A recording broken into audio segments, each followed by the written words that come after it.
The number of times I find a theory that he said in gobbledygook, but it's true.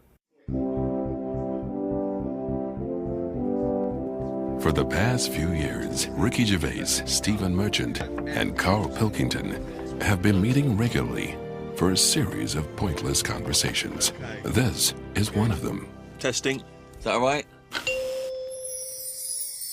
Hello and welcome to the Ricky Gervais Show with me, Ricky Gervais, Stephen Merchant. Hello. And the little round-headed buffoon that is Karl Pilkington. All right.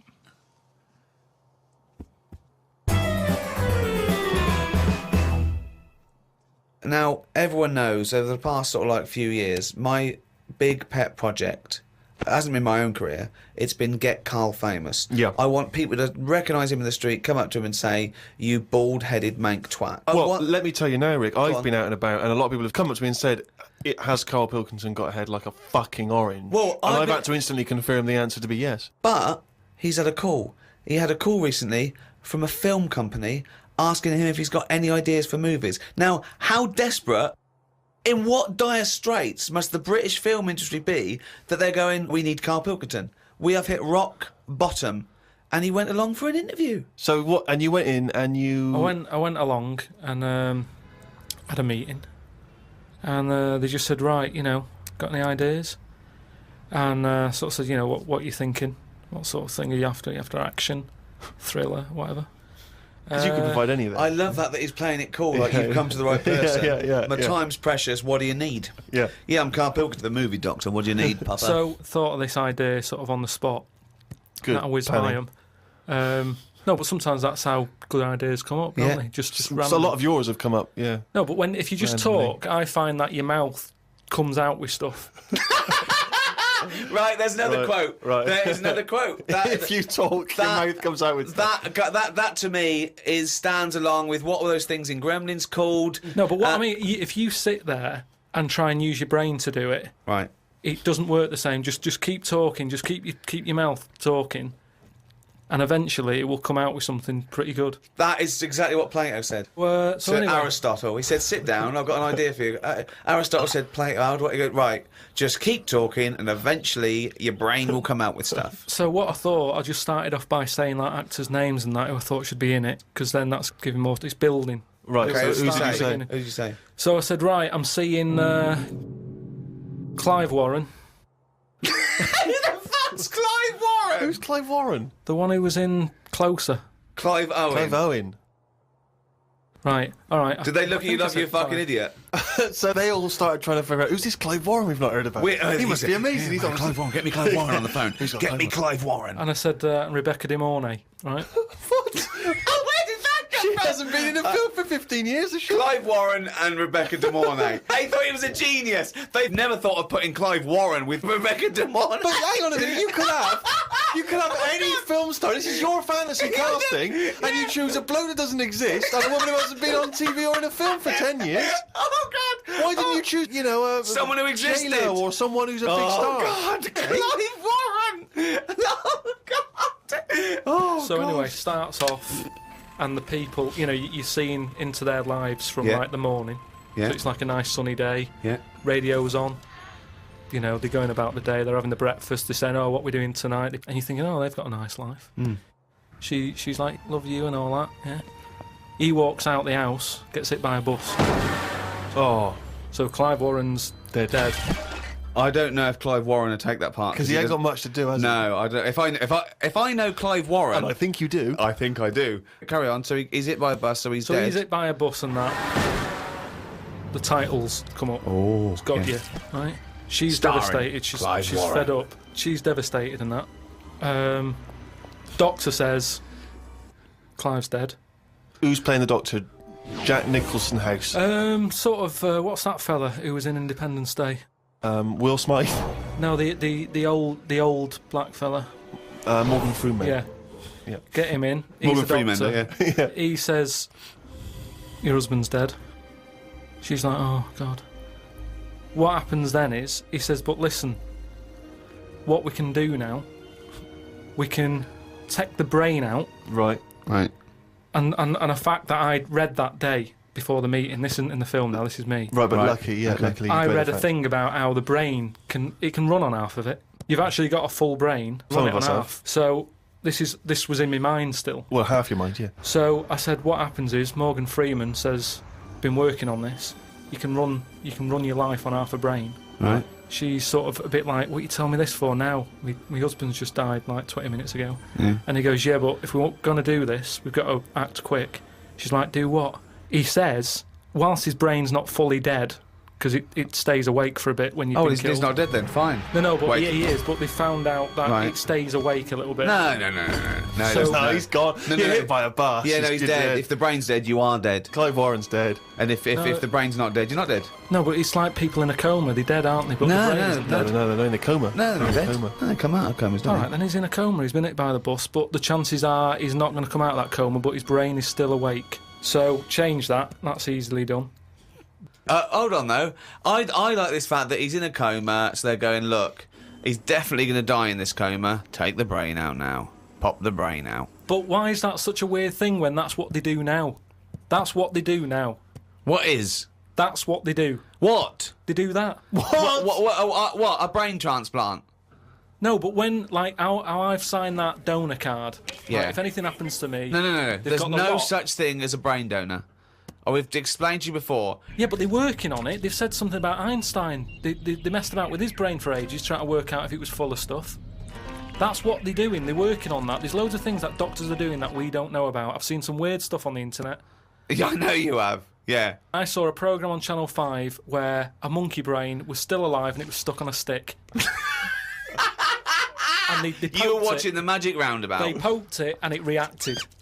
Right. So it's still alive. It's being kept alive. And it's only a matter of time. What's the brain linked up to? As long as you can link it up to the eyes and somehow so it can tell the arms and legs what to do, you're laughing. I love that. Imagine a team full of doctors going, well, we're going to try and do a brain transplant. Carl, as long as you can link this up to the eyes and tell the arms and legs what to do, we're laughing. Cheers, Carl. See you later.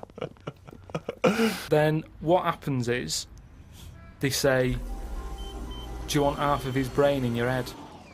Half of his brain in her head. She says, definitely not. I'm having you struck off. She starts screaming. She calls the police. He gets Yeah, arrested. but you'd have said that years ago when people can have, like, someone else's arm put on their body and stuff.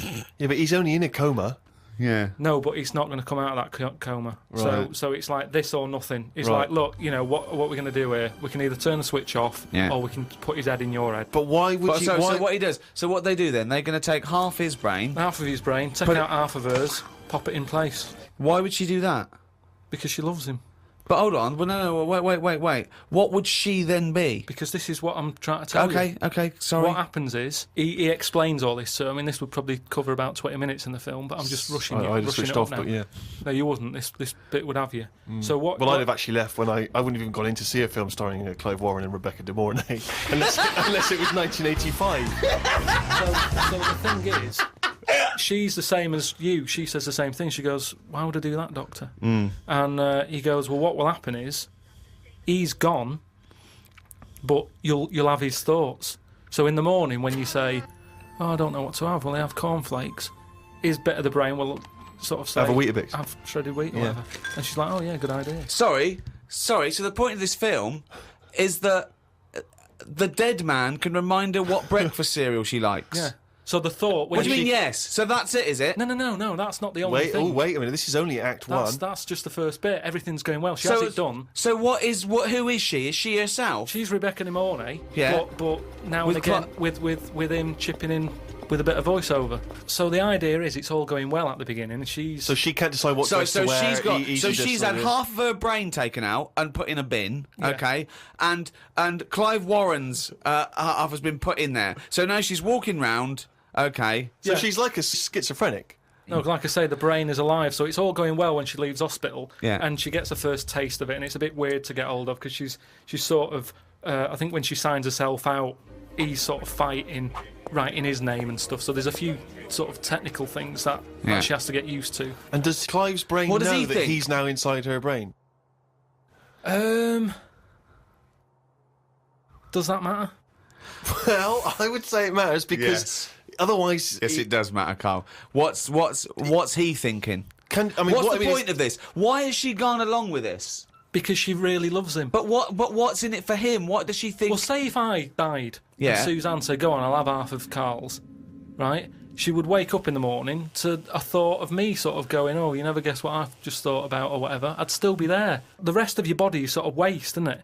But Karl, the rest of your body's sort of waste. No, it is, kind of. When someone dies, it's not that person anymore, is it? You can't have a chat with them. So if you could have someone's brain in your head when they're dead, you'd have it, wouldn't you? What are you talking about? Why would I have someone's brain in my head when they're dead? Well, I've got a perfectly good brain.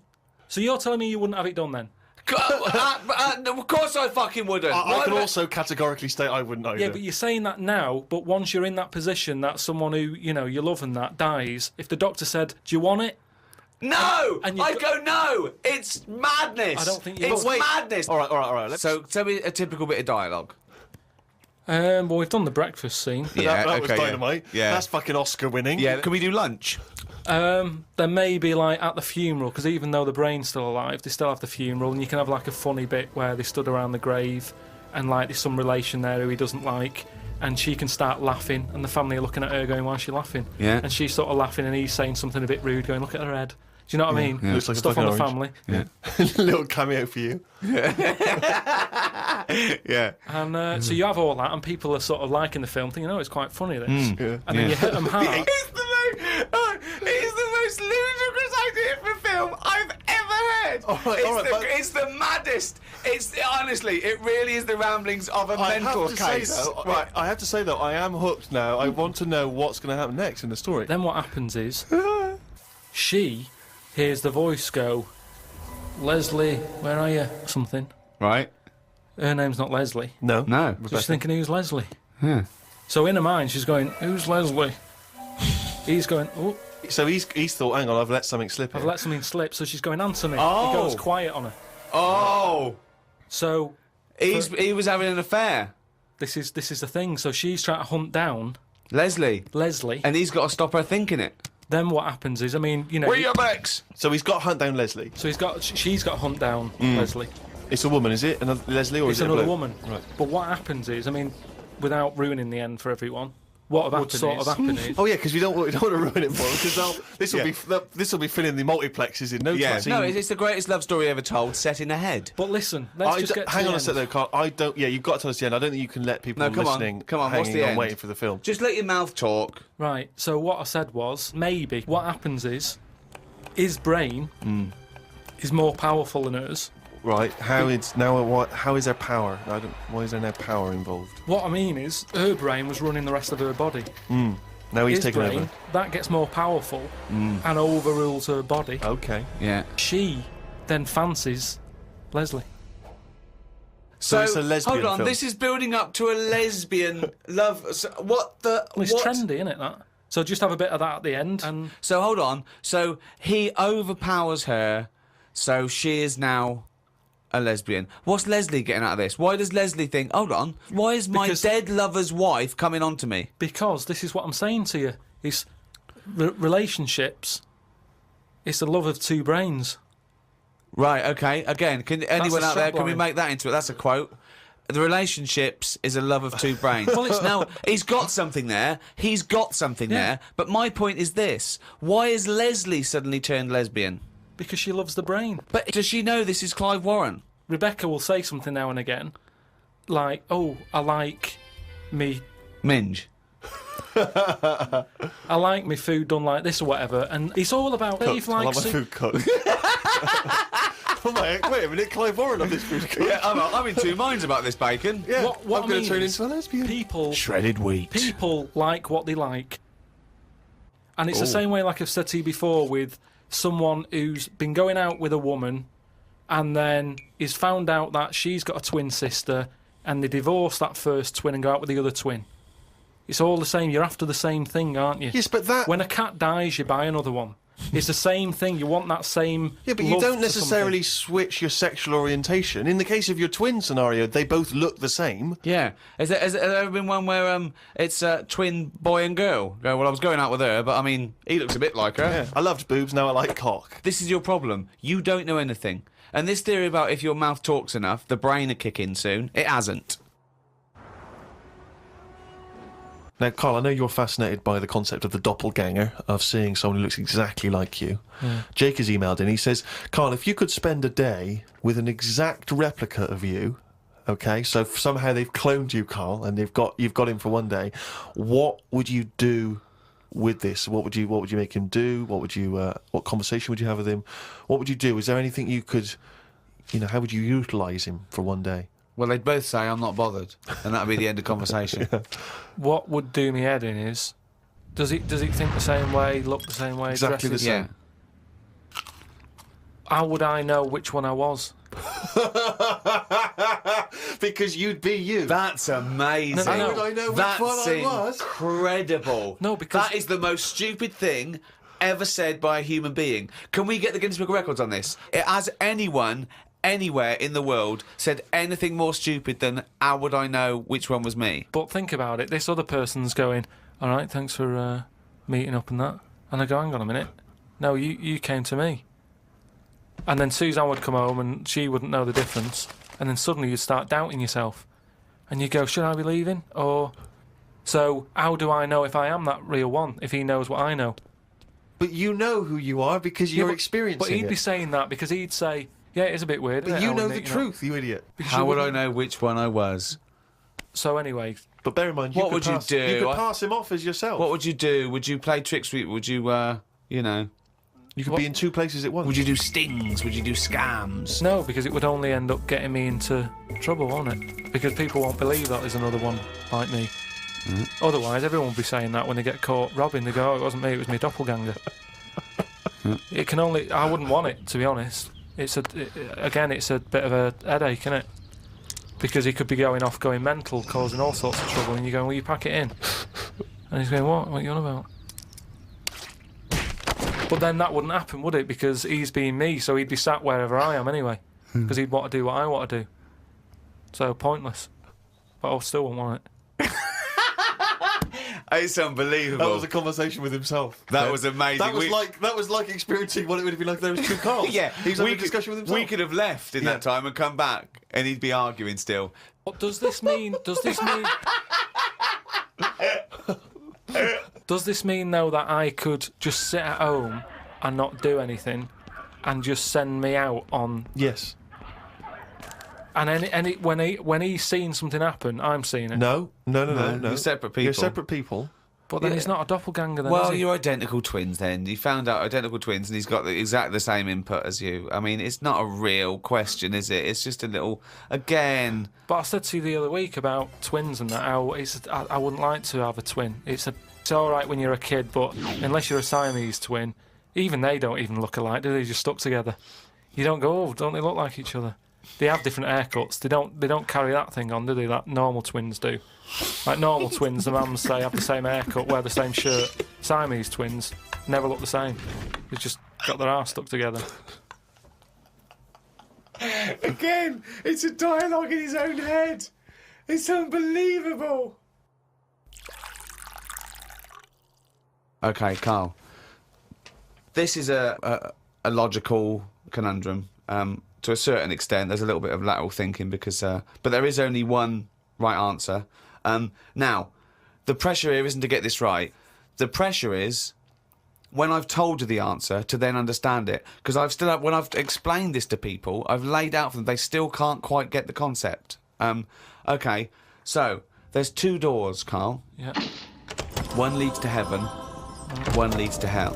Yeah. Okay, they're identical. You can't tell them apart. Okay, 50-50. Right. Obviously, you want to go to heaven, I assume. Right, there's two guards, identical guards, guarding each door, okay? Right. The one guarding hell always tells a lie. The one guarding heaven always tells the truth. You have to ask one question to find out which is which, and then go through the door you want. What question do you ask? I've only got one. Yeah. And what, one to both? No, one to either of them. You don't know which one's which, though. So what question do you ask? Why can't I ask, like, both of them one? Because it's because not the rules are you can only ask one. There aren't actually two doors labelled heaven and hell, Karl. It's a leap of imagination here. And I've definitely got to answer. I've got to ask them a question. I can't just sort of have a feel of the door to see if there's any heat or anything. They're identical. You stand a few yards away. You cannot tell from the outside of these doors which is which. What question do you ask? I can't look through the keyhole or anything. There's no Get keyhole. anywhere near them. Let's imagine there's a small rope that prevents you from getting anywhere near, rather like outside a nightclub. Yeah. So they stood there. Yeah. They both look the same. They're both smiling. Yeah. But one of them's not really smiling, really. He's trying to make me make a mistake, isn't he? Well, he's just going to lie when you ask him a question, if you ask him. So what's the point in asking a question? Do I know one of them's going to lie? Yeah. But would they be neighbours like this? Would they be that close? Why? I mean, we're not sure if these two guys get on. It's a logical... Well, I'll tell you the answer. No, I want to see if he can get it. He's almost there. No, he's not almost there. What am I thinking? No, hang on. Right, so you go up and you go... Hang on. Well, look, let's imagine that... Let's imagine Ricky and I are those two guys. Okay? Right? But we have to... well, me and Steve will decide which doors we're guarding, okay? Right. I'm... Look away, Carl. Okay, Right, then. so we've decided, okay? One of us is guarding hell and one of us is guarding heaven. Which question you're going to ask and who you're going to ask it to? Right. I'll just say to you, Steve, I'll go... got some post for God here. That's not a question. That's a statement. Right, you've got some posts for God here. No, that's not a question. Yeah, but maybe the question's coming. You got some posts for God here, yeah? And it needs to be signed. It's not a question. Still not a question. No, let him finish. Is God in? Because I need him to sign for this post. Is he in? Well, I can answer that as well if you want. Go on. He's in. He's behind my door. Do you want to answer it? Well, yes. Do you want to get him? Just. Well, no, you've only got one question. So you're asking Steve, is God in? What's the answer? Yes. Ask me. Yes. Look, lads, I'm just trying to do a job here. What am I going to do with this? Well, give it to me and I'll give it to God because he's behind my door. Steve? Yeah, give it to me and I'll take it into God because he's behind my door. You're an idiot. Let me tell you the answer. I'm guarding hell, by the way. I'm the devil. Steve's God, okay? So you asked me what Steve would say if you asked him what door he was guarding, and I'm going to lie. I know he'd say heaven because he'd tell the truth, but I'm lying, so he'd say hell. So the question is, if I was to ask the other one what door he was guarding, what would he say? And whatever the person answers is the door they're guarding. Steve, what door are you looking after? Well, heaven. Yeah. Why should I believe you? Because you don't know. No, that doesn't work. Because you asked me the same, and I'd say heaven as well. Right. So who do I believe? This is where you use your gut feeling, though, isn't it? This is what life's. Well, as opposed to the pure logic that Ricky's just used. I just think because there's a lot of questions in life where you don't know the answer and you go, do you know what? I don't like the look of him. So... They're identical. Yeah, but they're still identical twins. You always get a little snidey one.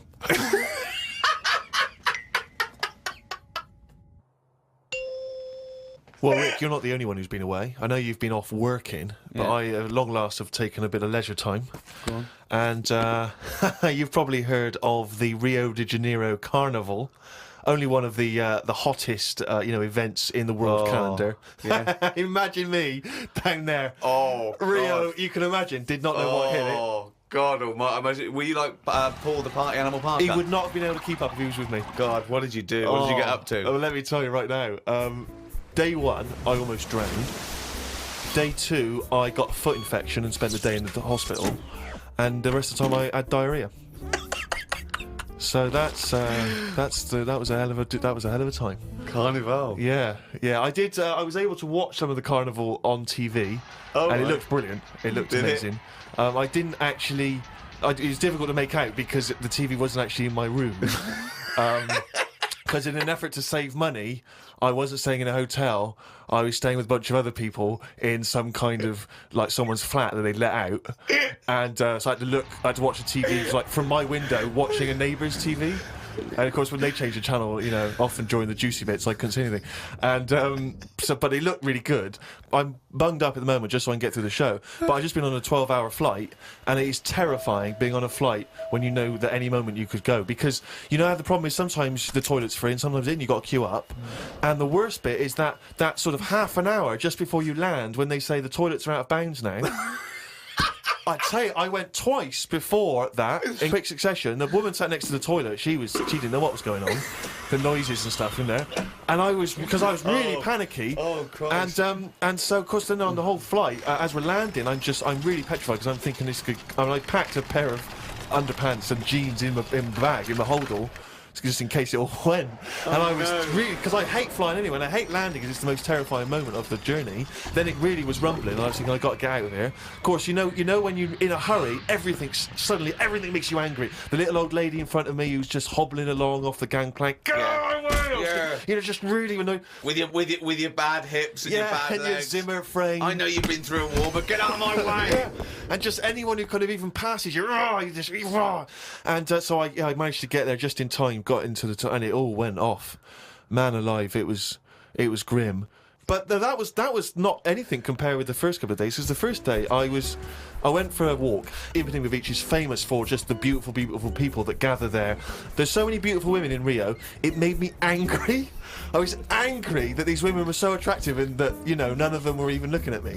So, but anyway, I'm on the beach because I was shopping and I needed a wee. Right, and we went for a quick impromptu swim, and I thought, oh, we in the sea. Just think of him on this beach, right, with diarrhea. Well, I'm wearing great big long shorts because I'm not going to try and compete with these boys because they are. And you are, could I say this, the whitest man I've ever met in my life. Yeah. I mean, with his shirt off, you can see his heart like a newborn fish.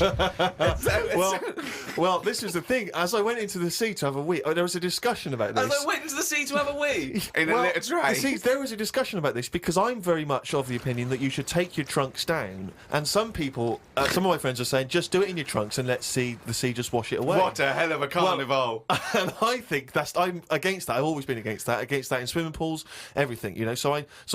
I'm against pissing in swimming pools. Full stop. It doesn't matter whether you take your trunks down or don't piss in the swimming pool. Sea? Yeah, well, fine. Yeah, fine, okay, right. Fish do it. So anyway, so I'm in the sea trying to urinate, and I kneeled because I'm obviously very tall, so it's tricky to get deep enough for the water to mask what you're up to. So I tried to kneel down in the water, right, and I got John Thomas out, but then the water swept out again and just left me on the beach. But luckily my back was to everyone, so no one saw. I can't think of a funnier sight than Steve Merchant on his knees with his little John Thomas out. I don't know how big it is. I've never seen it. But I imagine it's in proportion to the rest of it, is it? I wish. That's all I'll say is I've been a little shortchanged. But so then I got up and I waded a bit deeper in, right? And now I was trying. I got it out. But what I didn't realise is that the waves just off the beach are really just uncontrollable. You never know what's going to happen. So suddenly I see this giant wave coming towards me, crashing towards me, and I got the cock out and everything, and it grabs this wave, comes over me and lifts me up, flips me up in the water, right? And I'm floundering around. I can't see anything because, of course, I had to take my glasses off to go in the sea because I didn't want to lose them. Oh God! So I floundering around, and I'm genuinely getting scared because as I try to get into shore, the wave just pulls me back again. So I'm waving to my friends on the beach. But with everything. Well, what I don't realise is that because I'm not wearing my glasses, I don't realise that I've been dragged along the beach some way, and I'm not actually waving to my friends. So there's like a bunch of these beautiful women on Ipanema Beach watching a pasty white man waving with his cock out. And what annoyed me was my friends were laughing, and that really angers me. If I'd have been there, I would have burst. But why wouldn't you have come running? Would you have come running in to help me? Oh, I couldn't have saved you with your glasses off and your knob out. If I ever save you, I want you to be fully dressed with your glasses on. So you'd have just let me go. That would have been what you'd said to my parents. He had his knob out and his glasses off. There was no way I was going to... I can't think of a funnier sight. Oh. Karl, I've got a couple of little facts for you, just to try and inflame your imagination. Go on. Sharks are immune to cancer. Are they? Yeah. So how have they found that out? Well, I don't know, but I've never heard of any fish having cancer, though. I haven't heard of a cod being ill. So why are we focusing on that one?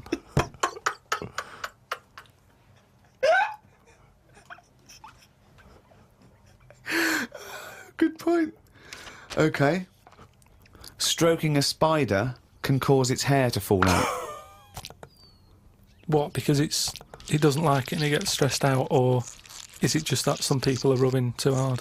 No, I don't think it's they're rubbing too hard. I think it's something to do with it. I mean, what sort of maniac is stroking a spider anyway? My mum did it once. Really? Yeah, not to a spider.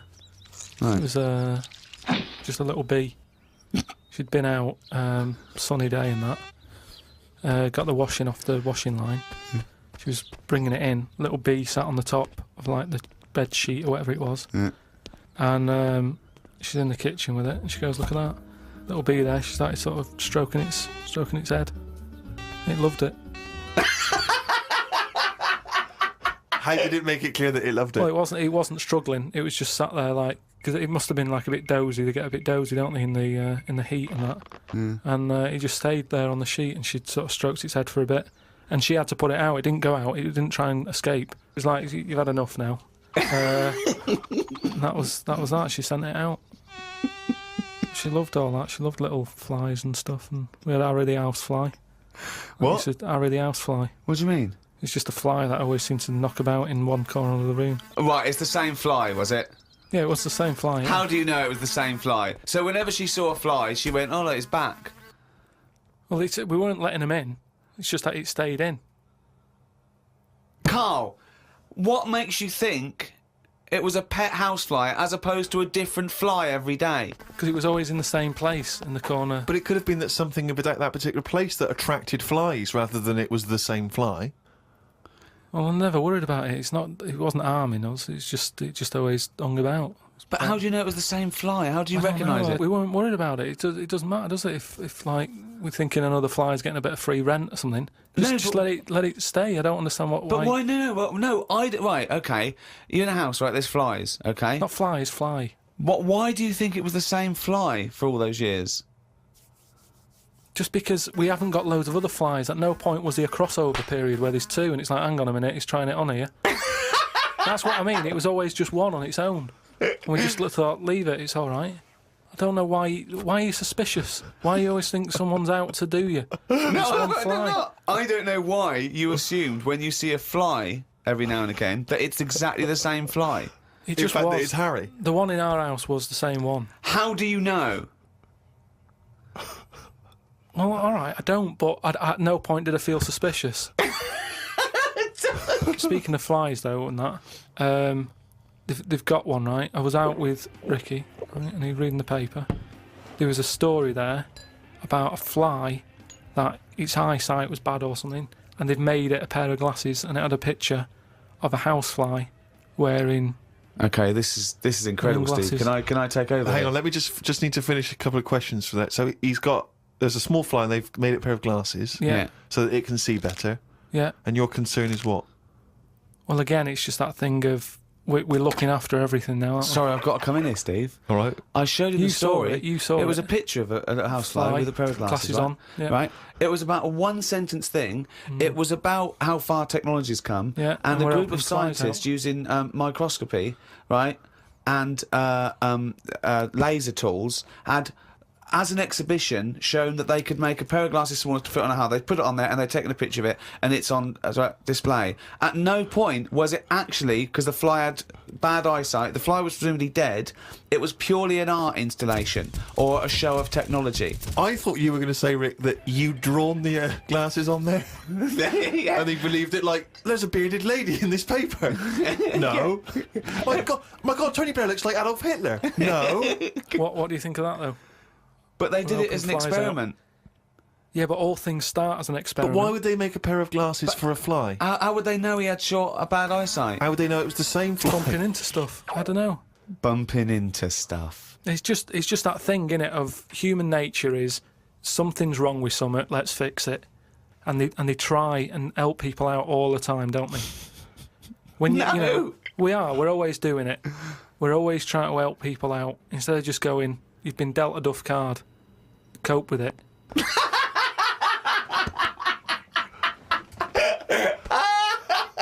Came up with a good idea. We'll be the judge of that. I do it now.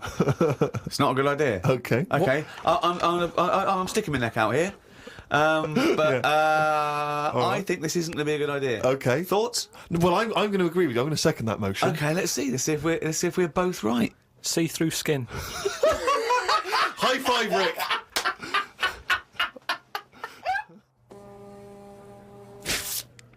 We've had a few emails about the old shows. People came into them late in the season. Did I not tell you this? We had an email from an Inuit. Really? Yeah. I thought I'd mentioned this. Have we not mentioned this before? No. No, it was an email from a guy who said, I don't think he lives in Canada, I think, or somewhere else. I apologise if I'm getting that wrong. But I think he said he was half Inuit and he listens to the show. Half Inuit? See, that's interesting because I think it was so remote. I know I'm probably wrong now, but I think that those are so remote that I can't think where they're meeting people who aren't that are also Inuit, yeah. Oh, and who's going, other societies are going, I'll tell you what, I'm fed up, there's no action here, I'm going to the frozen tundra, I'm bound to meet someone there. Yeah. Where do they meet? Do they do online dating? What, Probably a lot of online stuff. What do you put as hobbies? Fishing? Yeah. Skinning stuff. Skinning stuff, yeah. What stuff to skin? Seals. Seals, yeah, sure.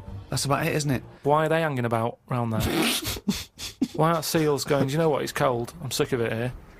It's windy all the time, what have you, and I'm getting a club on the head. Do you know what I mean? Yeah. Because they're meant to be quite bright in terms of animals and that, aren't they? Yeah. So why are they knocking about them parts? I don't know.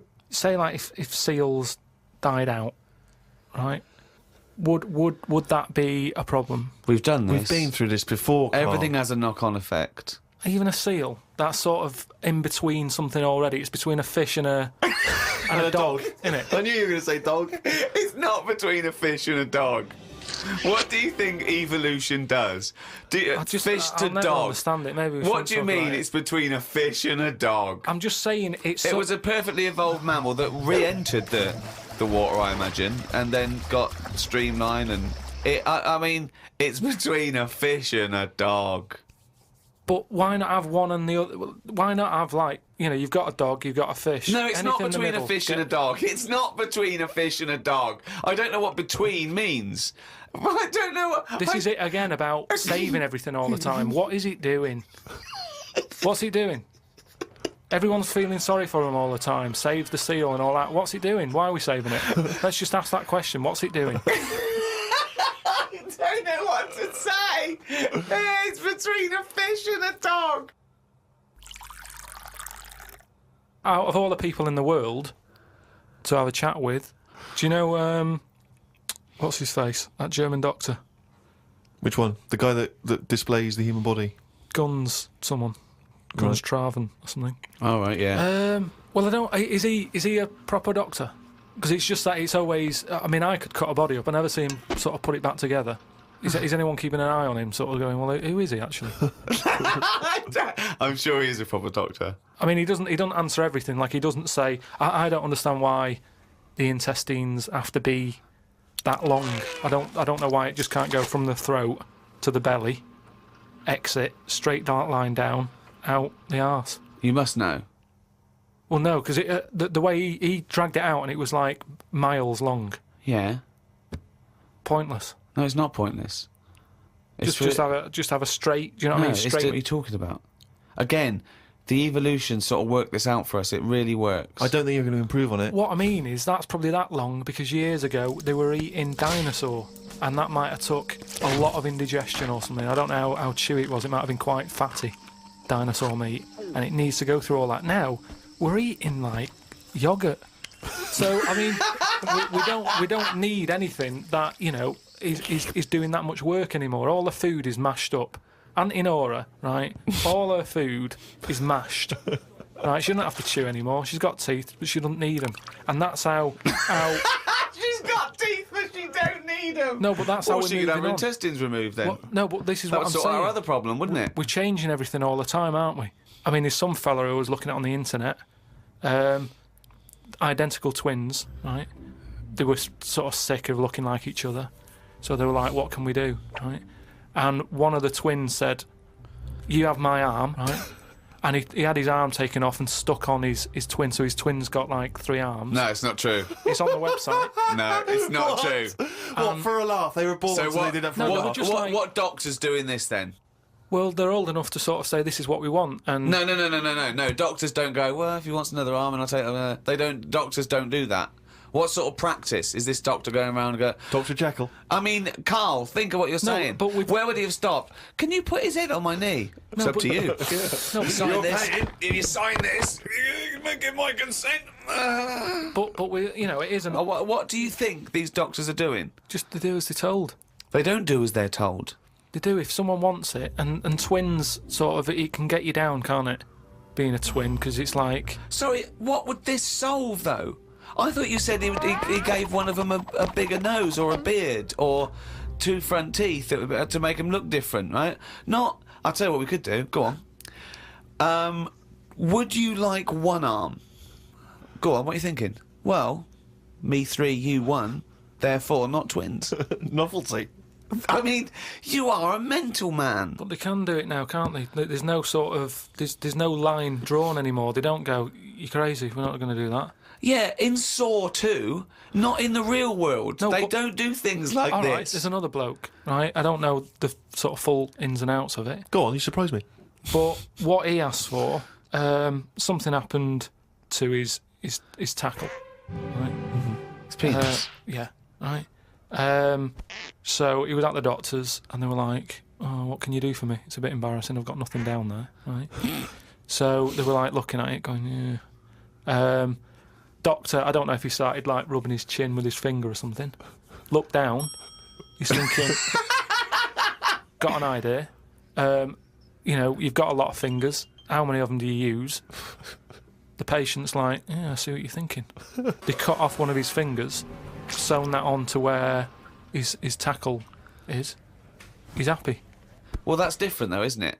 That's where they've really taken different. tissue. No, but I assume they fashioned it into more of a knob than a finger. If you were doing that, use a sausage. I mean, why lose a finger? Well, I'll tell you why. Because your finger has your tissue, your blood type, and therefore would graft near your testicles. A sausage is a thing that's made by a butcher out of offal, okay, that really can't be grafted onto any part of the human body. That's why they very rarely use any meat products in surgery. I know, yeah. Well, I mean, why not use a sausage? You're a mental case. I always remember this story when I was a kid about some bloke. He had throat cancer, right? And his doctor said, carry on with your life, right? It's not going to be that good, but just carry on. But don't eat meat. And he was like, I love meat. He's like, yeah, but just don't, have your veg, keep yourself strong, but don't be eating that. Anyway, he was fed up because he loved his meat, and his wife was feeling a bit sorry for him one day. And thought, I'm sick of him looking fed up and that. All he wants is some meat, for God's sake. Give him some meat. So she goes to the butcher's, gets him a big piece of, steak and what have you. He can't believe it. He's like, oh, brilliant, cheers for that. Anyway,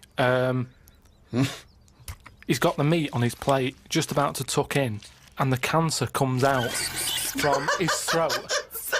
What? No, it's something, I know, it sounds really weird, but it's something that I was told about years ago when I was growing up. What are you talking about?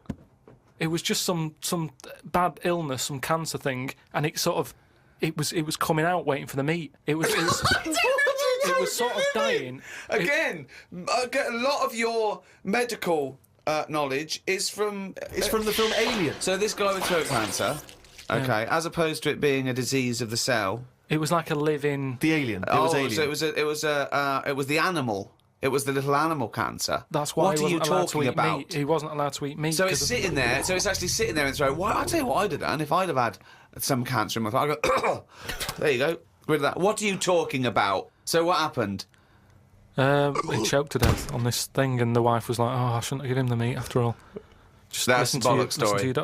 It's all. There's loads of weird stuff like that that happens in medical stuff. Well, the terrible thing is, if you got testicular cancer and you eat meat, your bollocks come out of your trousers and they're all over the plate, and you have to be asked to leave the restaurant. Okay, then listen. Right, I've found some things that I think will interest you, and I want your first thoughts on these. Okay. Now these are facts that I've sourced. Okay. What's the actual topic? Well, you love animals, don't you? You're interested in animal Some facts. of them. I don't love them. Some of them fascinate me and stuff, but a lot of them also get on my nerves. I don't know how an animal can get on your nerves. They just do. Okay, then here you go. There's a frog, Karl.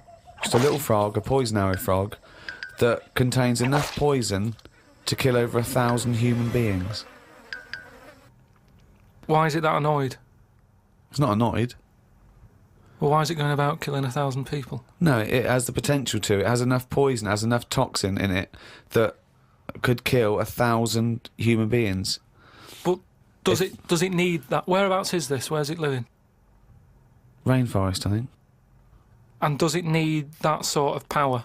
Is it in that much? Is it getting threatened a lot? Is what I mean. Well, no, because it's saying, don't come near me, and it shows it with its colours. It's got the colours that say it doesn't want to be eaten. It doesn't want people to chew a bit, right, and go, oh, I'm an idiot. It's saying, look at my colours, don't eat me. Don't want to come near me. But then why give it bright colours? Because now it's standing out. Yeah, and it's going, don't eat me. Yeah, but make it a colour that fits in, like camouflage. Why make it orange? Of course it's going to stand out, and then they'll attack it. And then it'll turn around and bite and kill 1,000 men or whatever. No, it doesn't bite. It's the fact that if you were to eat it, you would die. Yeah, but who's going to eat it? Well, things that eat frogs. The French. And they go, sacre bleu! You have killed me and 999 of my friends. But why is everything, like, surviving like this, though? I thought it was all about survival of the fittest, not the one who looks the hardest. Well, but survival of the fittest is whether you're chosen or not by nature. No, but I'd survive if I could go about killing 1,000 men at one bite. It's not fair. It doesn't bite. It's... Well, whatever, if it licks you or whatever. But no, not if it licks you, if you lick it. Well, I'm not going to lick it. It's not going to happen. I will not be licking a frog. So it's of no danger to me. So I could still kill it, and there's no chance, at no point am I going to lick a little frog's head. Not when it's alive or when it's dead. I love the fact it's all about you. It's all about how it relates to you. And he's annoyed that they're getting away with something. He doesn't like any sly animals. He doesn't like animals hiding. Then he wants them hide. He doesn't want animals killing things. Then he wants them to kill things. He doesn't know what he wants. When they say survival of the fittest, they don't mean that, say, lions have been working out in a gym. It means the fittest gene pool, and the fittest gene pool is a gene pool that's still around. That's all it is. You think that everything, slugs, cats, are all somehow their ambition is to be like us, or to have the attributes like us, that they can speak, they can talk, they can think, they can act. I only think that because when you see people with these pets, lizards, cats, whatever, they treat them like the humans. So I think if you do that enough times, they're going to start getting familiar with certain... Planet of the Apes. No, He's thinking of Planet of the Apes. Say like you with your cat, the way you talk to it, you give it a little cheeky massage and that when it's stressed out. No, you made that up, that it was stressed out. I'm just playing with my cat, right? If anything, the cat is to de-stress me. So you're talking to your cat, Rick. Is it answering back much? How are the conversations going with your cat? Well, I have more intelligent conversations with my cat than I do with him. Yeah, here's one, right? When my gran died, right, she had this rubbish dog, right, and that's all we got left. It was called Fluffy, and like my gran looked after it in a way that it was treated like a human. Do you know what I mean? Had a little coat on when it went out and all that. Anyway, so she died. We get left it. My dad's like, oh, bloody hell, right? Before you know it, it was a wreck. Because we weren't sort of bathing it the way she bathed it. We let it out if it wanted to go out. It got covered in oil. It used to go under the car and everything. So it went from looking like this fluffy, poodle to just being a bit of a wreck. It got hit by a car. It ran sideways like a crab and all that. In the course of how long? A month? Probably about two months or something. Yeah. Now, so it went from being over-treated to just being treated like a dog.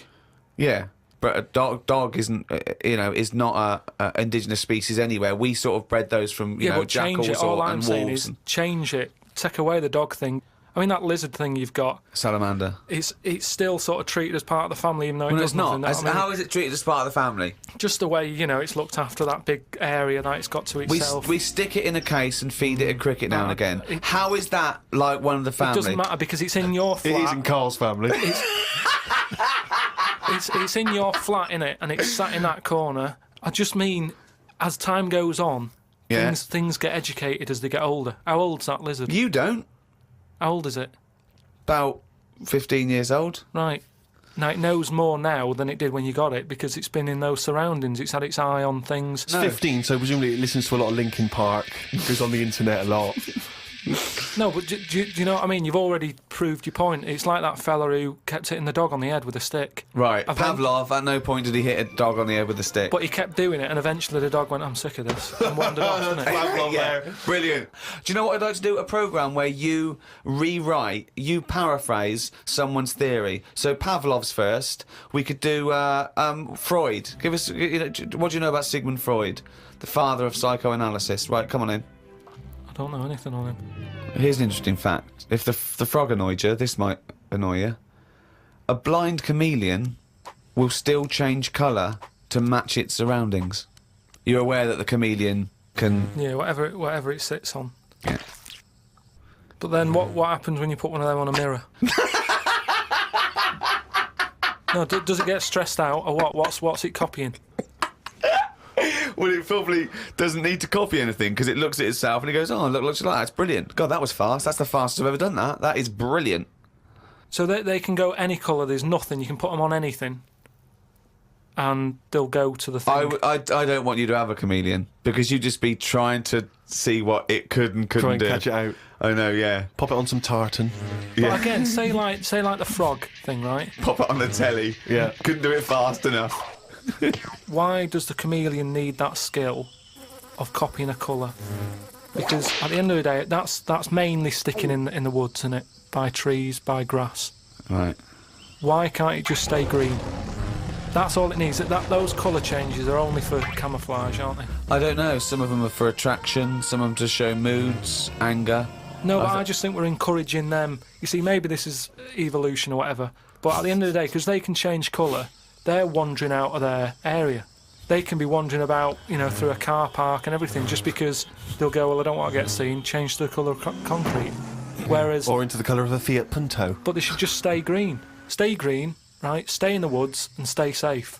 I love this public information for chameleons. Words of advice for chameleons. Oh, God. Stay green, stay in the woods, stay safe, good night. Oh, God. Right.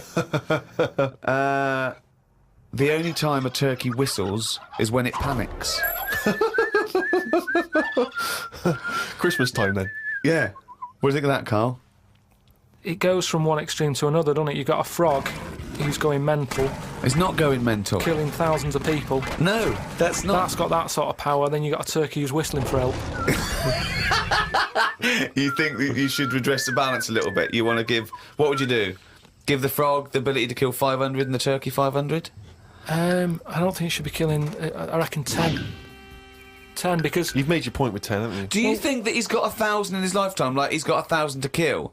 I don't think you understand. I just He think... doesn't really kill 1,000 people. It doesn't mean someone goes, Frog, you have the power to kill 1,000 people in your lifetime. Choose them wisely. But I just think if it needs that sort of power... It should be fighting evil. Well, it's not... it's knocking about the wrong area, isn't it? If it's under that much danger, move.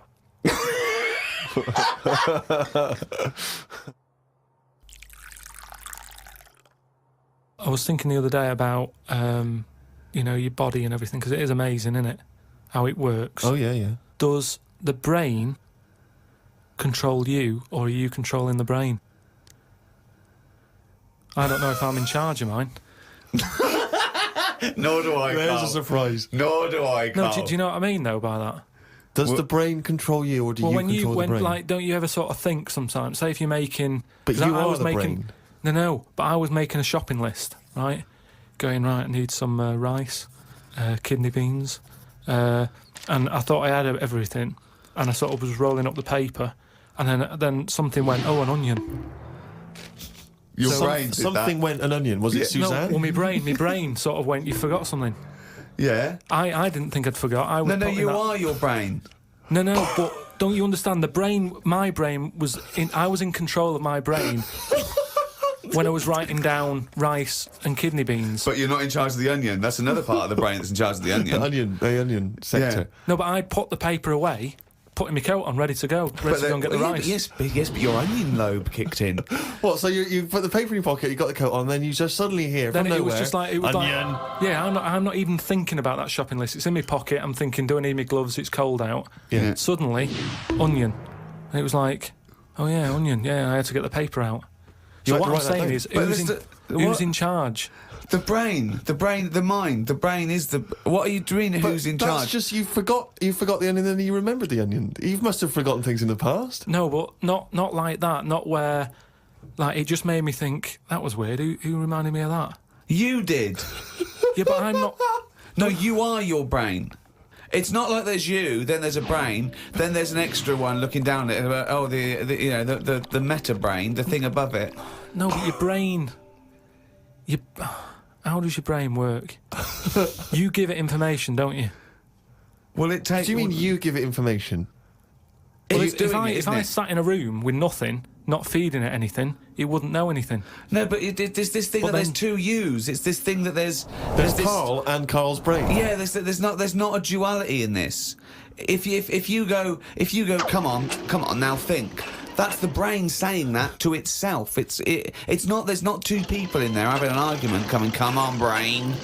And the brain's going, oh, don't you start, I was thinking then. And the other thing's going, brain, onion. And the brain goes, Karl, onion. You are your brain. If you are anything, you are your mind, your brain, your collection of memories, your personality. You're not what you look like. Does that answer your question, Karl? What do you think then? You were thinking of a tortoise on a skateboard then when I did that last sentence, weren't you? You know, whilst you've been working on that, I've been travelling about a bit. Went to Dorset, right? Nice beach there. And you know those huts you get? Like a hut on the beach and where you get changed? You can get changed in it, but they're better than that. It's like you can put a telly in it, sofa if you want. Oh, you don't mean the Victorian changing huts? Yeah, you mean those like sort of things. It's sort of bigger than that. Yeah. And we're walking down there, and there was a really sort of big fat family in one of them. There was about 4 of them, and you could tell that they'd never had a game of anything. Do you know what I mean? They just sit down there, eating ice cream, looking at the sea and what have you. And the weird thing is, the little fat kid, the youngest one, who must have been, I don't know, about 8, he was really fat to the point of you couldn't see his neck. Yeah. And he sat at the front of his mum and dad and his older sister. He sat there and he had a frisbee, and I thought, look, they don't want to play with him. I mean, that's an active game to play, isn't it? Yeah. Frisbee. As we got closer, he was just using it to eat Maltesers out of. I just thought, even again, you know, the one active thing he's got, he's using it to eat out of. Yeah. Extraordinary. And that just sums up what people are like now when it comes to keeping fit and activities. Oh, that's fantastic. One thing I've noticed, that because I occasionally go to the gym, and you know those guys who work out constantly to give themselves extraordinary physiques, just they're on the trip, they're on the weights, and they're really, I've noticed in the summer particularly, those guys cannot wait to get their shirts off. Yeah. Everywhere you see, they're walking around. If they've got a good torso, they are walking shirts off. Even I think if you go to nightclubs, I notice there's always one guy who's thinking, well, I have put so much work into this body, I have got to get my shirt off on the dance floor. A vest, yeah. You know, and it comes straight off. A brand new tattoo. I'm not covering that up. Exactly. I've paid a lot for it. Let's see it. Yeah, yeah. But that's what we were saying about bodies. I can't remember why we were talking about it. We've got to a point in science now that you can change your head. Right? No, well, that doesn't make any sense at all. It was a programme on. It was done in the 50s or 60s where they stuck a monkey's brain on a stick and had it wired up and it still worked, right? Right, okay. And that was in like the 60s or right, whatever. Okay. Well, so, to say to change your head makes no sense at all. Because if you put a different head on a different body, you're changing the body. Yeah, I know. Well, that's what I'm about to say to you, though. What? That's what I'm saying. That I'd be more confident if I had someone else's body. Because if anyone dissed it, I can go, no, it's bad, isn't it? But it's what not are you mine. talking about? Well, it's like, say... As opposed to someone else's head? Yeah. Well, it wouldn't be me, would it? The head is me. Well, of course it is. That's what I mean. Yeah, so what do you head's mean? me. You'd be happier having someone else's body? What, than your own? What I mean is, say if you're wandering about, for some reason, there's an incident. You have to take your top off and that, and everyone's looking at you, right? And you're a bit sort of, you haven't got the muscles and that, you haven't got the six-pack. Right. Which isn't that nice anyway. I don't know why that's become a nice thing, really, seeing the insides of you. You might as well... I mean, I know I came up with the see-through skin idea, but it's a bit weird, isn't it? You can see stuff. No, it's the muscle in front of the... No, it's not. Sometimes you can it's see not the, It's not the tubes. outline of your No, organs. you can't see tubes. You can see tubes and veins and stuff. Well, you can see veins. Yeah, well, I don't want to see that. That's why we've got skin over it. Is Well, what stop I mean. looking at naked men, then. Why- No, you but keep sometimes you can't help it because it's been hot, and like you say, there's people walking about with vests on and that. So anyway, what I'm saying is, say if some incident happened, I'm walking about with my top off. Right. Girls are laughing at me, right? Why? Dunno, they might.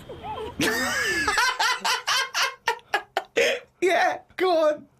So they wouldn't look at your body, they'd all look at your head. So what I mean is, Yeah. rewind that, right, and imagine all that happens again, but I've got someone else's body. Right. Whose body?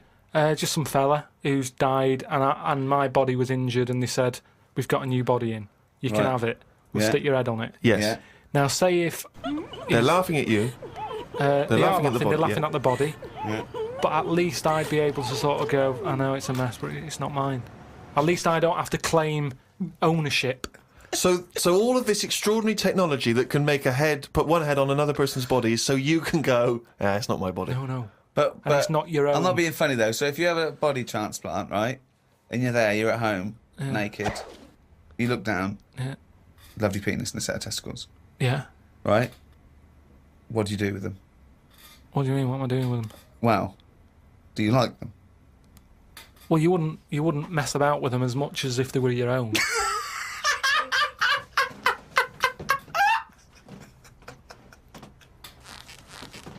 But if you did mess about with them, would you feel guilty that you were messing about with another man's testicles and penis?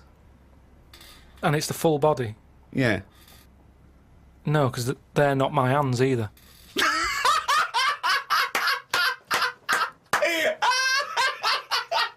You're a genius. You're a fucking genius. So what you're doing is watching someone else wank. Yeah.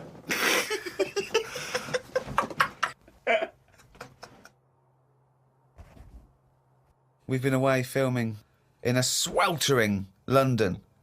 We've had a heat wave here in the capital city, haven't we, Karl? It's been hot, hasn't it? Been up to 100 degrees, record-breaking temperatures. Yeah. What you been doing, though? Getting to see the place, having loads of walks and that. I like to have walks. Watching what Like a people are doing. dog. Yeah! When he jumps off the couch and starts Exactly. scratching against the door. Suzanne thinks it's time. Another walk. It's just good thinking time, though, isn't it? As well, having a walk. You've got no other clutter going on around you. And you just think about a lot of stuff. And, like you say, with the weather being hot and stuff, a lot of insects knocking about. Right. So I've just been watching them. So while we've been filming, you've been watching insects. Yeah, just seeing, because everybody knows insects are out there, but no one's keeping an eye on them. What are they up to? What are you worried about? Loads. Steve, you wouldn't be laughing like that if you'd watch them, because they do some weird stuff and that, is what I mean. What sort of stuff? Any examples? I saw a bee have a heart attack. You saw a bee have a heart attack. Yeah. How were you sure it was a heart attack? Because what happened, I'd been Did in... it clutch its chest with all 6 legs? No, Were there some other little bee paramedics? No, I'd just been out in the park anyway, just looking at, caterpillars knocking about, butterflies and stuff, so I was sort of aware. So when Suzanne goes to work, she goes, Karl, don't you waste the day. I want you to do some constructive stuff. But the thing is, so I'd been in the park and I was aware of the insects that are around us more than, like, most of the time. And I come out of the park, just crossing, like, a sort of a busy road and what have you, and I saw this bee to the right of me, sort of in the air, and it was a big one, and I was a bit like, oh, let's watch that. And it just fell. It fell from the air in front of me, and it was on the pavement. I thought, oh, what's going on here? And I looked at it for a bit, and it was really still. Gave it a little kick, just to see if there was any movement. Nothing. Stone, sort of, what's the saying? Stone cold dead. Stone cold bee dead. So Yeah. that I was... like the fact that this bee suddenly saw Karl and had a heart attack. Yeah. It'd never seen anything that round before. Yeah. It just thought it had approached him because he thought it was a sunflower. My God, it's a giant walking orange. Every dream has come true. No, but it just summed up life for me. I thought that's like us, isn't it? At the end of the day, they have heart attacks, stress. You put it down to stress, do you? Well, it's in London, isn't it? You know, everything has stresses from living here. And they are bald, aren't they? They've got fur all over, but they lose the... And always overweight. It was a fat, bald bee.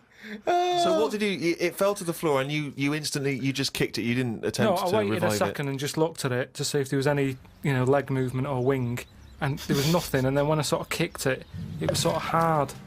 It had hardened already. It's just Rigor mortis had had set in. Did it put you in a bad mood for the day? Because I know things like that can just send you over the edge for the day. Death and that does a bit. Suzanne doesn't like me talking about death. What riveting conversations do you come up with? No, just things like one of our mates has had a baby recently, and I just was saying, oh, when that's sort of our age, we'll nearly be dead. Think of that. That's the first thing he says. There's a new life brought into the world. I know. But when he's our age, we'll be dead. Yeah. No, it's Maybe weird. they'll let you do the speech at the christening. Well, yeah, I've been watching loads of stuff. I've been watching ants. You mentioned ants. I've had a lot of moths in the house. They're sort of sad. I mean, you say it like it was a garden party. Yeah, well, but all I'm saying is I look at more about what its life is like. Because if you watch something long enough, is what I'm saying, you can see that it's a bit clueless. It's the same way about ants, or, they're hard workers and all that. I watch one, it's going back and forth all the time.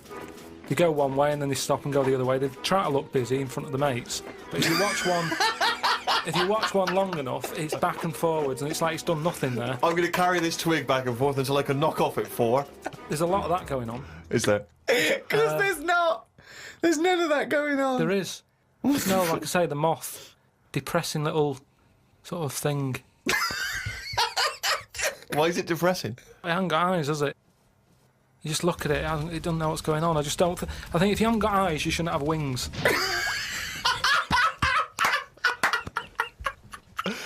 That's a rule. If we could put that into practice, please. That's a great rule. That's a fantastic rule, isn't it? Yeah. If you haven't got eyes, you shouldn't have wings.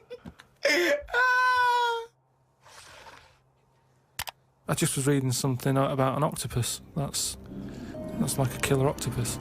And it annoyed me that this was knocking about now. Because I didn't know, I thought they were quite friendly. Whenever you see them in cartoons and that, they're always happy, aren't they? And then suddenly, like, they've sort of brought the whole sort of creature down. Do you know what I mean? No, what do you mean? Well, just when you see them in films, they're running about and that, and everybody likes an octopus. But this one that's on it was your fault, really, because you told me about that frog that's going about killing people. No, I didn't say that. So I looked it up on the internet at, like, other creatures and stuff. .com. And there's some octopus that's in the sea. And what it does, you don't even have to, like, threaten it. It just spits in the water. And if that stuff gets on you, does you in. Again, So in a way, it's good knowledge because, I don't go in the sea anyway because it's full of stuff like that. But that's just reassured me that I'm doing the right thing. If they're knocking about, just gozzing everywhere, you don't even have to be near one. You don't even know if it's been spitting and stuff. It can kill you. It just seems unfair. I haven't harmed it. I haven't gone near it. Why is it getting annoyed with me? Doesn't seem right. So that's where a knowledge has not helped that octopus out. Because now, when you eat them, I just think, yeah, have another one. Do you know what I mean? Get rid of them. another conversation with himself. Another conversation with himself. Okay, Karl, I'm just going to throw an animal at you. Tell me how weird it is, what bits annoy you, how you change it. Okay? A crab. How would I change it? Yeah. Does it annoy you? Do you think it's weird? They are weird, but they're at that size where they can get away with it. Yeah, it suits them. Okay, good. Would it change anything? In a way, you know, what you're saying about things not working, he can't walk forwards. So why hasn't something happened? Why haven't they said, do you know what, these arms are too clumsy. We need to have them so they can slot away easier and we can pull them out when we need them, instead of clumping around with them. Because they do struggle. You see them struggling with their arms. Yet they're still here, they're still doing that, they're still designed that way. What's the weirdest animal? So you think the octopus is the weirdest animal on Earth? Yeah. Why is it any weirder than a dog? Because it couldn't be further away from us. A dog has got human eyes. If a jellyfish had a pair of eyes like ours, I probably wouldn't worry about him that much. But like I said to you, it's that way that they haven't got eyes, they're floating about. I can handle some fish. They look like, because they've got eyes, you can make eye-to-eye contact with them. A jellyfish, what are you looking at? It's a snidey thing, like I've said to you. You can see a lot in eyes. Do you know what I mean? They say, don't trust him. Why? It's his eyes. Jellyfish haven't even got any, and I don't trust them. In terms of design and everything, and if you lined everything up, say if I'd come from another planet, and everything was lined up in a row, and they said, right, we're going to give you a crash course in what's knocking about on this planet. Yeah. And you go, right, go on then. And you go, this is man, here's woman, here's a dog, here's a cat, here's an octopus, I go, hang on a minute, what is this?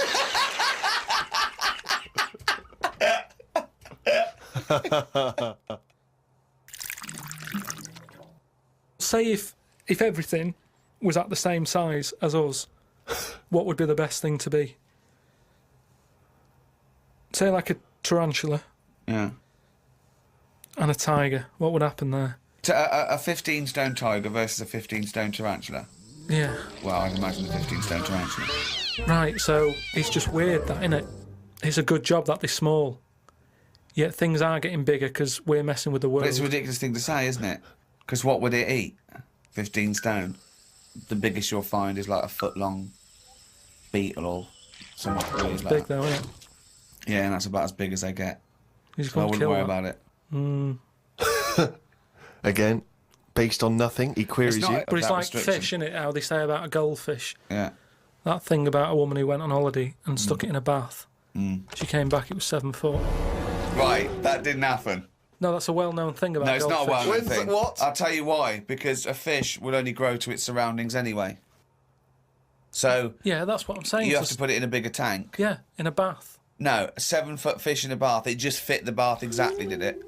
When she got back off holiday... Don't talk shit. What was it eating? What was it eating? How long was she gone for? 2 million years? Yeah. She went to Mars and back. Ted, you're not going to believe this. Come up here. Well, how many fish do you see that have naturally died? It's always been caught by a man or a shark's at it. You don't just see dead fish washed up, do you? Well, most things that don't die of old age. Yeah, that's weird though, isn't it? Well, no, because it's a jungle out there. No, worse than the sea. The sea is like full of... you've got an enemy round every rock. I love it! I love it! It's like a warning to crabs exactly. and young squid. It's like the policeman that comes into your school. Yeah. Karl, have you ever seen the programme Inside the Actors Studio? No. James Lipton interviews famous actors and gets words of advice about how they work and how they act. But at the end, he always asks a series of questions, which is based on a French series of questions that a guy called Bernard Pivot used to give people when he interviewed them. So I'm going to ask you some of these questions. Just interesting to see what your response is. And, answer them quickly. You don't have to think about them too much. What is your favourite curse word? I don't think I've got one. Knobhead. That sums everything up, and I think it's... But you wouldn't call your nan a knobhead, would you? What would you call a nan? Well, knobhead's all right, isn't it? Because she sort of gets it. It's one of them things that everybody understands, but it's not too offensive. Right. What a knobhead. What would you do, though, if you were swimming, right? It was a nice little thing, you're on holiday, right? And there's this octopus there, and you're going around, right? And you just see it start spitting at you, poison. What would you say to it? Well, it's too late then, isn't it? And I'd kick it. and I'd say knobhead. I would, but what's the point? What's the point in getting annoyed now? Because it's done its stuff, hasn't it? I don't know, he's kicking and calling it knobhead under the water. What is this octopus thinking? Oh, God. Oh, okay, you fucking eight-legged shit. I'm not bothered. I don't know what you're saying. Fucking cunt of a mollusk. I'll just spit at you again. It's not bothered. You slimy little fucking boneless wanker. This is why the face Are you is still good. talking to the octopus?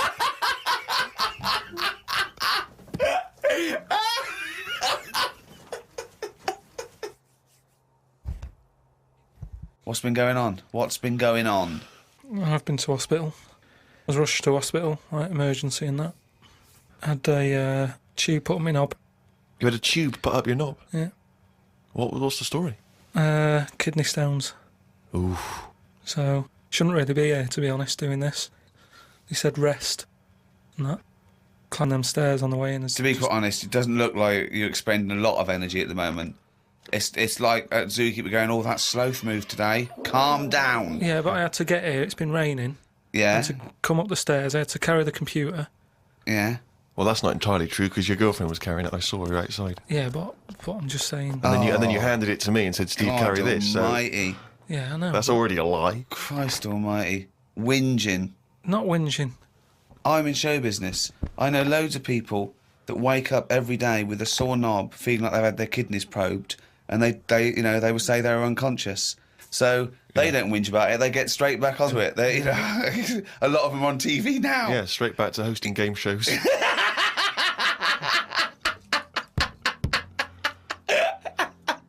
So you're rushed to hospital. So take us through the events because it does sound quite dramatic. You started feeling a bit of pain, did you initially? Felt a bit of pain, and I thought, maybe I just pulled a muscle or something when I've been wrestling with Ricky and that, because you don't know what damage has been done. So I just think, it'll go in a minute, and then it didn't. It got a bit badder. It got badder, did it? So then I thought, I was crippled. I was lying on the floor in agony, looking on the internet, looking for sort of still solutions. looking at monkey news. I just put in like bellyache and stuff, and they were saying me loads of different things. And what I used to do when I was a kid, I used to always just get a cold ashtray and put that on my belly, and the coldness used to get rid of the badness. Amazing. The coldness got it. Like a witch doctor. Yeah. This is like a witch doctor happens to work in a pub. It's like some sort of 5th century remedy written in mud. Yeah. Coldness doth get away with the badness. Why specifically an ashtray? Just because they sort of old cold. They're old cold. I don't know what this is. I love this idea that he's at the operation and he comes round and they're talking to him and his girlfriend gets a phone call and they say, Mr. Pilkington's maybe complications. He's just talking rubbish. Yeah. She goes, oh, good. Yeah, he's back to his old self. What is it? Why specifically an ashtray? Sorry, because it's old cold. I understand it's old cold. Oh yeah, we understand. Everyone who's done a medical degree understands old cold, but old cold belly badness. If you want to buy that book, Old Cold Belly Badness, it's the history of abdominal surgery by Karl Pilkington. No, it just but do you put it in the freezer or something first? You can do if you want, but they're normally cold anyway. It's sort of thick glass and that it holds the cold. But we don't smoke in our house, so I had to use a plate. Oh, well, that's madness. A plate's not going to work. Famously, a plate doesn't work. Oh, my God, no! Oh, God. So you put a plate on your belly, but that didn't do any... That didn't work. So called Suzanne and said, I'm in agony here. She said, go to the doctors then. Good advice. So a lot of people have done that straight away as opposed to going through the plate ashtray. So he went to hospital and he said, have you got an ashtray? They went, no, especially an ashtray. This is no smoking. So anyway, then we get in a cab and what have you, go there. I have an X-ray. His voice is even more boring than usual, isn't it? Yeah. Fuck me. And they put me on a drip and everything. Give me some morphine and stuff. And found out that I had kidney stones. So that's why I was in hospital. And they get them out by I don't know what's gone on, to be honest. I've got some tube inside me, from my kidney to my bladder. That's helping me stuff get about. And so there's a little tube up the end of your knob into your... Yeah, it's not there now. It's high up. Right. So it's high up between my kidney and my bladder. But why didn't you have the thing where they go in the side? You had the choice to... Because I said to the doctor, I'm not a doctor. I said, what do you think... He went, stop putting yourself down, Karl. He said, we need you in the operating theatre now. He just said, I said to him, what should I have done? Because he said, if you want, go home and we'll get you in again or something. Something like that. And I said, no, I might as well have it done properly. Have it done now whilst I'm here. Sorry, the choice was have it done properly or go home. It was something like that. He said there's something you can do, and I said, oh, flush it out. No, because it's too big. It's something like 7mm. And it's basically because you don't drink enough water. Yeah. So anyway, I said, what do you think I should have done? And he said, tube up the knob. And I said, not my favourite one of the choice, but if that's what you think. So he said, yeah, have that. He did me little diagrams, which didn't help. He was like showing... How big did he draw your knob? Sort of normal size. Yeah? Was it? It was all right. You weren't offended by them? But he wanted into detail. It's just, more the tube and stuff in your bladder and your kidney. What was your ball bag like? Did he draw that? He didn't do that bit. He left that bit out. Okay, right. But he said, we'll just pop that up there. And then that's when Ricky turned up to visit. Came in laughing at me because we sat there in like my underpants and stockings. In stockings? Yeah. Why were you dressed He was as there. No, he wasn't in bed. He was sort of out of bed with his little drip, right? He had his little boxer shorts on, just sat there, right, in his pants, right, and he had stockings on.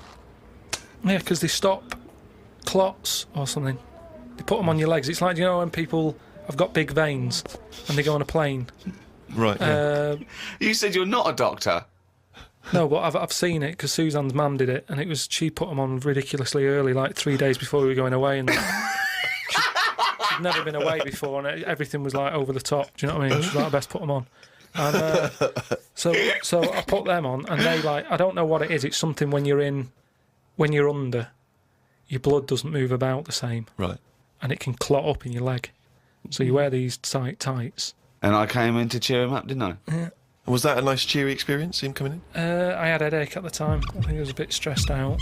Well, he's just the man you want at that point. Yeah. Well, it's weird how it suddenly all happened quick. And I woke up and there was an Irish woman over me going, are you all right? You all right? And I said, oh, it's stinging a bit. She said, I'll give you some more morphine. And I sort of put my head up to have a look at my tackle because I wanted to see... if it was still there? What was attached to it. Do you know what I mean? Because they said something about they might leave some string hanging out of it so they can pull the tube out. It makes you talk. So, I had a look for that. Couldn't see any of that. Yeah. But as she put the morphine in, all the muscles in your body go funny. My head just collapsed. But I'm in agony now, and... Are you in agony right now as we speak? Yeah, certain. But it does make you think now, do you know what I mean? Like, life and everything. I mean, it's weird how it's all happened in the last month, from seeing that bee sort of die. No, Well, not really.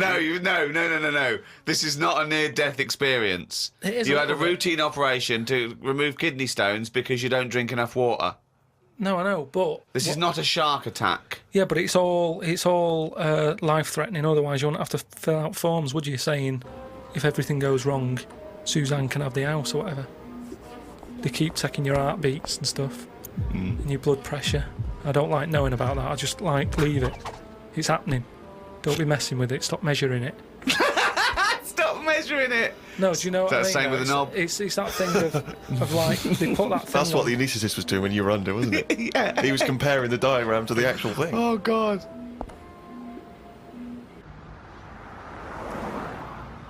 What is the closest thing sort of living that's nothing? I don't know what you mean. What? What's like the closest, like, do you know at some point something's gone from nothing to something?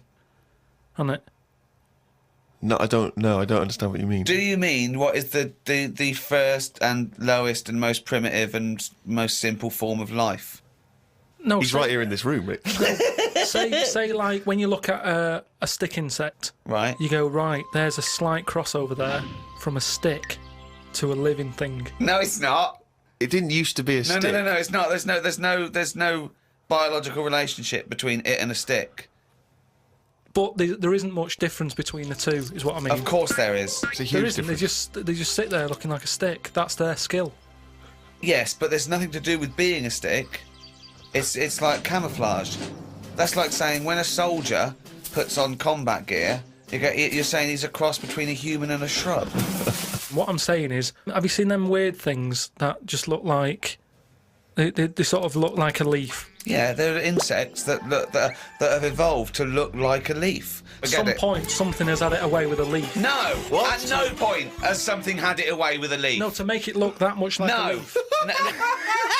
At no point did a beetle shag a leaf. It's superficial. It's the way it looks. That's all it... That's like saying chameleons must have mated with green once. They are green. No, but it looks like a leaf. But then how does it meet? How does it have relationships? It will be going around sort of having it away with a leaf. No, it won't, because it doesn't know what it looks like. It doesn't matter. It's not like a stick insect will be talking to a stick for ages and go, "Oh, I've wasted my time here. This club's dead." Rude. I was chatting to her. She was foxy, but she was giving me nothing. But Dave, that's not a stick insect. That's a stick. What are you talking about? That's a stick. You've been talking to a stick all night. I can't believe it. I just thought she had a great slim figure. No, it's actually a real stick. Well, I've been watching birds more than insects recently. Oh, okay. You moved on from in the insects. last week, just because I've sort of looked at the ant and the bee and that. And what I've found with pigeons is they've got wings, yet they walk a lot. I'd love that to be a thesis where he got like a £500,000 grant from a university, and I said, well, Pilkington seems to... He's done ants and he's done bees. He's followed ants. Apparently they're not doing anything. Some of them are lazy. We are granting him another £500,000. He's been working on it for a year. Please welcome Karl Pilkington. Karl, what have you found? Well, even though pigeons have wings, they walk a lot.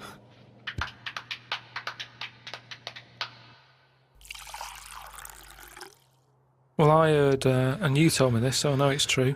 What? Do you know when I talked about replacing blood with coconut, what was it? Well, one, it said coconut milk can be used as plasma, but I haven't had that verified because it's off one of those websites where there are spurious facts. But what do you think of that, Steve? I mean, I've sort of touched on it. But I've just got to echo what Ricky said. I can't have an opinion unless it's been verified. But why aren't you just being open-minded enough to go, well... Well, no. But That's not being being open-minded. Open-minded isn't believing everything you hear. You don't believe everything you read, do you? A lot of stuff you kind of go, well, that's interesting to... But we talked about this. What about Noah's Ark? What about it? Well, you said you believed it because it's in book form, but according to that, didn't he get 2 of every species on a big boat? But we know that's impossible, don't we? Depends where he was. If he was above a zoo, there would have been a lot of different stuff knocking about. That's my only problem. What I'm saying is, where was he floating where he could get an elephant, a giraffe, a cat, a dog, a gerbil? Where were all these things floating about? Well, exactly. Right, That's these my Old only Testament downfall. zoos, they were quite Yeah, but big, exactly. really. But you're right. You're questioning it. How is it possible? But I've just said, a zoo. There's no zoo that has got 1% of all animal species. Well, I don't know where he got them from then. There's a couple of million species of animal. And how did he round these animals up? Because they were drowning, so they were looking for any boat. So they were actively seeking out an ark. Well, they would have just been looking for anything to get hold of. Yeah, and where did he keep them all? How did he keep them all separate? How did he... At that point... Oh, no, the lions ate the otter. No, because at that point, it's that thing, innit, of how you all pull together in a bad situation. Talk shit. You all chip in, they're all like, oh, God, let's be nice to our neighbours. Right, so there's spiders talking to flies and... Well, they would have just gone elsewhere, wouldn't they? They would What do you have been mean? on another bit of the boat. The spiders don't have to knock about the lions just because they're all in it together. They get their own little area, don't they? Well, I don't know. How big is this boat? It's big. It's a big boat. Hey, how long? What was the warning he got from God to make it? I don't know. It's a couple of weeks. Yeah. Two of every species, Karl. How big would this boat have to be? Yeah, it's big. You can't just keep saying it's big, because I know in your mind you're imagining this ark. There's a boat with Noah up the front with his wife, 2 giraffes behind him, then next there, 2 elephants, and it just and it's just like elephant, giraffe, hippo, dog, cat, weasel, couple of frogs, and a spider talking to a fly going, let's get on. But when we're off here, you're dead. But what would you have done then?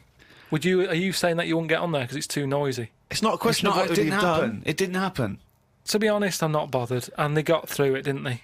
They got through it. They're here now. We're not short of them. If anything, like I said, he didn't do us a favour because he saved too much. You can't move out there for stuff.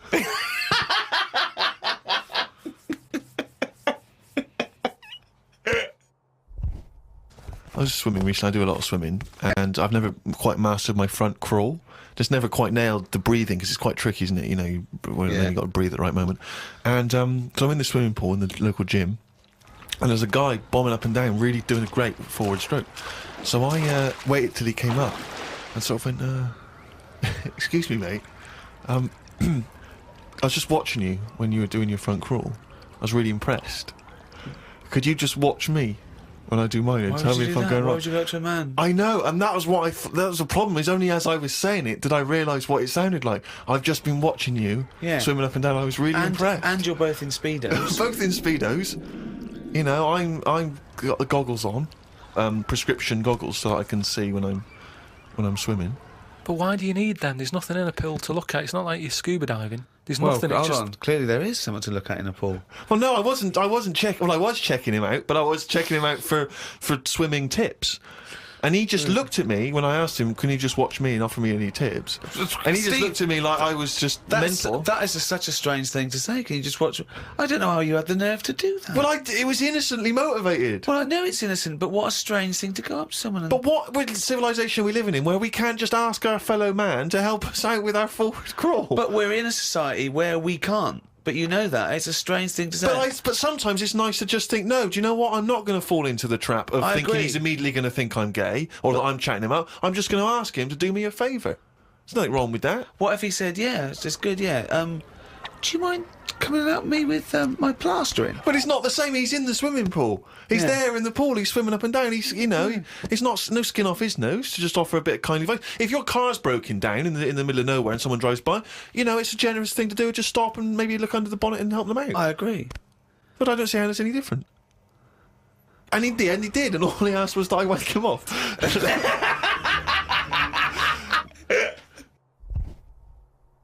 Karl, as you're aware, you've obviously got many celebrity fans, and you've also got a new fan, Warwick Davis, who is the short actor that many people will see in films like Return of the Jedi. He also is in Harry Potter. He's 3'6", and Ricky and I worked with him recently.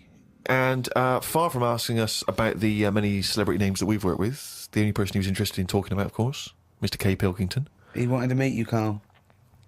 Yeah. Well, is he all right to get on with? Why wouldn't he be? Just because sometimes when people aren't normal, it's just... Sorry? No, I just mean when someone... Like, I've met a few little people in my time. The one that I met a little fella once, and he was all right. He got drunk really quick. But he was all right, but it took me by surprise. Only because, like I've said about when I met Steve for the first time, it's only that same thing. And then if I lived with the little fella, I'm sure we'd get on a storm.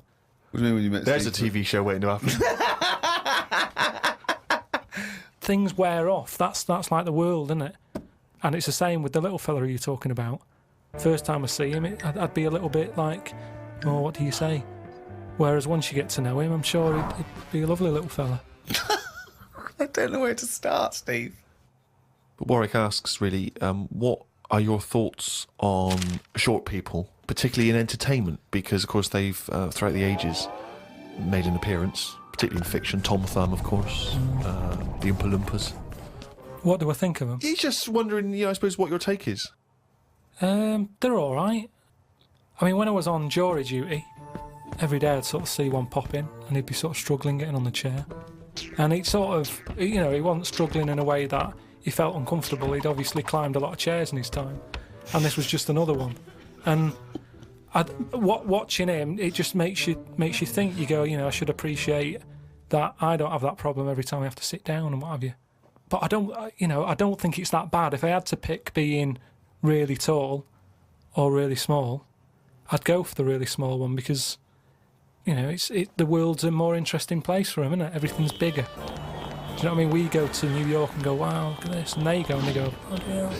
Do you know what I mean? Everything's a lot bigger. Everything's more amazing. Food portions. Everything's a bonus. So out of the two, I'd be small, and maybe that's what I'd chat to Warwick about for a bit, just to get to know him. Brilliant. It's a shame in a way that he's not been able to pop in. I'd like to hear that conversation. But I've got, speaking of like weird stuff and that, I've got a new... Well, we weren't, but go on. No, got a new book. Do you know I had that Freaks book? Top 50 Freaks. Got a new one sent to me. Really? Yeah. And do you know, like, everything normally has a name. So, like, if it's the two-headed fella, they're all nicknames like that, aren't they? They've got two nicknames, I imagine. But this new book I've got, right, on the cover of this one, it's got, like, a woman with 3 breasts, right? And she's called the three-breasted woman, as you'd expect. The one face. Why is she posing nude, though? That's what I want to know. Tart? Well, she looked happy. And there was a fella with, like, one face but 2 bodies. Doing one face but 2 bodies. One face, 2 bodies. What do you mean one face, 2 bodies? Surely one head, 2 bodies. Ed as well, but it was mainly the face. That was weird because he looked fed up. Sort of... What are you talking about? What are you talking about? Without a head? How can you have... What do you mean? How did it join to the neck? No, it did have a head, but the fact is, it was weird that it had one face to me. What do you mean? Well, if you've got one head, you'll have one face. Yeah, I know, but it was the fact that he had one face and 2 bodies that I didn't think... But why do you keep saying one face and 2 bodies as opposed to one head and 2 bodies? We're all the man with one face. Yeah, but now I've got one body. Yeah, well, surely he's the man with 2 bodies then. Again, the description. Roll up, see the man with one face. I know, yeah. So it's full of stuff like that, right? And what I'm saying is, that fella, the one-faced man, the 3-breasted woman... He wouldn't be known as the one-faced man, is what I'm saying. Well, that isn't the peculiar thing about him. Well, they all had names like that. Right. But there was one thing in it that didn't even have a nickname. It was so weird. What do you mean? It just said unidentified. What does it look like? Sort of testicles for eyes. That's. It just reminded me when you. What do you mean testicles for eyes? And what is it? Did he have a normal body? I didn't even look at that. Oh, so that's what I'm saying though. You're attracted to the oddness of the thing, and that's what I was saying about Warren when he walks in. Warwick. It'll be odd for a minute, and then I'm sure for him it will be. He'll get used to you. I've got my head round it a bit more, and the way that there's loads of people in the world, and yet you don't see people with like dangly eyes more often. It amazes me. I love the fact that he's amazed by not seeing freaks. Yeah. It's incredible. He's walking down the street going, oh, everyone's got one head. That's weird. Suzanne, see any dangly eyes today? No, me neither. It's weird, isn't it? What's going on in the world? Went out the other night with the lads. There's a few of us, young, free and single. Must look like the Swingers. Oh, it was pretty. It looked like a boy band had gone out. It looked like, really? It looked like, NSYNC had hit the streets. Right. Yeah. A friend of mine said, let's go to a club. Right, I haven't been to a nightclub for a long time, actually. I haven't been... Is that because your glasses steam up when you walk in out of the cold? That is a problem in the winter. It's very difficult to make a good impression. As you walk in, your glasses steam up straight away, and you got to take them off and clean them and stuff, and then you get a bit. On your white fronts, you pull your white fronts up through the jeans, clean them on that, or the back of a girl's dress. But we cruised down to the club. It's one of those big sort of London super clubs, and it's a bit of a queue. I think it's a bit of a chore. But we're queuing up, we're in good spirits, we're looking at it, sounds pretty funky, we can hear the music coming out. Been in the queue for quite a while, 25 minutes. Forget it, 25 minutes. Well, yeah, we were pretty excited by this point. The doorman says, hello lads. I said, yeah, we're coming please. He went, no you're not. Really? What? He said, you're not coming in. And he just immediately lifted the little rope and sent us away from the queue, right? And we were slightly perplexed. We were dumbfounded. We didn't know what to do. It was like this couldn't be happening. It didn't make sense. We just queued up what was going on. And so my friend said, well, we've got to find out why he's not going to let us in. So he goes back over. I thought you wanted to do. You wanted to tie him up with logic. That'll show a bouncer. Exactly. Yeah, show him how educated you are and how you can win an argument and make him look stupid. You'll be in that club in no time. That's what they appreciate. They love that. Because what they respect is being made to look like a fool. Yeah, exactly. So we went over and... They really look up to intellectuals. Exactly, yeah. So one of our mates goes over and he says, why didn't you let us in? And he went, because you didn't have any girls with you. Now, I'll tell you this. That's kicking you when you're down. Because when you're out on a Saturday night trying to get into a club to meet women, and the reason you're not allowed to go in a club to meet women is because you haven't got any women with you, that's just salt in the wound. It's so humiliating. So, a friend of mine says that there's a VIP entrance over there. There was like a woman with a clipboard, the guest list. Separate entrance. She said, you've got a little bit of profile, Steve. Why don't we try and use your... You ran home, got your Golden Globe in your Emmy. Yeah, exactly. Well, I always carry, some of my cuttings with me. Yeah. And I felt a bit self-conscious about it. I was thinking, I'm not into this, it's a bit awkward. But he said, look, don't worry, you just stand here. Just stand here, just like you're having a conversation. I'll go over, I'll point him out, I'll go, there's Steve Merchant over there, they're at the office or whatever. Oh, God, Steve! So I thought, well, the thing is, we were out, and I was a bit frustrated, and I thought, we may as well try everything. So I stand there, and my friend goes over, and he has a word, and he comes back, and he says, it's fine. She can't let us in the VIP entrance because she's not allowed, but what she can do is walk us to the front of the queue, right? You can walk to the front of the queue and explain. So I think, okay, fine. Oh, God. So we walk past everyone else, right, to the front of the queue, right? She goes up to the guy, she says, this is Steve Merchant office. The guy goes, I know he is, we're not letting him in. Oh, God! Oh, God! By now, of course, some people have recognised me, so they're trying to have my photo taken. So there's people inside the line that's being allowed in the club. I've got to lean across the rope to have my photo taken with them, even though I'm not allowed in the club. So they go, oh, all right, this is Steve, they're having the photos taken, right, camera phones and that. They're going into the club where the music, the party's kicking off. I'm outside waiting for the next chump who wants to have his photo taken. I mean, it was mental. So, that's unbelievable. I was furious, and then one guy, I remember he was chatting, and he goes, oh, yeah, brilliant, I love the podcast and all that stuff. Is Karl with you? I said, no, Karl's not out here. And his girlfriend, she went, who's that? And he went, oh, it's just Steve Merchant, he does the office, he does the thing. And she went, who cares? Who are you, Bruce Forsyth? And it's that thing when suddenly I'm being humiliated and embarrassed by someone's girlfriend. I never asked for that. I never asked for her opinion on me. I'm sorry if I don't impress you, if I'm not sufficiently famous for you, but it's not my fault. It's your girlfriend who brought it up. It was like I'd gone over to her and tried to show off, and she was annoyed.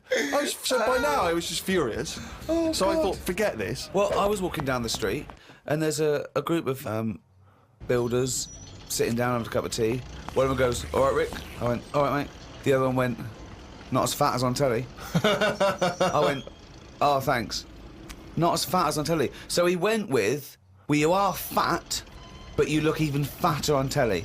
He didn't say, oh, God, you don't look fat at all, or, oh, you look big on telly, but you don't look fat. Just went with, not as fat as on telly. And there's nothing I could say, but cheers, mate. Now, when you said cheers, mate, did you say that because you were... Because I'd say cheers, mate, because I'd be a little bit scared of them.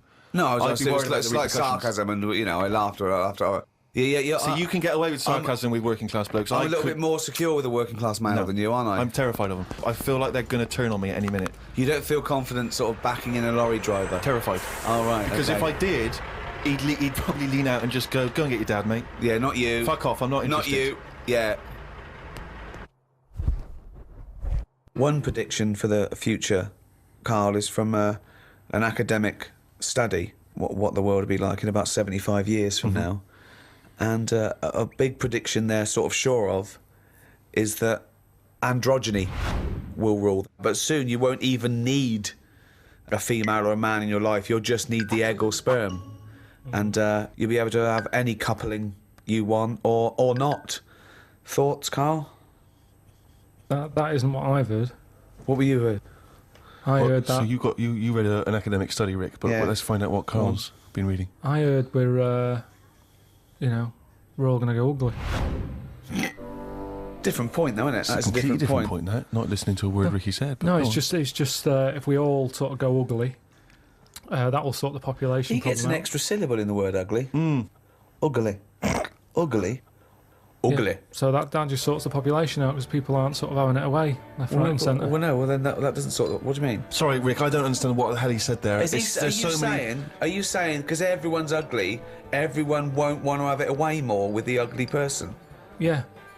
Okay, I still don't. You seem to understand what he's talking about, Rick. I'm still confused. But what he thinks is that if we're all ugly, then we still have this strange paradigm of beauty that won't exist, so we won't fancy anyone as much. No, they'll still sort of fancy, because at the end of the day, we're animals, aren't we? Yeah. So we'll still have it away, but not as much as they'd like to do now, because it's all based on looks. Sorry, but what's this got to do with what What's Ricky this world said? like? Describe a typical town or country. It's exactly right. Imagine London. You've still got the gherkin. You've still got the big wheel. Right. It's just everyone's ugly. Right, and they're doing all the same jobs, are they? Everyone's still the world's got to carry on. What do they look like? What's ugly?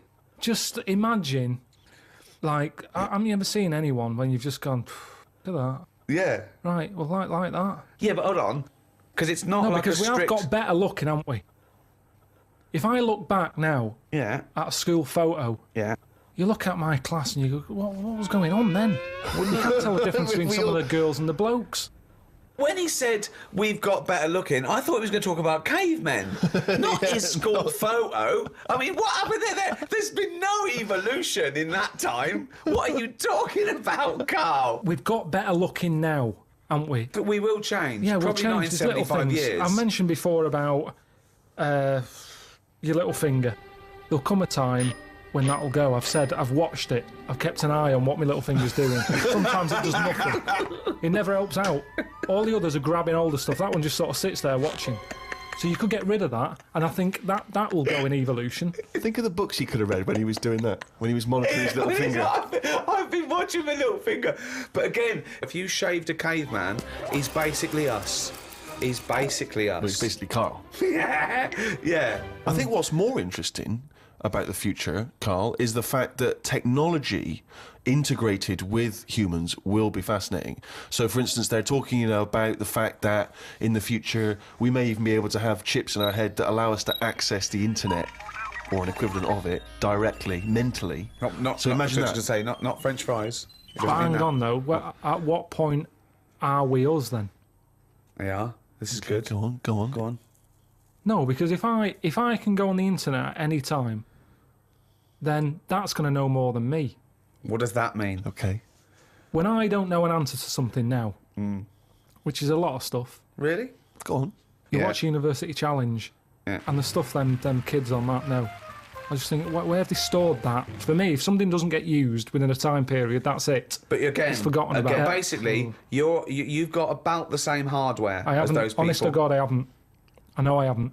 So what I'm saying is, if I want to know the answer to something, I go on the internet. Yeah. Right. Now, if I've got a chip in my head with Google on it, I'm never going to use my head. I'll just be forever on Google. I'm never going to use my head. Well, I'm not, But because what's the point? Your head is, though? Because I'm going to get it wrong. The chances are I'll get it wrong, so divert that. It's like saying... No, you can't bypass the brain straight to Google. When you're having a chat socially, it's not like they're going, all right, Karl, how are you? And you're not there. You're asleep and Google's talking. I think you'll find that they're... No, only... Do you want to see naked ladies? Come this way. No, only for questions, though, that I don't know. But what I'm saying is, because I don't know a lot of the answers, I'll just say, forget it, leave it connected to Google. So then I'm not me anymore. Well, what are you doing? Where's you gone? I'm looking at Google. So it is you. No, but what Steve just said is, we'll have a chip in our head Right. that can access the internet. Right. So why bother But using my you're own still knowledge? the go-between. You, Karl, are the go-between between the internet and whatever your But you mouth can't says. beat the internet. Yes, You but can't, you're he the knows everything. Where does Google get the information from in the first place? Someone on one of them bright people on University Challenge just put it on. Yeah, a human being. So, but I'm going to get lazier. I don't watch University Challenge and go, I want to be like them. I'm going to start reading books. I've accepted I'm never going to be like them. I can't play along. All I tend to do is I say to Suzanne, right, so every question now, I'm going to have egg as the answer. And I'm hoping that one day... What an amazing game! What an amazing intellectual pursuit that is! What a lucky lady. What does Suzanne say to that? Well, she just sees if it works. She just plays along, and then I'm saying, oh, it might be this one or whatever. I love that, because I remember once, it was about 5 years ago, Karl and Suzanne were round near Christmas, and me and Jane were there. We were playing different parlour games, like charades and that, and then one game, you have to do that thing where you have to beat, and you have to do animals, and you have to go... first one is A, then B. So you say aardvark, next one goes beaver, next one goes cat. It came to Karl, he panicked, and he went egg. And he was on egg. So you're sat there watching University Challenge, and on a good night, it's, you know, well-known jeweller Fabergé's, well-known for his jewel-encrusted egg. Humpty Dumpty is commonly pictured as a living egg. Sometimes it's getting extraordinary. If you keep saying the same thing, eventually, it's like a broken watch. Karl Pilkington's head right, looks like hay. Yeah. I've just got more chance of getting it right.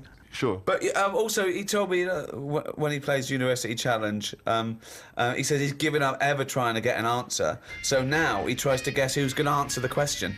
Another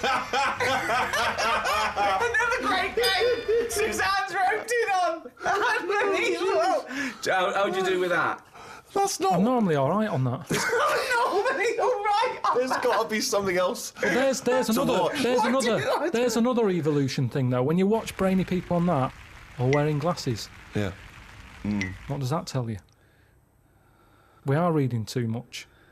We're wearing the eyes out. And that you can't argue with that, because the evidence is there. Can. OK, one more go. What do you mean? The chip in the brain isn't part of filling your head with stuff, the journey of filling it with that stuff. What do you mean? Whereas if you had a baby, the baby pops out, it cries a bit, you go, right, what do you want your baby to be interested in? And you say, I want it to be a plumber. You go, right, when it's 2, we're going to stick a plumber chip in its head. Right. Yeah.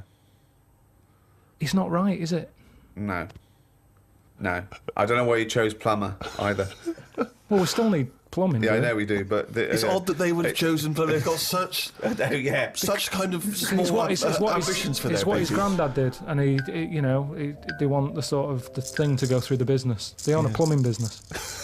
They want the baby to carry on the business of the plumbing. They want the baby to be able to plumb. Well, what about this chip in the head? But you've made this up. You've made the scenario up. They're not putting chips in babies' heads. I thought you said they were. No, When did I say that? I never said that. I think Steve's right, and I don't know, I haven't read it, but I imagine he's saying it's the next step in convenience with technology and an interface between a human and a research tool or fun. You know, computers went from being the size of a room to a thing you can wear on your watch. So the next step may be, you won't forget your palm top, you won't forget your iPod, you won't forget your laptop. It's in there, it's an interface. I know, but it makes us lazy. Karl, it's not a question of. It's not that Google is now Karl. It looks like Karl, but it's just spouting, little pop-ups about offers you can buy and cheap holidays here and there. He's not the man I'm married.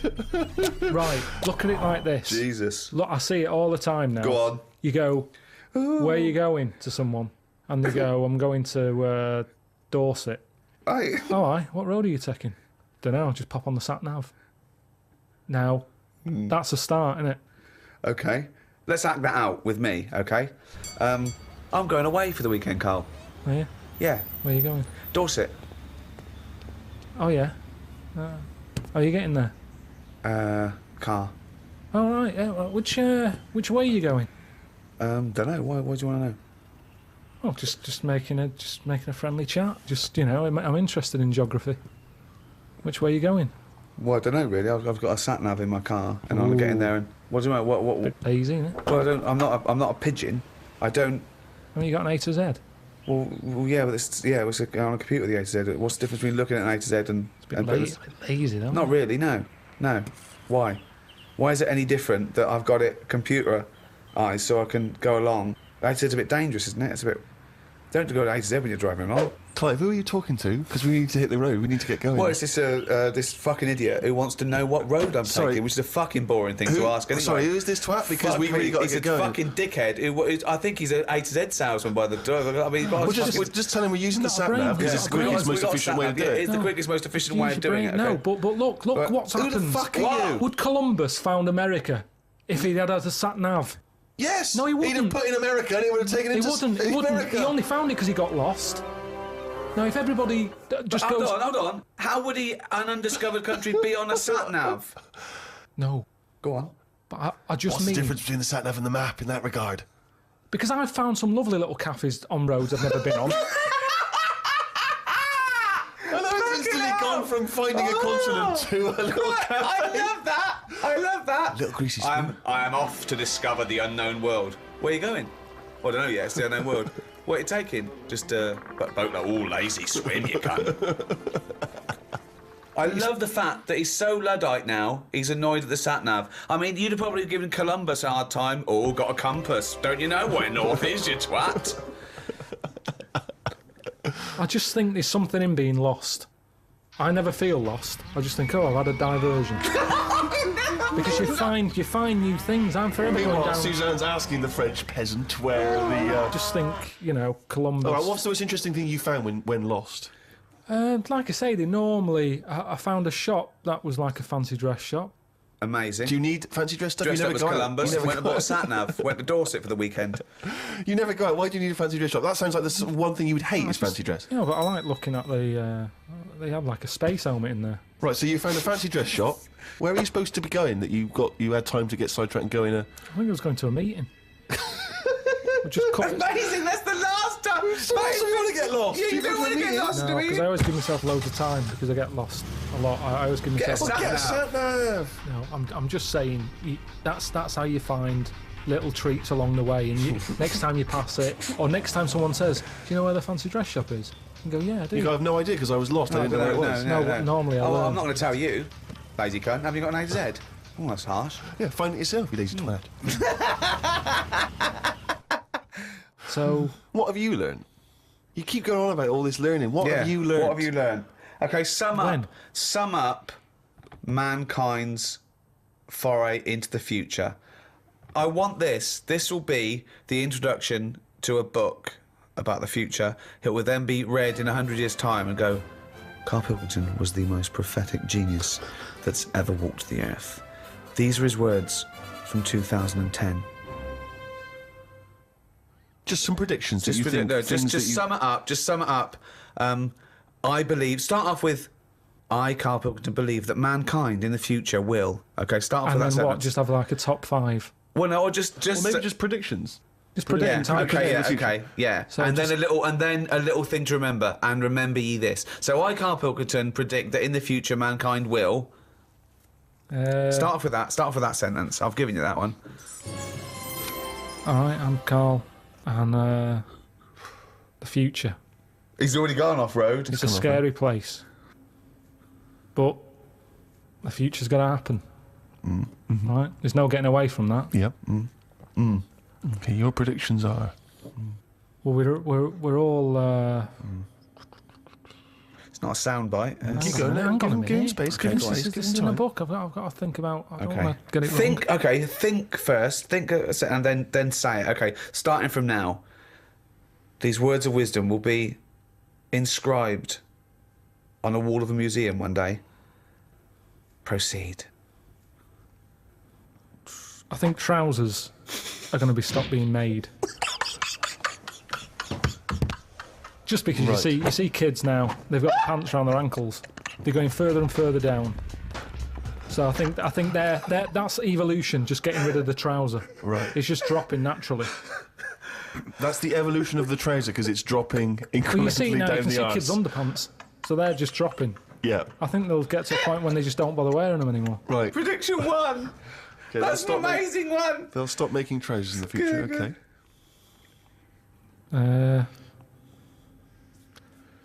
We're going to get weaker. That's already happened. Mm-hmm. They used to say, an apple a day keeps the doctor away. Now they're saying eat 5 fruits. Right. So we've definitely, that's evidence. You can't argue with that. I'd probably put that first because the guy's right. What's number 2? So swap that round. Okay, that's number 1. Give him the pants second. Yep. I'm gonna die. I'm gonna die. Okay, they number used 3. to say, an apple a day keeps the dogs away. They used to say, pull your trousers up. Now they say, put them down, you can. I've never had such fucking dribble. Number 3. Right, number 3. Oh, the scholars are now waiting with bated breath when they find this old scroll, and they go, ooh, what can number 3 be?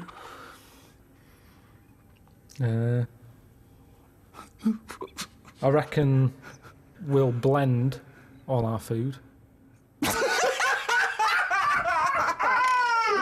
Oh, God! No, because I honestly thought then he was going to make a point about race. When he said, I never thought it would be, we'll blend all our food.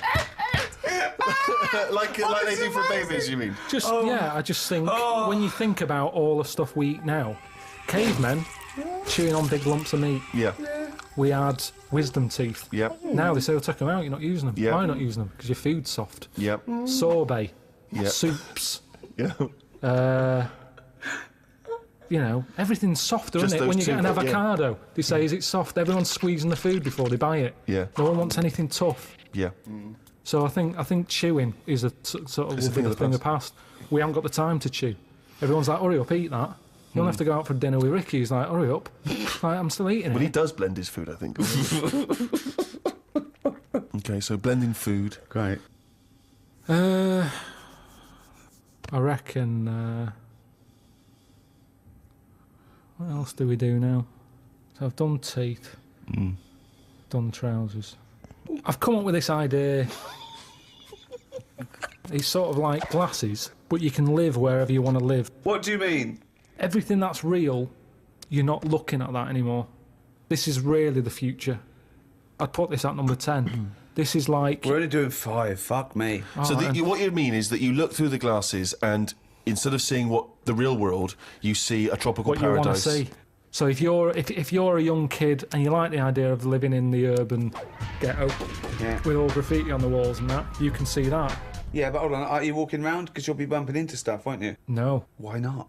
No, what you mean is that the stuff that's there in the real world is being digitally reimagined in your glasses. So what was a nice country lane is suddenly now an urban ghetto. It's got loads of graffiti on it. Sure. Absolutely mental, pointless, would never work. Absolutely one of the maddest things you've ever said. Really weird, that one. Yeah, It could be done. I reckon it could be easily Why done. would it be? Okay, Because- that last one, that's number 4. That's a load of bollocks. So what's number 5? There'll be more letters in the alphabet. Why? Why? Because we're running out of words now, aren't we? No, we're not running out of No, we words. are. We are definitely running out of words. Just using the letters we've already got and making new words. Yeah, we're making, No, but we haven't got enough now. Of course we have. Have you any idea? You could have a word with 9 L's Yes. before you run out. Yeah, and they do in Wales and what have you. That's because their alphabet is shorter than ours. They've only got something like 24 letters over there. Right. They go mental with the L. Now what we do is we've got 26 letters, but we are now struggling. We're not struggling at all. We are. We're not. I mean, it's a stupid... Boswallocks in shampoo. Now there's a word where they've gone, well, we've invented something here. We've got something we're putting in shampoo. Boswallocks? Boswallocks. Have you just made that up? No, it's now they go, new with Boswellots and ceramide R. Yeah, but that's a new word because they have to, they come up with a new word. But it's a terrible word. Why? Boswallocks. It's another word. Is that real? You've made that up, is it? I haven't. That's a real word. Yeah. Now this is what I'm saying. So years ago, when they came up with all the sensible ingredients, Go on. sodium. That sounds. That sounds all right. He likes sodium. He doesn't Happy like with that. Boswellots. Because it sounds like something in it, like an ingredient. Well, yeah, but that's because you're used to it. Is this a load of Boswellocks? Are you winding me up? No, the two it's of you? real. It's real, and that's because 26 letters. We've wasted them. Years ago, we went mental with the, pneumonia, sticking a P on it. And there's loads of words where you go, what's that letter doing in there? Whereas now, they can't do that. They've gone, whoa, pull that back. Why is that letter there? And now you've got stuff like abbreviations and stuff. Yeah. Let's not waste letters. Let's just control it a little bit. Cars are called things like, you know, GTI or something, because they're going, well, I can't think of the word to call this. So they're giving them letters. Think of a word now. Think of a word that hasn't been made up. What do you mean? Well, tell me a word that hasn't been made up. All words have been made up. No, one that hasn't. That could be used. Say if I invent something now to put in shampoo, what can I call it? Quick. Cranberry. No, it's too close to that. No, we can't get that past the advertising person. Scrimpton. Scrimpton. Yeah. It took Ricky 2 goes and you accepted his second one. Well, I think we've sorted out the future.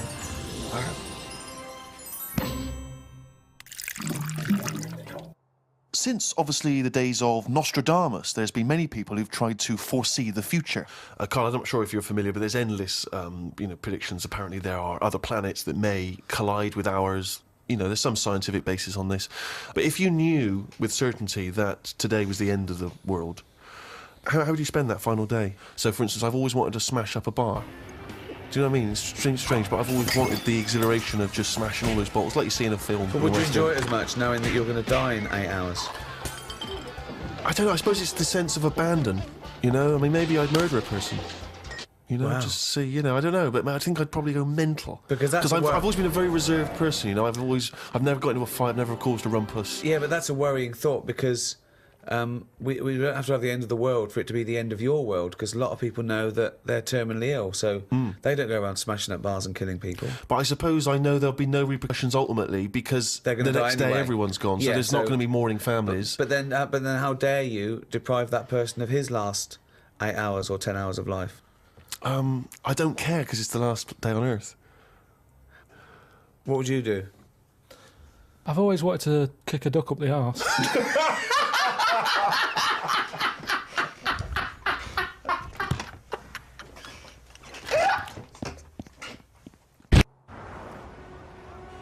I should start by just saying, Karl, that the natural world is so diverse that we don't even know how many species there are.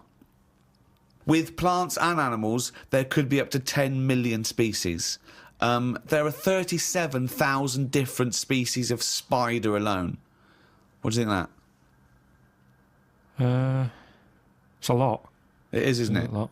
But if there's loads of stuff out there that we don't know about, and we don't know what it's doing, is it that important? Is it worth finding them now? Well, yeah. Why? Well, it may give us the key to unlock other mysteries. A spider won't. Well, it might do. A spider won't be unlocking any mysteries. Well, that's what I mean is the police know about the gangsters, but Right. they go, right, we're aware of them, let them get on with it. We'll keep our eye on them. And it's the same in the jungle. These spiders, the deadly ones you're aware of, the ones that are just pottering about, you go, don't even worry about them, don't even give them a name. They're not doing anything. But what if there's another poisonous spider they haven't identified yet, they're lurking in the undergrowth? I'd be very surprised. So you'd be very surprised. I'd be surprised if there was It something... sounds like laziness on your part. But they're No, discovering it's new not. species all the time. We know about all the dangerous stuff now, because we have to. We live in No, a we world don't. now. We do. We know about a lot of the dangerous stuff. Whenever they find something new now, it's like a new butterfly or... Well, no, look at AIDS. When I was a kid, no one had ever heard of AIDS. Yeah, but that's not a natural thing, is it? That's not like a spider or What do you mean it's not a natural ladybird. thing? It's not a natural thing. It's not something that's... AIDS hasn't been, like, living under the soil for millions of years, going, I'll wait till the 1980s and I come out and kill a load of people. No, but it is a natural It's a new thing. Yeah, It's new. Yeah, but loads of animals are new, aren't they? Evolutionary terms, there's new animals in evolution. I'm sure there's new stuff deep down that's just like, almost like bacteria, sat under the soil, it'll never come to the top, right? It's like having an old woman who's a neighbour. She never goes out, she doesn't bother you. Let her be.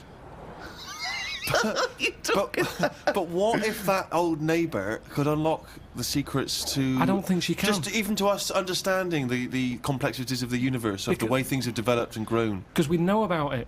Well, why would we know about it? Because I never understand, why is it you want to stop researching and studying now? Why is it that you're happy to just draw a line under everything else? What if people had said this back in the 19th century? We've done this. I think it's someone in the 1900s. We said everything that's going to be invented has been invented. And then look what happened in that century. Yeah, and I've said to you, look at the stuff that is being invented now. The frisbee and stuff like that. It's all stuff that you kind of go, it's all right, it's a good idea, but we don't need it. Yeah, but the frisbee wasn't being worked on by the top brains of our generation. That was some novelty toy that some manufacturer made. Yeah, but it's like, look at the fuss we made over that fella who came up with a Dyson vac. Everyone was like, he's up there with Einstein. Well, he's not. It's a good vac. It cleans up floors well and everything. Who said he's up there with Einstein? His PR people In one of those programmes where they did, like, great inventions of our time, it was easy early on. You go, Einstein, Newton did this, Archimedes, Dyson. And they started to run out, because it is harder to come up with something new now. Because everything that's needed, remember, the things we've invented are things that we sort of go, we could do with that. Inventors don't sit there going, what can I make? Oh, I need a toaster. They've sat there, they've burnt the toast under the grill, and they've gone, I need some sort of device here. Well, somebody, yeah. And what can it do? I'll shake Necessity it like that, is the mother of invention. Yeah. However, there are people who sit around going, where's a loophole in the market? Where's a niche? Here's something. About a year ago, I came up with a see-through toaster, so that you can see how much the toast is cooked. Right. I found it about 2 months after that. Someone had done it. So I've just been beaten to the post.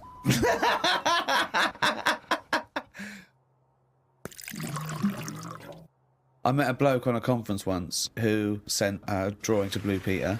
It was their designer car of the future, and he sent them a drawing that was a car, and the only innovation was that you can have a shit while driving. And then he put shit goes down pipe, which becomes fuel. They must have looked at that and gone, what a maniac. I think that's a brilliant... I mean, I've driven a long way. I drove to Cornwall recently, and I would have loved... But I think he did it when he was about 9, and he must have thought, I'm being driven to school. Oh, I need the toilet. Wouldn't it be good? But why hasn't that been done? What? Well, like Steve says, I've been in the same situation when you're driving and you go, oh, where's the service station? You see a sign saying 36 miles. So what would you're in agony. So you suggest pull your trousers down and shit down in the seat that's a toilet? Yeah, well, what's wrong with that? Well, you got your nan in your back. She's got one as well. So you are going to Cornwall all shitting? Well, not all the time, but it's more useful to me than a lighter. So also, at what point do you wash your hands or wipe your arse? At what point does that occur? At the end of the journey. Oh, God! So you get in, you have a shit at Deptford, and you wipe your arse at Polperro. Yeah, but like I've said to you, this isn't like just people going, oh, I think I'll have one. You need one? Not really, but it's something to do, innit? I'm sick of playing I Spy, I'm having a shit. You have it when you really need one. When you have to pull off a motorway, it's a lot of messing about. It's probably going to be a queue at the toilet. No more queues at toilets. 10-minute break that takes, doesn't it? 10 minutes to pull off, have a quick shit. Driving along, it's just going on. It's just going on. Don't even know about it. Radio's on, everyone's happy. Doesn't matter. I don't know, I mean, we all do it as well, that's the thing. Anything else you'd come up with? There's so many things. Chocolate fountain, anything like that. I just go, what are these? Who's invented these? Who's okayed this idea? And yet I can't have a shit on the motorway. Think of computers. Yeah, computers are a good thing, and it baffles me as to how they came about. When you think a computer chip is just made out of sand. Now, for someone to come up with that, you go, there must have been some sort of alien involved here. What do you mean? Why do you think that? So I love it. So the frisbee, rubbish. Anything too clever, well, it wasn't an invention, it was an alien. So there's nothing between frisbee and computer chip. What I'm saying is, it's not even an idea, is it? What do you mean? A computer chip, where's that come from?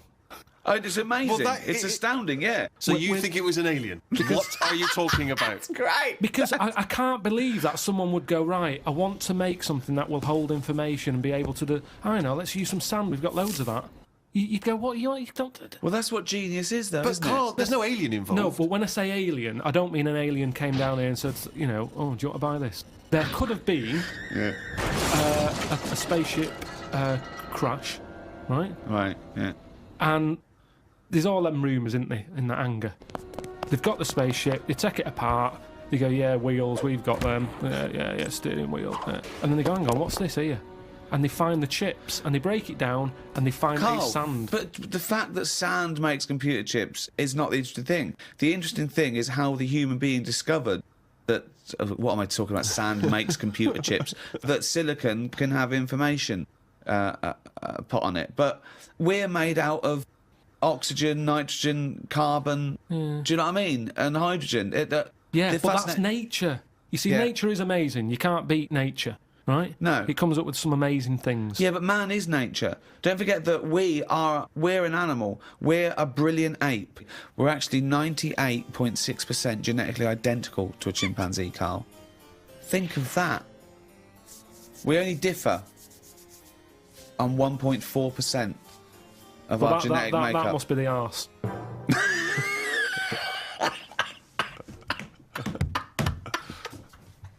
Because that's a lot different.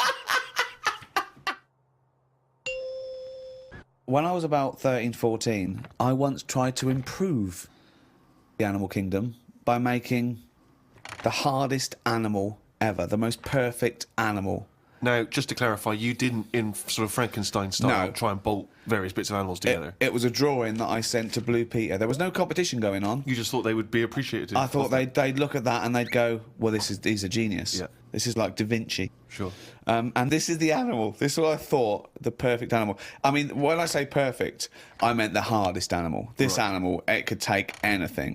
It was just the strongest, hardest, fastest, right? Yeah. So I started with the head of a lion. Of course, that makes Do you know what I mean? sense. It looks good. Bite you, right? Okay. I popped that on the body of a rhinoceros. Okay, so it's got the toughness, the armour, if you like. It's full strength. Head of a lion. Think of that. So you've got this picture. Head of a lion, body of a rhino. Perfect. Okay? Hold on, though. Pop some arms on it. The front arms were the arms of a gorilla. The arms of a gorilla? So it could punch, grip, it could make stuff. The lion, I mean, that's where the lion falls down, because it can't make stuff. Sure. It can't climb, you know. So, okay then, wait a minute. You think that's got enough weaponry? Sounds like it. No. Pop on the tail of a giant scorpion. A giant scorpion? Yeah, yeah. So a scorpion that's the size of a rhinoceros? Exactly, so the tail was as long as that lion. So now this is a scary animal. Yeah. And this is where the animal fell down. I thought, right, legs. Well, the fastest animal is the cheetah. Cheetah. Popped on 4 cheetah legs. 4 cheetah legs. It would have collapsed. Crushed under It would the have weight of the collapsed rhinoceros. immediately. So, Yeah. yeah. And you drew this, did you? Drew it, yeah. Did you show it to anyone Yeah, other my than mates went, that's brilliant. Right. They said, that's brilliant. And then just sent straight to Blue Peter. Yeah. Any reply? No reply at all. Really? No reply at all. Surprised. What do you think of that, Karl? If you wanted to make the ultimate fighting animal, what would you come up with? If you had the power, like that fella in Arabian Nights, size of a chimpanzee, you could change into anything, but you could change into, you know, like that. I don't think I'd go for strength and that. I'd go for survival. What would you do? Cockroach? No, I'd have like an armadillo's body. Right. Okay. I'd have a head of an owl. Right. The head of an owl? Yeah, why come on, why? What does that bring to the table? The head's there to sort of make it look friendly to the make it look human friendly. race. So Okay. because if you look half decent to the human race, they'll look after you. Right. That's the way it works, Yeah, isn't it? With okay. a cat and a dog and all that. So the owl makes it look nice. Right. I'd have. I wouldn't have legs. I'd go for like the slug juice. What do you mean? So now you're a really slow-moving, legless armadillo with the head of an owl. Slithering along. How Yeah. is that going to be friendly? They'll see the beautiful face, but then they'll be terrified by the sludge. No, because the head's that nice that they'll forgo the sludge. But hold on though. But wait a minute. So it's got this thing that's stuck, right, going at 0.1 miles an hour, with a going hoo, right? You come over, you kick the head off. How is this No, a because the survival? head can go into the thing like a tortoise. Can it? Yeah, of course it can. Into the armadillo body. Well, no, an armadillo doesn't do that. It just curls up into a No, ball. this isn't an armadillo, is it? So it's Why has it got the sludge? Why is that Because so what attractive? I'm thinking is an armadillo. They're good when they're on their feet. Flip them, they get stuck like a tortoise. Right. Slug stuff, keeps it down. So if anything attacks it, it's like a limpet or one of them things that can. Why lock not have a to stuff. limpet then? But it can't get any. How it can barely move. It can Just hardly get just anywhere. go and kick it. What do you mean it can't get Well, how anywhere? can it escape from danger? It's going to move very rubbish. slowly. No, 'cause What, that's the it'll worst lock itself animal. in. It'll lock itself in. Yeah, and then I just scoop it up on the You sand. can't scoop it up. It locks itself in if it's in danger. I'd give it peacock feathers. This is the worst animal Why has it got peacock feathers? Again, it's just the worst animal I've ever heard. Why has it got peacock feathers? threatening. It looks more threatening. It That's does, what what, peacock that's the feathers do. least threatening thing, peacock feathers. It's like Danny LaRue coming at you. There's Yeah. nothing remotely scary about peacock Yeah, feathers. to humans. Yeah. But the humans won't be harming it because they like the owl head. People will like to have these things in the garden. They eat lettuce.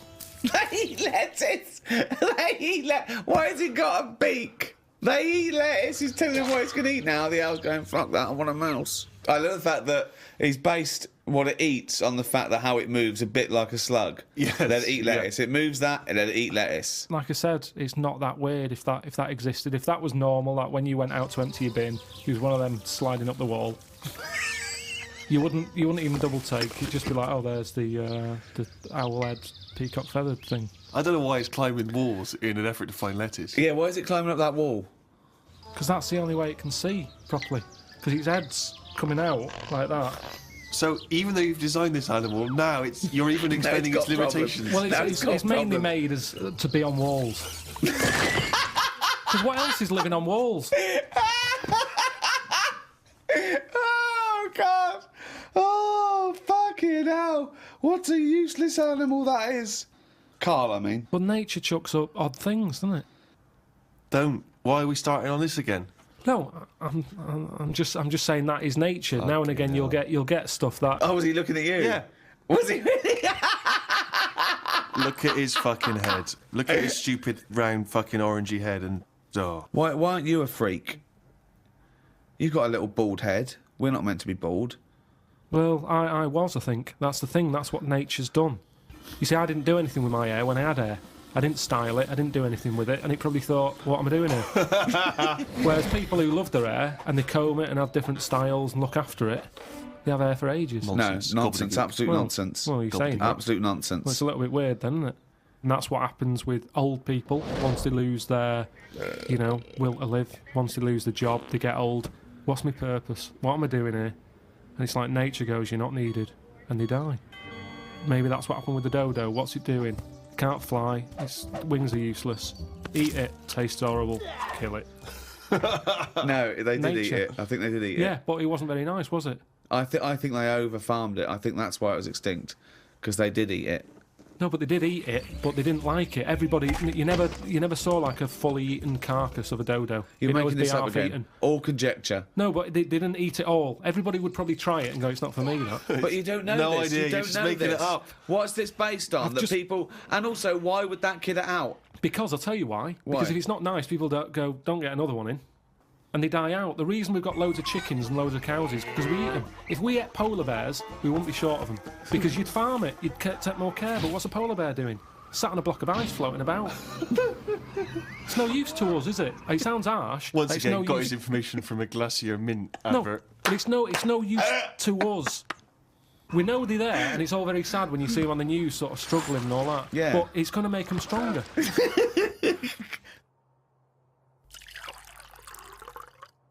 I saw this trailer for this documentary that said the man who's having a baby. And I turned on, and it's a woman going through a sex change, and she's pregnant. That's not a man having a baby. That's a woman having a beard. Having a breakdown.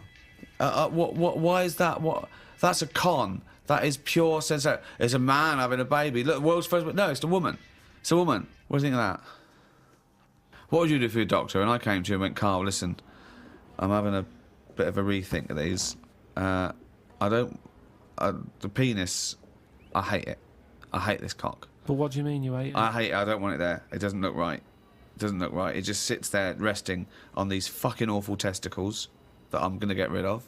I want this thrown away. Yeah, well, it's, they're not a great look. I know that. Everyone knows that. It's just the way they are. I mean, if we're all being honest, they're an odd design. I don't think anyone likes their own, do they? That's why we cover them. They're not a great thing, are they? What? It's not why we cover them, though, is it? It's part of it, I think. I think deep down, I mean, even if, like, I know you hate the Adam and Eve thing, but even if back then he was like, good God, cover them up.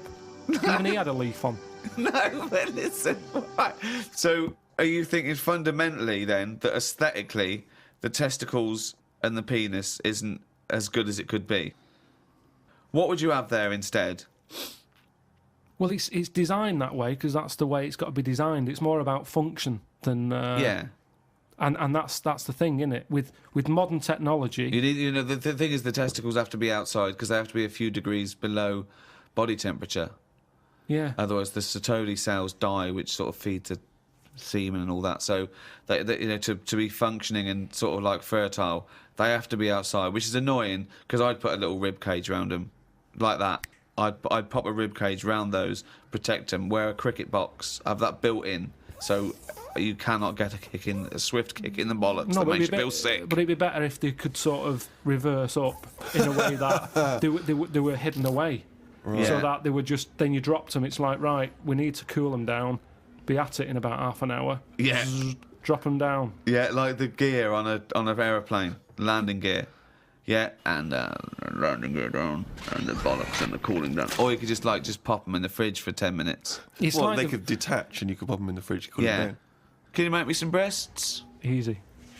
Okay. Go on, you say easy. What are you going to do? What's your plan? Just, how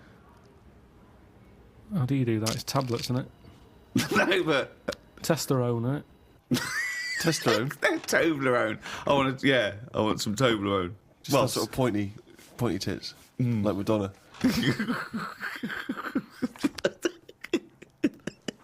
Where do you stop, though? Supposing I came to you and said, Doctor, listen, I like the bollocks, I like the penis, but I don't like them where they are. I want them in the middle of my chest. I want breasticles. Yeah? The arse, I don't like it round the back. I can't see what's going on.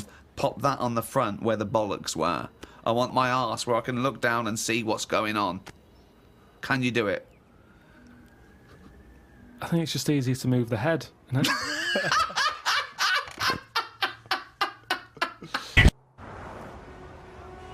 Karl, when was the last time you reminisced? Well, my mum and dad have been round, haven't they? So been reminiscing a lot. Yeah. What were you thinking about? We're just chatting about Tic Tacs. One of the great memories, yeah. The happy memories. Now, I used to love them. Yeah. When I was younger. Yeah. My dad got a load of them. What, this year? No, recently? years ago. Years ago when I loved them. I said, I love Tic Tacs, me. Yeah. He met one of his mates. He didn't nick them from the sweet shop? No, that's what he you knew did, some mate who could get his hand on a load. Right. And he must have Thief. got about 30 crates of Tic Tacs. 30 crates of Tic Tacs? Honestly, with about 24 on each crate. We got them, stuck them in a cupboard under the, just in the kitchen in the corner. Yeah. Now, I worked my way through about 6 crates. I was quite happy. In how long? I don't know, in about 2 weeks, 3 weeks or something. Right. And then after that, I'm getting sick of these. Right. Yeah. You were minty fresh, but you were sick. Lovely fresh breath. Yeah. Yeah. But I mean, I haven't got that much more to tell you about it. It's just... Sorry, whoa. Bear in mind, this was something he was recently reminiscing with his parents about. They were sat around, and we've already learned up to an hour could go by reminiscing. Sat around for an hour, talking about the great I've already Tic run Tac out of saga. responses. I've got nothing to say about No that. opinion. I mean, I was nearly going to say, what'd you do with the empty little flicky Tic Tac boxes? And then you realise that that's utterly dull and boring. Well, I was struggling. I don't know what this anecdote is, other than a bloke. Other than you said your dad, I like Tic Tacs, me. He went, all right, I talked to Albert. Albert, you got Tic Tacs? I've got 30 crates, if that'll do. Yeah, bring him round. Put him under cupboard. He's got through 12 crates. What's his breath like? Fucking lovely, but he's been sick all over the cunting place. Oh, do you want some more? No, of course we fucking don't. You'll talk about that in a few years' time. Of course we will for about a fucking hour. No. Then we bring it up on an audio book. But I think that's how we got onto it, because even though I tried to get rid of a load, I used to give them to mates, take them to school, say, have some Tic Tacs. Yeah. You can have them for free. We used a load in the cat litter tray. No, you didn't. We did. It was just ways of getting rid of them. Jesus Christ. Sort of freshy smell, isn't it? It's the same amazing. sort of condensity in that, isn't it? Condensity. It is the same condensity. Similar condensity. Yeah, so I got rid of them like that. And then the weird thing was, even though I'd got shot of them all, you'd be backing up and you'd always hear one ting its way up the tube. It's tinging its way up the tube. It's tinging its way up the tube. It's tinging its way up the tube. Ding tong, ping pong. It's tinging its way up the tube. That sounds like something from Willy Wonka. Oh God! No, it's just I'm just demonstrating that because that's how many of them there were around the house. You'd drop them and they'd go in every corner and that, like Pac-Man or something. They'd be everywhere. You'd be backing amazing. up, tinging it up. Sheila's getting married. Hannah gets confetti. Don't buy any confetti. Go to cupboard under stairs. So yeah, that's a little memory there, isn't it? It is a little memory. Now It's a really little memory. The strange Tic Tac house in Salford, where everything is made of Tic Tacs. Wow, that must have been a hell of a time you had with your parents there. The old Tic Tac No, but it's reminiscence. better. You see, you're saying, oh, what a boring story that is. But when I my see mum you've and dad... re-gravelled the drive. Yeah, smell it. Suck the drive if you want.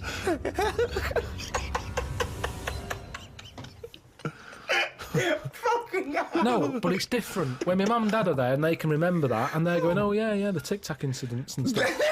What's known as the Tic Tac incident. The Tic Tac Let us never speak of the Tic Tac incident. Yeah, I just imagine the clock ticking. There, it's Christmas Day. I go, what are you smiling at? Oh, remember it used to ting up the tube. You should think about selling this to Hollywood. Listen, what do you remember then? What do I remember? That's Wow. an amazing thing to say. That's a difficult question to answer. Yeah, I don't. Nothing at all. Karl, I know you like to be kept abreast of all the latest breaking science news. Did you read recently about the blind mice that they have been able to make see again? And hopefully, they're whatever they did, which allowed these mice to be able to see again, they're hoping to be able to do with humans in maybe about 10 years' time, or at least begin tests. Extraordinary, isn't it, to be able to cure blindness would be a remarkable achievement in science. It is, but it's just that thing how they say they've done it on mice and what have you. Yeah. If I was blind and I went in for the meeting with the doctor, Yeah. and they said, do you want yours doing? And then they said, like, we've done it on mice, that wouldn't be good enough for me.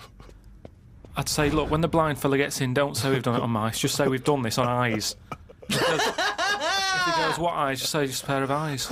Yeah. As soon as you say mouse's eyes, it's like, well, it's not the same. And it would make me go, I'll leave it. Yeah. And then you wake up and you can see, but you've got very tiny eyes right in the you've put in mice eyes. I'm scared of cats. It's just eyes. I think I just don't like having my eyes messed with, and even if I was blind, I wouldn't like it. Right. And I think mine are more active than most, my eyes. What do you mean? Well, I went for a what's her name, Steve. You don't know. I've had problems with my legs. Oh, Christ almighty. He's the same, what are you, 33? He's a And you hypochondriac. talk like you're a 70-year-old man. Honestly, the slightest thing, he's got time off work for this. We went to the dentist 3 times in 1 week. He goes, now his leg's rubbed 2 times a week for some reason. I don't. In and out of the kidney hospital, and they're going, there's no kidney stone, Mr. Pilkington. He's going, oh, right. Christ almighty, do some fucking work. No, the thing is, I've been, in the last, 30-odd years, I've been working hard, and I've let my body get run down a bit. How have you, you're 30, what are you? 33. Right, 33. Sorry to start off with such a hard question. But how have you been working for 30 years? Well, I just have. I sort of I got on with it. At 3? At 3? No, I'm Well, you just didn't get saying. on with anything at school, did you? Because you were just titting about. Yeah. You weren't working Yeah. out there. What was the first job you got? How old were you? I was 15. Right, okay, so you've been working for 15 years then. Okay, good, Yeah, but I right. had my paper round when I was 10, didn't I? And that was hard graft. That's why I'm bald and that. Getting up at 4:30. It all adds up, doesn't it? All adds up. So anyway, I kicked my height when I was a kid. He always says this, like it's a classic story that everyone should know. Everyone and knows, also right. the phrase "kicking my own height." Yeah. Explain what you mean. Just kicked my height when I was a kid. No one understands. You Karl. kicked your leg up to the kicked height my that leg. you were at that time. Yeah. Yeah. So I if kicked you were, my height. It's not a well-known phrase. You can't just go, "I kicked my height." so you were 4.5 foot, and you've put your toe up into the air 4.5 feet by kicking. Yeah, but I landed on my back. Right, okay. Imagine seeing that in the playground. They go, get Karl Pilkington to kick his eye. I bet he falls over like a fucking It wasn't penguin. in the playground. My dad got me to do it in the garden. Brilliant. Why did you He fall sold over? tickets, the neighbours were cracking up. Yeah. Why did you fall over? Did you hit yourself in the I didn't head? have a kick the eye. I mean, my leg got high up, but I was that chuffed that I got that high. I didn't think of putting my leg down again. What did it look like? What the fuck did that look like? He's got to think it all through. I thought it was automatic. It stayed there. You sort of stay balanced. Christ But you didn't almighty. think, well, I'm loving this. This is brilliant, but what should I do now? I got my leg up. I'll just keep it up. Whoa! It looked like a Hitler salute with his leg. What were you doing? So anyway, I landed on my back, Yeah. and I did some damage, I think. And it's because Definitely. of that. You sure you didn't land on your head? And it's because of that, like all them years and what have you. I've had like a trapped nerve in my leg. Right. So I thought, right, now's the time to have it done. Because when you get older, I mean, it was the kidney stone thing. Once you've sort of looked at, death and what have you, it just makes you think, got to start looking after Do you your think you body. could die of the slightly bad leg that you've had for 15 years? Well, Do you think that'll eventually kill you? well, it could do if I can't run away from danger quick enough. Right. Again, you're thinking of Jurassic Park coming true. Well, whatever then. I'm just saying, you've got to look after yourself. If there's anyone listening could out always there hop. who's got a problem, get it sorted. I'll tell you what, That's all though, I'm saying. if you have to fight off danger and you kick them, put the leg back down immediately after. So anyway, I went to see this fella, to like a professional leg rubber. Professional leg rubber. Yeah. And he sort of said a few things that were quite interesting. Remember that time when we had a chat on the last lot of like podcasts? I said, am I in charge of my brain, or is my brain in charge of me? Yeah, do you remember what I said? It's the most stupid thing you've ever said. Yeah, well, listen to this then. So I go and see this leg rubber, Professional leg rubber, yeah. right? And he is professional. Yeah. Right. Remember, leg rubber. You haven't said doctor at any Yeah. point in this conversation. He's a leg rubber. So this whatever, however profound this is, it came from a man who is self-confessed professionally leg rubbing. Not just leg. Does he do back, left and right? Or? back rubbing as well? He does it all. Right. So I'm in Professional there, rubber. and I didn't mention about how I thought my brain was in charge of me and stuff. I'm lying there. He's bending me about and what have you. The first problem he came across is that my nerves aren't long enough for my Right. body. I don't know. My nerves aren't long enough for your body. He was lifting my legs up and I was going, right, whoa, stop that a minute, that's hurting that. He's like, what do you mean? He said, I've only got them like just about... Well, that's your tendons. No, but your nerves are in your legs as well. And your tendons don't hurt, it's your nerves that kick in. It's your nerves that make you Well, go, yeah, that but they hurts. hurt because your tendons are being overstretched. Well, I'm just telling you what he said. Right, so he lifted the leg up and I went, right, Was stop this doing above a that. laundrette, this surgery? No, it's a proper place. He had like towels and all that on the... Oh, okay. Oh, he's got towels Oh, there. okay, yeah. Yeah. So, Definitely a laundrette. so I'm lying there. Other people's towels. He's got towels, underpants, bras. halfway through he said, you haven't got 20p, have you, for the dryer? Okay. So I'm lying there and he lifts the leg up Yeah. and I'm like, oh, that hurts a lot. So he said, oh yeah, short nerves. And I said, what do you mean? He said, your outside of the body is longer than your inside. Right, he doesn't sound like a doctor. He does not sound like a The doctor. outside of your body's Yeah. longer than the inside. So he had me lying on my front and what have you, and he was sort of crushing me back. Right. And he was going, does that hurt? I said, yeah. It was like 48 quid this as well. Putting me through all this pain and what have you. Well, you got some good advice, though. He said, you're pretty stressed. And I said, yeah. So it's, I've quite a bit of stress in my life. And I explained to him about the kidney stones and that. I said, that's that. He probably- went, oh, shut the fuck up. He probably said that. He said that's where you were probably got a lot of tenseness. And A lot of tenseness. Is that the phrase he used as a trained professional rubber? He's a doctor. He's definitely a doctor. So anyway, he said, do you relax much? You haven't got any Lenore, have you? I want these sheets to come out nice and soft. He said, do you, you should learn to meditate or something. He said, because you're all tensed up. We're living in a stressful world, as I told me about it. So when I was telling him that I have problems relaxing, he said, that you're obviously the sort of person Who's gullible enough to spend 46 quid for this hokum?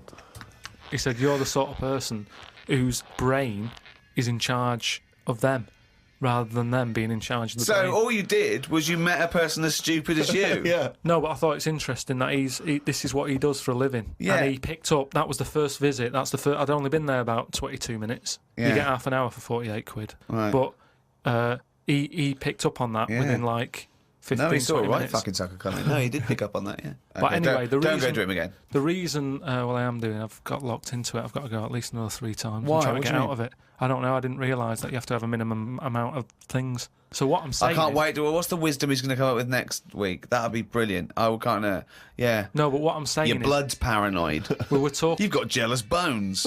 You're the sort of person whose stomach's hungrier than you. What absolute fucking nonsense. Yeah. Do you know, like how we were talking about eyes, weren't we?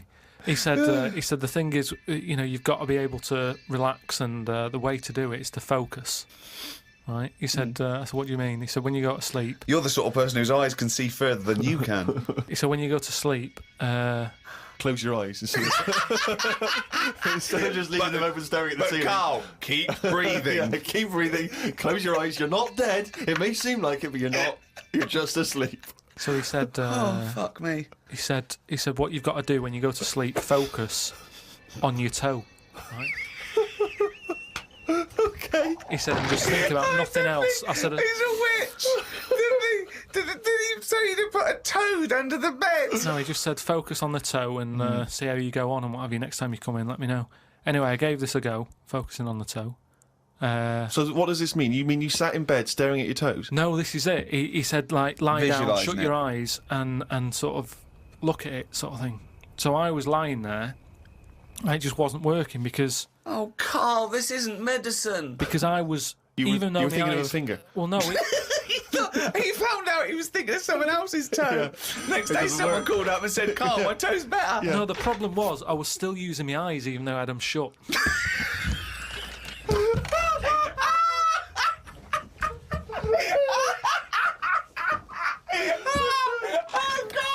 Oh, God. Just when I think he could never come up with something stupid, he pulls that one out of the bag. Right. So what does that mean? Oh, God. You were still What does that mean? I was straining them. I had them shut, but I was sort of looking down at my foot. You were trying to see through your eyelids at your toe. Well, I was looking down, so I'm thinking that's where the foot is. Because of that, I was straining them and they were stinging, so I had to pack it in. I'm going to die. I am going to die. Why, out of interest though, and this will sound naive, why don't we remember the very early moments of our lives? Why is it? Is it because it would be too harrowing to remember the point at which we sort of born? Because I don't really remember anything from those first few years. Why is it? Is it just because the brain's not fully formed at that moment? I don't know. The memory's not sufficiently developed? I honestly, It's got to be trauma, hasn't it? It's the things. Again, we were talking about me being younger, and the youngest I could remember back to was 1978. How old were you then? When were you born? 72. What, you holidays. couldn't remember earlier than 6? You can remember back to about 2 or 3, most people. What? No way. No way. My mum and dad don't even remember them. Because you're not doing anything. This is what I'm saying. Mum and Dad don't even remember me then. That's amazing. Because they pinpoint They remember things. all the Tic Tacs they've ever eaten. Yeah. Do you remember when Karl was 6? Of course I do. 5? Yeah. 4? Yeah. 3? No.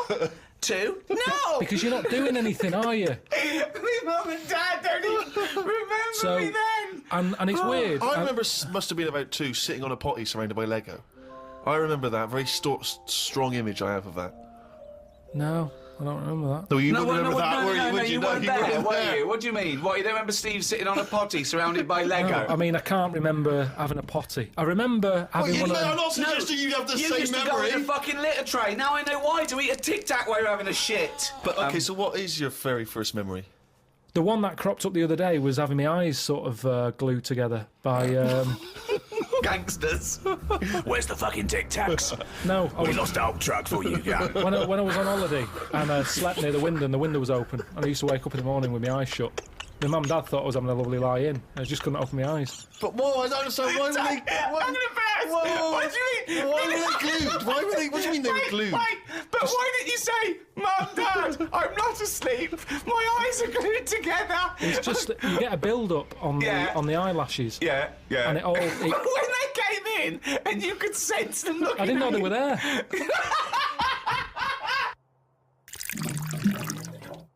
I went to, what's her name? Harley Street. I went for a checkup. And like a medical. Posh, you know Harley Street, it's like it's the top doctors, isn't it? I've never been before. All posh buildings and that. Went up to the counter. I said, I see the doctor. They said, name, It was 10 minutes, go and wait in the waiting room. Dead posh waiting room. Dead fancy. Big leather furniture and that. Yep.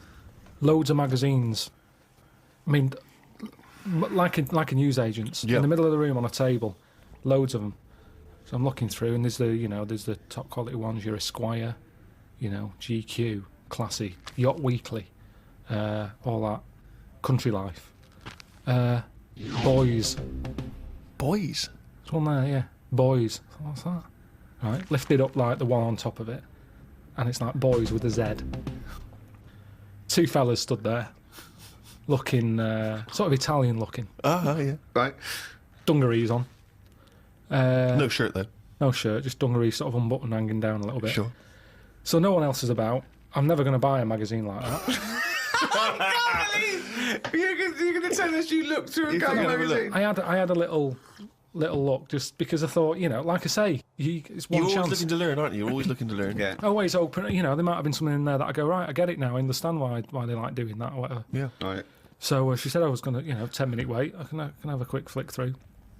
Picked it up, had a look. Still none the wiser. Why? Well, what did you see when you opened it up? Just loads of. Like I've said to you before about, I don't know why they like looking at knobs when they've got one of their own. Right. There's no surprises there. You're not going to go. Oh, Sure. Yeah. Nice. Some had like car oil on the face. Knob out. Yeah. There was someone sat on like one of them square things of hay. Oh yeah. Sat there, like sort of sat on it, straddling it. Yeah. That must have been uncomfortable. Again, knob out. Yeah, just looking like it's normal. That's Sort of crazy. like No that. farmer walks around like that. What was the other one? There was motorbike. They always like them. Yeah. No, I'm going through and then like the content is all puns. Right. Everything was to do with knob. Right. That's the only bit they're interested in the male body. Look at this bloke It's straddling not- this huge throbbing thing. The bike's not bad either. Yeah, Yeah, all that, yeah. loads of them. It was just cock, just 100%. Like let's just talk about the knob. That's a good name for a gay magazine. 100% cock. 100% cock. Did it not at any moment sort of maybe slightly unnerve you that the doctor might come in and see you reading Boys? No, because I wasn't. What about if I walked through? Because I remember once when you were in hospital about to have a tube going down your knob and you were sitting in your pants with stockings on and I walked through and you were horrified. So what if I'd have walked in then and went, Karl, what are you I doing? would have just said, look at this. Look at this, it's free. And I said, why did you bring that with you? No, I would have just said, look, does it look like I brought it with me? Look at this. Yes, it does. Well, Because you would never see a gay magazine in a doctor's waiting room. So I think you bought that and pretended that it was there. That's the thing. I was amazed by that because there was no there was no Mayfair or anything. They just catered for like if you wanted a bit of knob action. It was really, really, I could have complained. So if you're gonna have this, where's a bit of the other? Yeah. Yeah, you had a bit of this, where's a bit of the other? I know one of the things that they had, and I thought they're really struggling with like ideas. They had a Sukoko. As in Sudoku. Yeah. Sukoko. Surely Sadiko is better. No, because it was like Sukoko. Yeah, but it's Dick as well. Sudiko. Yeah. What? And it was still a Sudoku style puzzle, but it just had that name. Yeah. Yeah. It's just So everything. It was just Sudoku, but called Coco. That's amazing. That is amazing. Now, if I was gay, do you know like Let's they have say? a game of Lubo. Let's have a game of Knobopoly. Noberation. Knoberation. Let's have a game of chess. Cock.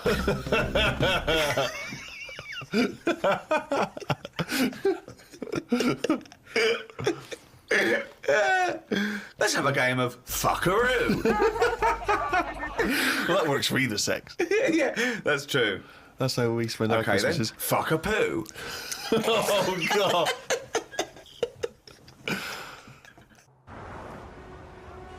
The number of times I find a theory that he said in gobbledygook, but it's true. I think that I think he's been dealt a bad hand in the brain department. Do you know what I mean? Yeah. Thoughts, Carl? Well, your brain's in two bits, isn't it? Yeah. And I wonder if one half is really good, the other half's messing it up. Yeah. That's how I feel sometimes. That could be the case. Yeah, well, it is split into two, yeah, and they are responsible for different things. Yeah. It's like these sort of families where there's a kind of really bright kid and then a sort of wayward child who just gets into drugs and stuff. Sort of like that up there. Yeah. In your head. Because you have quite sort of out there nebulous thoughts, and you've got a lot of common sense, haven't you? And just having that other sense of like, this is dodgy. What spider sense? Just that sense where you just go, I don't know why, but something's telling me we shouldn't be here. And you go, all right, let's go.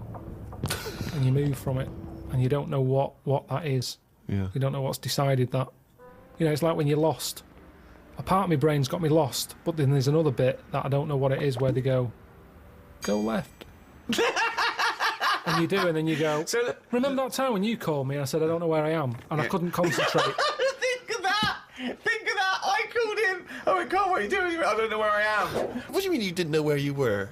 I got lost. I went in London wandering. you got lost? Yeah. And I went wandering, and then, I It's was when like, he first moved into his new place. He was walking back from his old place to his new place, and he didn't know where he was. He tried How can to you take a ever short. really get lost in London, though? I'm just... It's a cabbie. well, yeah, I don't want to do that because you feel bad pulling one over and then saying, where am I? Yeah, they don't appreciate that, do they? But I found my way back, didn't I? Yeah. But you told me 20 one minutes. time that you much prefer getting lost. You love wandering around and getting lost. Yeah, you said go- that's much better. go down the It was a cold cul-de-sac. day. It was a cold day. I just wanted to be at home. I had things to do. There's a time and place to be lost. Well, go on. Well, a place What's you the don't place? know. What's and the place to be lost? Somewhere you don't know. Right, good. Okay, And the specific. time? The Time when you're not in a rush. Right. But that time I was in a rush, and I was cold. So a typical argument in your head is what? I'm lost. I'll do one side of the brain. You do the other side of the brain. Okay, in your head. Okay. Carl, What? this isn't where we should be. You want to go home, didn't you? This isn't your house, because it's a field. You live in a house, don't you? Why are we standing in a field? This isn't your house. You're meant to go home, but you've walked into a field. No, but that wouldn't. I've never been that lost. Where I'm walking across a field, at the edge of the field, I'd go, hang on a minute, this isn't right. I wouldn't get in the middle. I wouldn't go that far. I'd go, right, I definitely shouldn't be here. You did once. You were in the middle of a field, and your dad had to rescue you Yeah, and carry you that's when through I was the a kid because I was reading as I was walking. That's,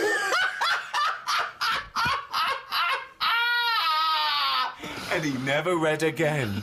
but there's another sense. I was in the middle of nettles there. Yeah. I'd walked. It was at my brother's wedding in Cornwall, and I was walking near a cliff edge. Reading a book. And okay, so okay. Carl, I know you're enjoying this book. Can I have a word with you?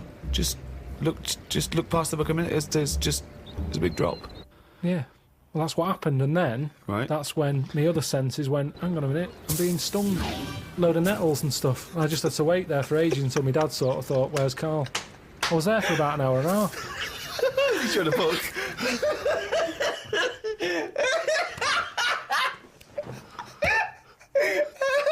Fuck me like a cartoon. But why are you wandering off reading a book when it's your brother's wedding? No, this was like, we were in, I think it was St Ives in Cornwall. Yeah. Yeah. It was in St Ives. And just, it was a nice day and that. There was no telly in the place. It was a horrible house. It was haunted, actually.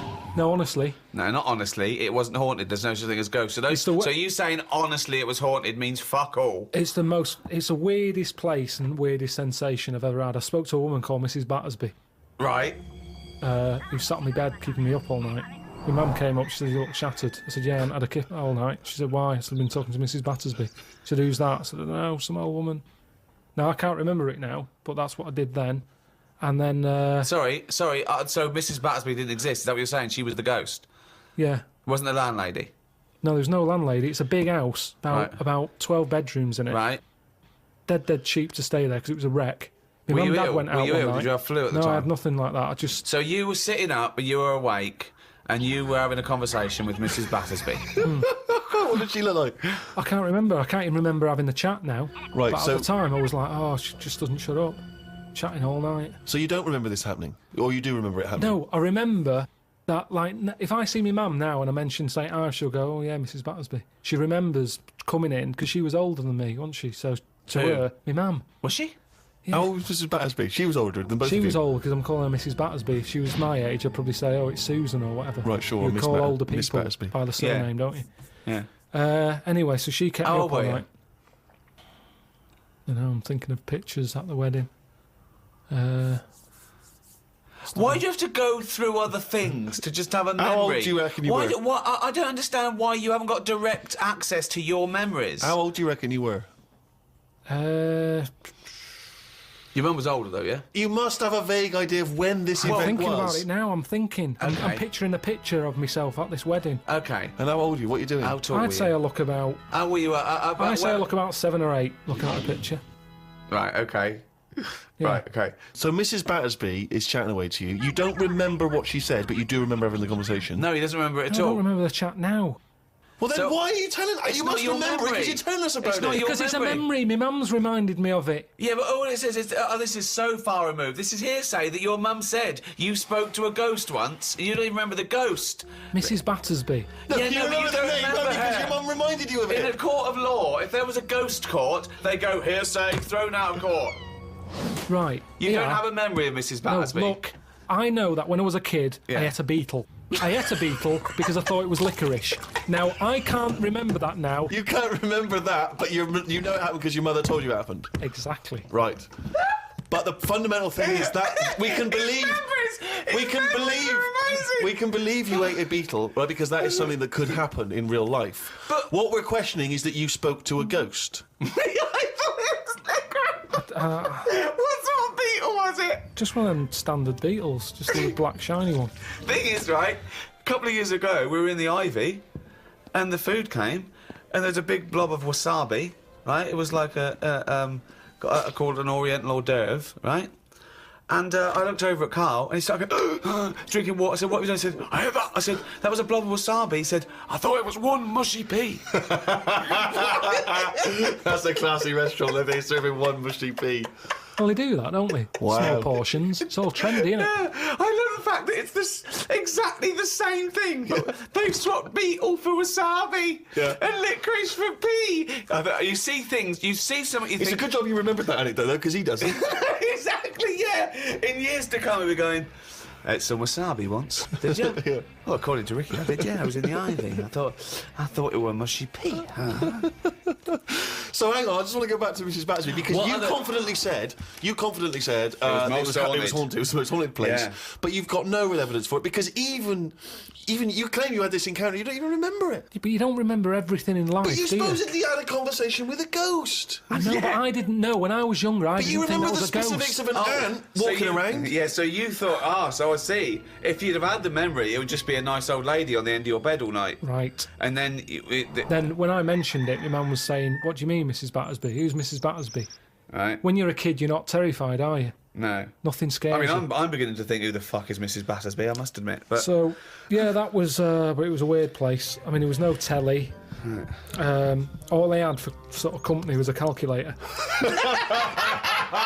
Carl, you're the strangest little That's man that's ever extraordinary. lived. Company had a company. No. There goes Carl with his friend. What's his friend? Oh, it's a little... It's a Sanyo 4197G.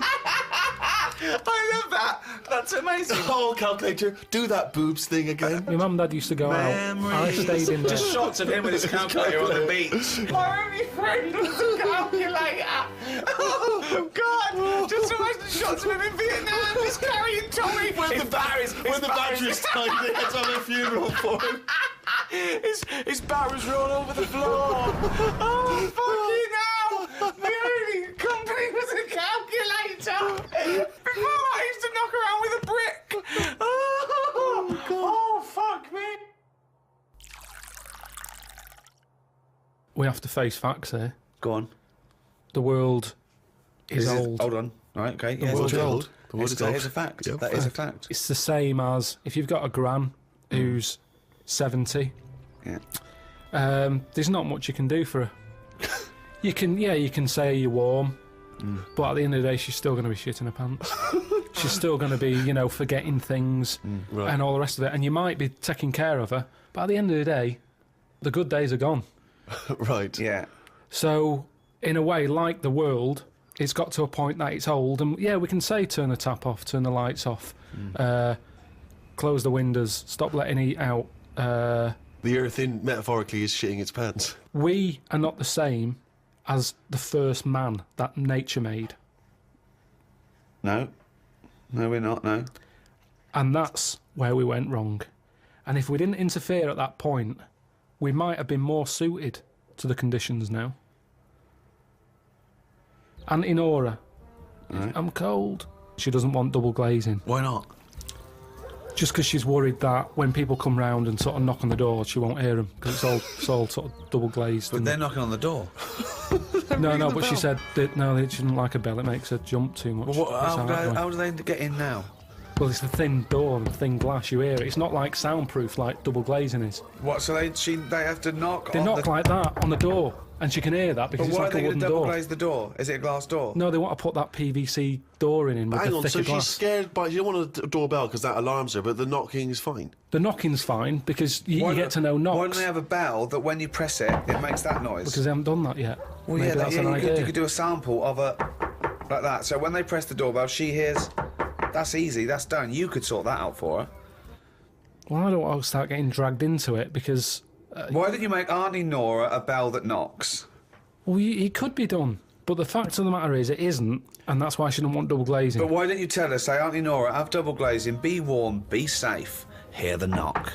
Hear the knock of the bell on the doubly door. Auntie Nora, hear the knock of the bell on the doubly door. She could fart until she's blue in the face. No one will be able to hear. But look... No one will be able to smell it. But this is double it. glazing. This is tremendous. it. This is it, though, isn't it? She wouldn't be around now if it wasn't for people interfering, coming up with tablets, making weak people live longer. Right. You're annoyed at that. You're I annoyed. love it. He's such a fascist, isn't he? Auntie Nora, a weak person who has been allowed to live. Yeah. No, but Eugenics is where you'd be happier. But don't you see what I'm saying, though? The way the world... We've changed more than the world has.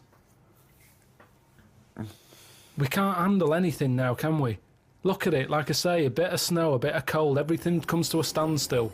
Yeah. Oh, I can't go out, it's dangerous, you'll slip over, people having time off work. Yeah. What would you do, right? If you run a business, right, your business could go under, right? It snows a bit. You've got 10 employees, you're paying them well, and they go, I can't come in today, Carl. A bit icy. I'll do it, okay? Right, they're snowed in, right? You're running the business. What are you running? It's a let's not. I'm not going to big myself up. It's just it's a factory. It's U-bends. I make U-bends. U-bends for toilet. So you run a okay. So plumbing. You pay them all right, don't you? I'd say most of them are on above average. So you're there. What time do you get in? About 8:45. 8:45, waiting for them to come in at 9. Yeah. Yeah. Okay, right. It's snowing. It's a bit snowy. You got there. It took you a bit while. You'd set off early, did you? Or? Gave myself a bit more time because I had to put the heating on the car. Okay. Ring, ring, ring, ring. Hello, KP Plumbing. Oh, is that Miss Pilkington? Yeah, it is. Yeah, who's that? Oh, it's Sheila. Listen. Sheila, shouldn't you be here by now? Yeah, no. I was going to set off. We'll set off now. Stop wasting time. We've got a big order on. No, I know. We're all on a bonus here if we get this done. I'll see you in 10 minutes, shall I? I can't make it. What? I can't make it. Why not? The car won't start and it's slippy on the drive. I just can't get out. Get the transport. I'll see you in... I'll give you 20 minutes, all right? Don't worry about it. Thanks for calling. I'll see you in a bit. I'm also scared of the ice. I'm scared of the ice. I'm not gonna come in today. It's dangerous. So what are you going to do? Well, I'm gonna wait until the ice and snow goes away and then I'm gonna come in. But they're predicting it's going to be about 2 weeks before they clear all this. I can't really travel in this. It's a bit dangerous. Well, I'll tell you what. You stay at home. I'll replace you. Because I need someone to come in. What, you're firing me because I can't get into work with this. Well, I got into work, Sheila. Yeah, I know, but you don't live with me, do you? If you did live with me, then you'd probably see it was bad where I was as well. Yeah, I'm here. Do you know how bad it is here? When you come round and have a look how bad it is here, no, you drive I'm my... not coming Tell you round what, here. you come round and drive my fucking car because I'm snowed in, you fucking calling me a cunt. And I'll tell you, if you fire me, I'll tell you to drive uni, you bald-headed wanker. Right, you're fired anyway for that. You're in fucking trouble then. Right then, see ya. Right, and then she's done with. She's weak anyway. Ring, ring. Ring, ring. KP Plumbing. Hiya, is that, Miss Pilkington? Yeah, it is, yeah. Hi, it's Bob here. Oh, Bob. Yeah, bit of trouble. In my area, it's absolutely snowing. It's impossible. No one's getting out. I live near Sheila. Bob, by the way. listen, Sheila's just been on. She's saying she can't get in either. She can't. I've just seen her out there trying to dig her car out, and she's about. She's really tried hard to get to work, but she can't do it because she's not very rich. And her car doesn't work. She hasn't got the right tyres, and there's no public transport. They've cancelled those. Wrong snow on this country. I'm not going to make it in today, son. So I'll see you tomorrow, right, boy? Well, no, you're saying you'll see me tomorrow. Yeah. But you'll probably call up tomorrow with the same thing. Well, only if it's snowing still. Now, listen, it might not. I can't run a business like this, Bob.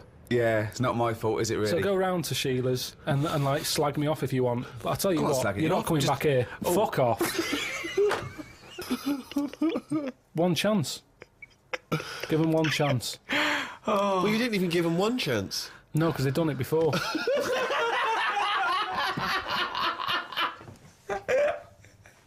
Oh, fucking hell. Just annoys me. What is art? It's a very broad term. It's a very difficult one as well. Well, let me throw that question over to Karl Pilkington. What do you want to know? Well, we were just trying to clarify what art is. It's just something for your eyes to look at. Right. It's just a change from the norm, innit? I mean, that's why I think most people have it. But then the problem is, I'd never buy a piece of art. I don't see the point in buying something because I know that my eyes will get bored of it eventually. Right.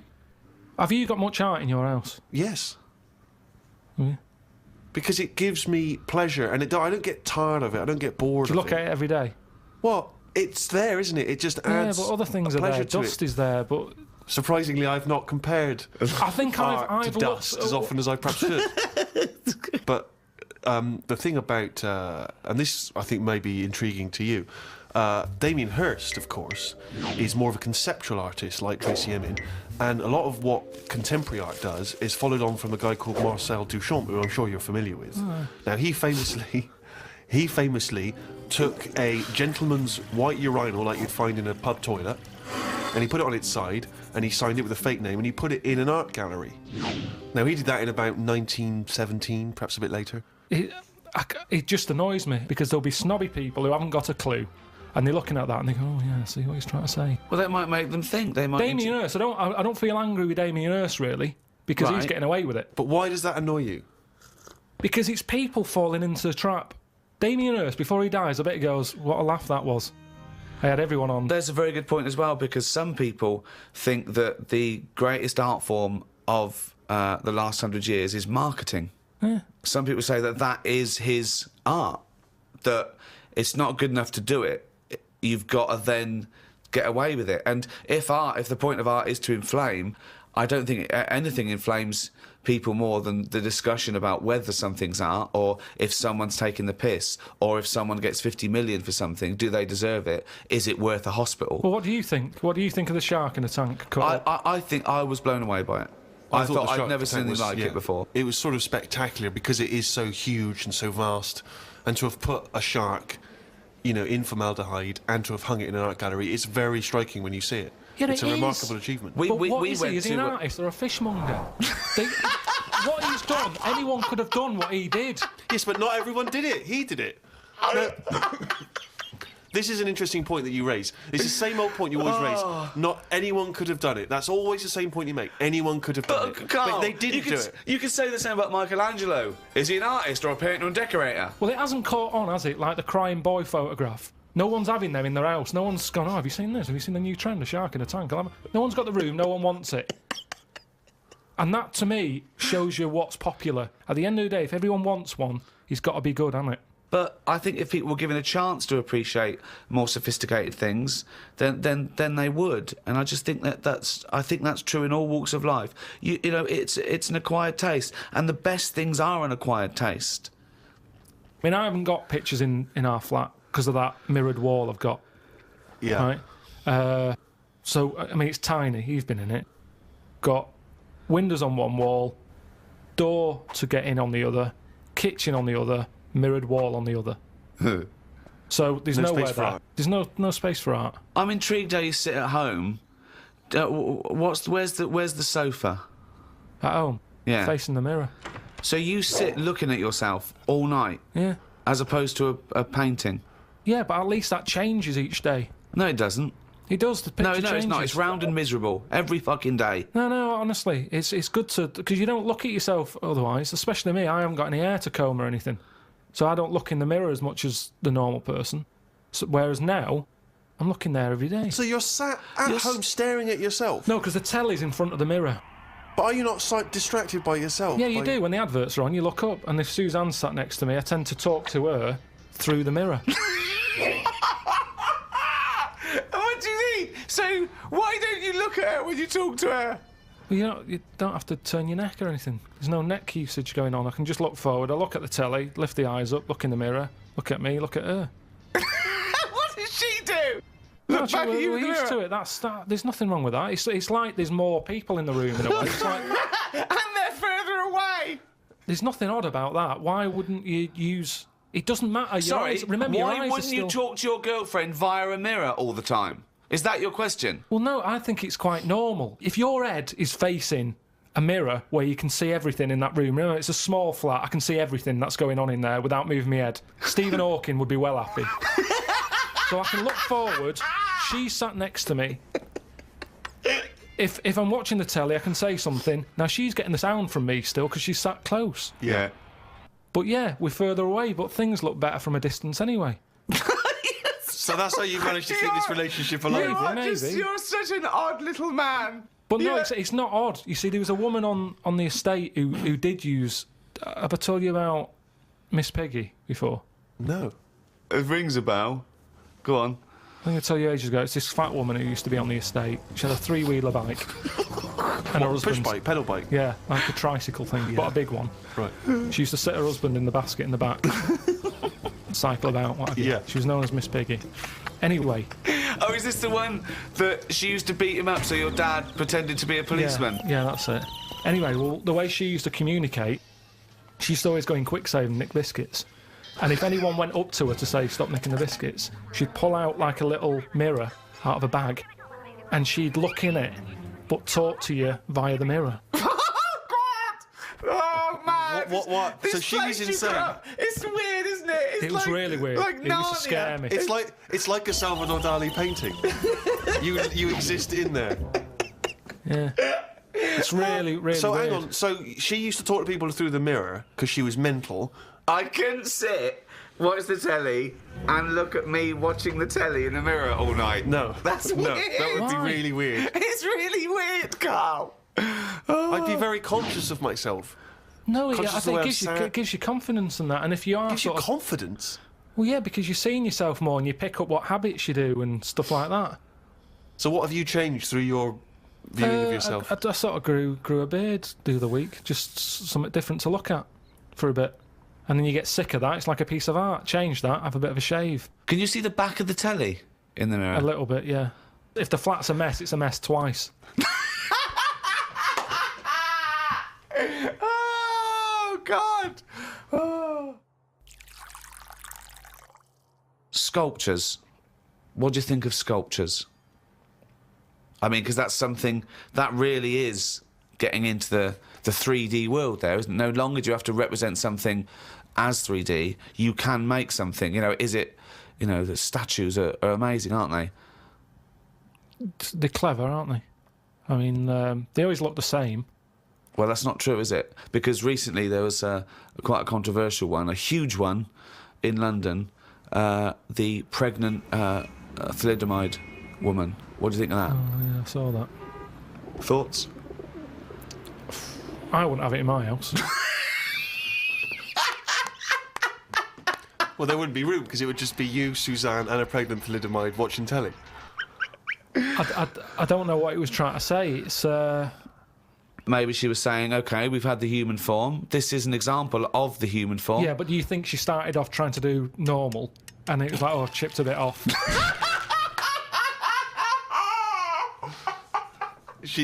One of the arms got chipped Well, off. it makes you wonder, doesn't it? And why? You see that square, Trafalgar Square. You've got that. Nelson's column. He's got one arm and a leg missing or something, and a patch over his eye. Then you've got the thalidomide. Why can't they just do a full person?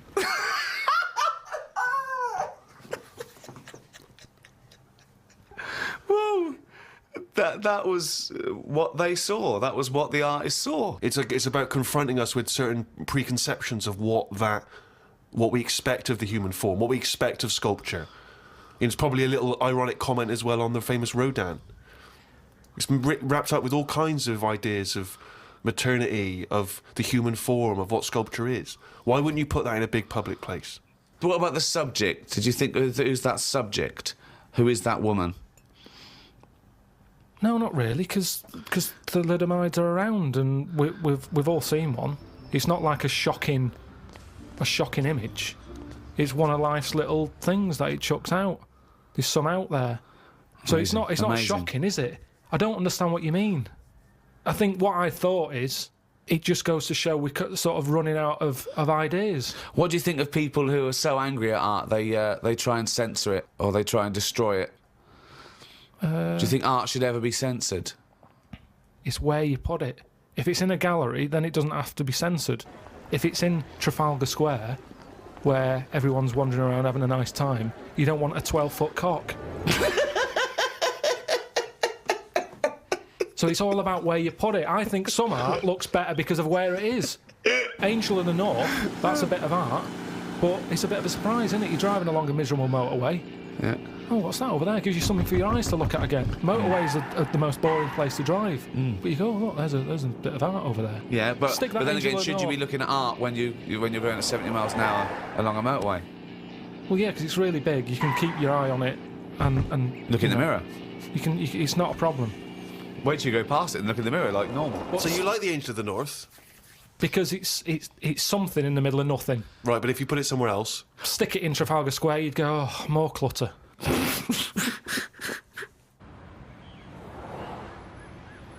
I remember we were shown the cartoon version of Animal Farm when we were about like 15, 16. We were discussing it afterwards about Napoleon. Oh yeah, great. Oh yeah, communism versus the poor proletariat and all this. And this bloke went, "You lot make me sick. It was just a nice film about some animals." Brilliant. Yeah. What's your take on that, Carl? No, go on. What's your point? Because you can see the irony there, can't you? I haven't seen it. No. If you want to do a serious point, don't use animals. No? Well, I disagree with there because I think my favourite is probably Charles Dickens, and I think the greatest story ever told is A Christmas Carol, and there's only one way that could ever be improved, and that is a Muppet Christmas Carol. That's absolutely right, yeah. So, and I think that you could, and I think people could take a lesson from that and maybe do other films with the Muppets. A Muppet Schindler's List. Yeah. I mean, you could make it so moving, couldn't you? Schindler's List in space. Miss Piggy's Choice. Well, we talked about that. What? About things like that in art as well. Do you think that bringing something so serious to the masses, like films do, things like the Holocaust and like Sophie's Choice, where she has to choose which child lives and dies. Why did she have to pick? Well, because the Nazis were horrible, nasty, evil people. And which one did she pick? I don't think that's the point. I don't think that's the point. I love the idea that this is not a betting game. No, but I imagine this is like Deal No Deal. It's kind of you down to the last two. Which one are you going to go for? Oh, God. But why did you ask which one did she choose? Because even if he'd said the names, Robert and Alison, what difference would it make? You don't know the story. Why is it because that then I'd ask more. I'd ask more then. If you said Alison, I'd go, what was it with Alison? What did she have over Robert? That's what films are meant to do. You question it. Whenever I watch a film with Suzanne, I always say at the end, what was going on there? Oh, that's because you're an idiot. Christ. That's because you've just watched Muppet Christmas Carol and you can't understand why a frog's able to talk. I'm all for films with a good storyline. Yeah. Brilliant. That's a perfect point. One extraordinary point. He's going to follow this up, mate. He's going to follow this up. He's got something there. He's got something here. Carl, go on then. What's your take on films? Films are really good. You can get lost in them. Right. And You like one with a good story? I mean, whenever anyone asks, it's always the same. It's Elephant Man. It's Kez. Mission Impossible 2. Mission Impossible 2. These are what you consider the great works No, I'm of just film saying art. these are ones that I've enjoyed recently. There's so many films that I haven't seen, yet you always say, "Oh, have you seen so and so?" What, Mission Impossible 1? And there's good news for you. 3's out. That's true. One of the most striking art exhibitions that I ever attended, Karl, was an exhibition of outsider art. Something I'm sure you're very familiar with. Outsider art, of course, is work that is made by people who are often institutionalised for mental health problems, or they are just incredibly, the people who aren't in any way part of the art establishment. Well, right up to psychopathic murderers, clinically insane mass murderers would count as outsider art. I went to an outsider art exhibition in New York. It was incredible, and I bought a painting of this guy. He's a chronic schizophrenic, and he paints in tar, like road tar, that he gets from roads, and he paints in that on wood he finds in sort of skips, and it's incredible because it's sort of like scratched in, and it's amazing. And there's this thing of Jesus being helped down off the cross.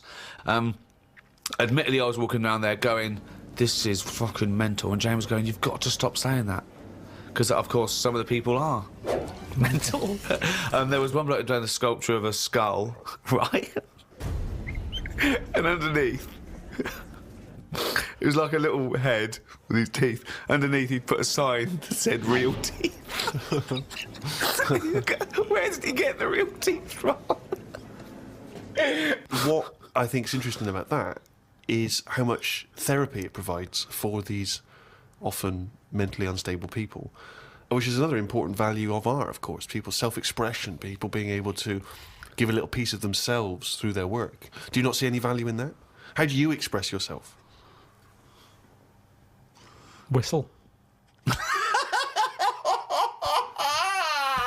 You whistle. Yeah, I found over Christmas I whistled a lot more than I usually do, and I think that was just freedom. What do you mean freedom? It's not Right, freedom. expand on this point, if you would. Well, that's what art is, isn't it? It's you being free of all the world's heaviness on your shoulders. See, that's a great quote. That's great. That for art is freedom. I love that because I think you've really hit on something there. Would you include the free of all the world's heaviness? Well, I know what you meant. I know what you meant there. Would you include that one in it? I mean, I would include the world's heaviness in my freedom. You know, some artists are attracted to the dark side, the heaviness of the world. But I just want to return to you whistling as your artistic expression of freedom. I mean, why did you find yourself whistling more? That's what was weird. So just take us through a typical day. When would the whistling begin? So this was that you spent Christmas down in Kent with Suzanne and her parents. Yeah. Yeah. Could I suggest something? Your freedom was thinking, I'm in my own place now, I'm going to annoy them. Well, it was mainly, it's when we were playing Scrabble. And they were taking ages to have their go, and couldn't have the radio on because the boiler affects the radio. You got boiler problems down in Kent as well? It works, it just gives something off. Every time it kicks in, the radio goes all staticky. Right. So I just was sort of supplying the soundtrack. And what kind of things would you be whistling? It was like, I just sort of did a whistle medley. It was going from one thing to another. A Wedley. And a man was impressed. She was like, "Oh, you can whistle, can't you?" I was going, "Yeah." And then she was saying, "How loud can you go?" I was just doing all different levels. Sorry, this sounds like a scene from One Flew Over the Cuckoo's Nest. The boiler's setting off the radio. I can whistle. Oh, you're good whistling, aren't you? Oh, yeah, Scrabble. Talk about outsider art. I love the fact that Karl's life is like living in a home when you're in your 80s. Yeah. But you felt that this was your way of expressing yourself. I just found it odd because I don't whistle that much. I think just because I think I'm fed up most of the time when I'm in London. And you don't whistle when you're fed up. Whistling's a happy thing. You never get an angry man suddenly breaking into a Well, whistle. the people who aren't whistling are usually pissed off. But yeah, the bloke who's whistling, it's like, it's the least. He's the least annoyed person in the room when someone's whistling. Same as holding a drill.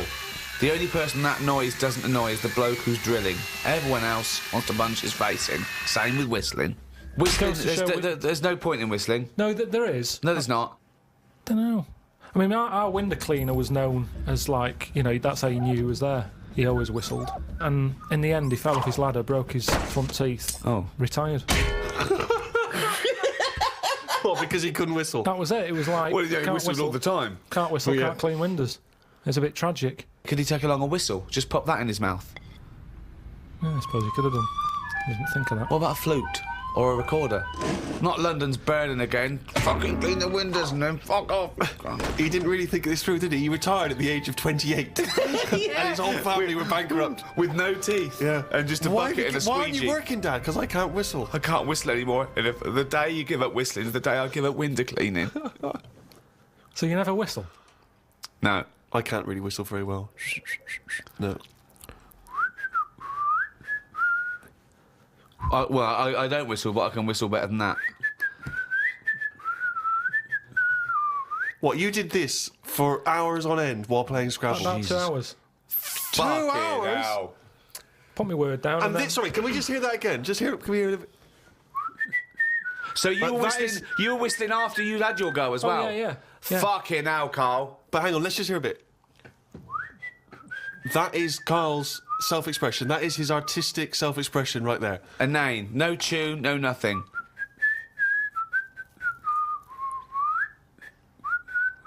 There's mental patients who have smeared canvases with shit who have expressed more than you have in that. Yeah, but it's not about other people. I'm not there to please other people. You're there to annoy them. What was the best word you came up with in Scrabble? Don't knock me out Scrabble, because I do all right.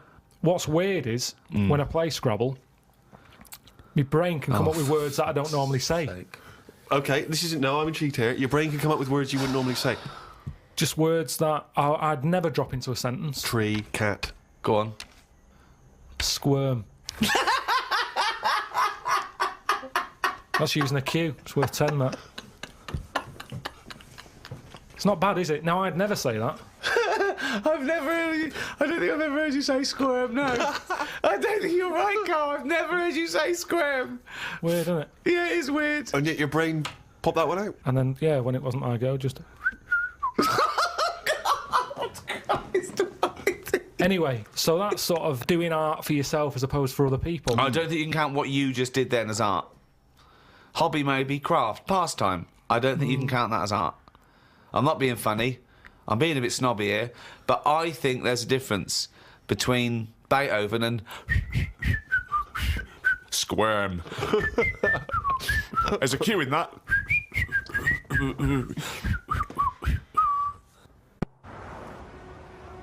Robert Nozick did this thing that if you could go into a flotation tank and you led a whole virtual life and it was the best life possible, you did exactly what you've always wanted. You became the person you wanted to be, you did the best things you could ever dream of doing, and you literally couldn't tell the difference. So it was your life, okay? And you lived your biological life out in that tank and died at 80 and had the best life any person could ever have. You could pre-program it. Would you get into that tank knowing what you know now, knowing that you would have the best life ever, with no heartache, no upset, no loved ones dying? So what's happening when I'm sort of having a packet of munchies? Yeah. Am I having them, or are they imaginary? They're imaginary, but you can't tell the difference. It's the best packet of munchies we ever had. I love the fact that you went into the flotation tank, and your one proviso was, are munchies as good? Yeah. No, absolutely. I'm just taking it back to basics. That is Right. basic. You've got to yeah. pre-program your life. That's where you'd start, is it? Munchies must always taste magnificent. Well, it's just if you can still enjoy the basic things in life, then that's when you can't go wrong. You do. You enjoy them. It's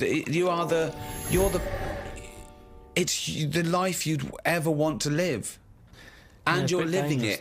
Bit Sorry? dangerous. Bit dangerous. Why? Go on. Why? Just, I don't know, because sometimes I think things don't happen for the best, right? Right. Sometimes you can sort of think, oh, I'll enjoy that if that happens.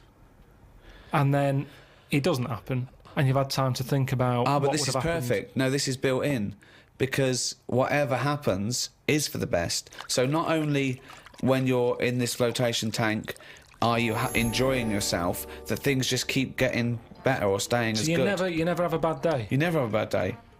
But how long would that last for before you go and fed up with this? Well, why would you get fed up with it? Because you do something else. It's the perfect life. Bear in mind, you're not aware that you're in the flotation tank. You've made that deal, but then once you're in there, you don't know. You're not aware of being in the flotation tank. You're living your life, and it's perfect. You're happy. Well, we don't know how you would be happy. You just have munchies every day and. Well, yeah, you'd get in it then. You'd get in it if you don't know you've got in this tank. If I somehow go to bed at night, someone injects me in the head, and then they go, right, stick him in the tank now, and then I wake up, packet of munchies there, sun's out, Suzanne goes, oh, it's a nice day, we'll go and do something nice. And I go, yeah, I'm meant to be at work. She goes, no, I don't have to go in today. Right. I go, all right, let's go out then. Now, what's interesting there is that within this scenario, I gave you any life, you could do anything, and you chose the exact life you've got now, except Suzanne's got a day off. Now, I both love that.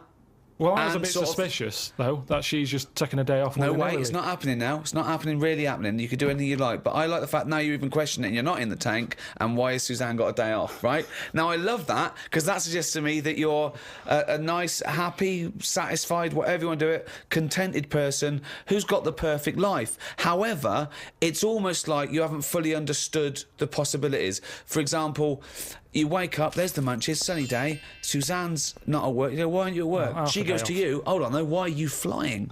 And you go, I just can. But you hadn't even thought that maybe you could fly or swim or hold your breath. You just could have some munchies for breakfast. Hang on a minute, this is day one.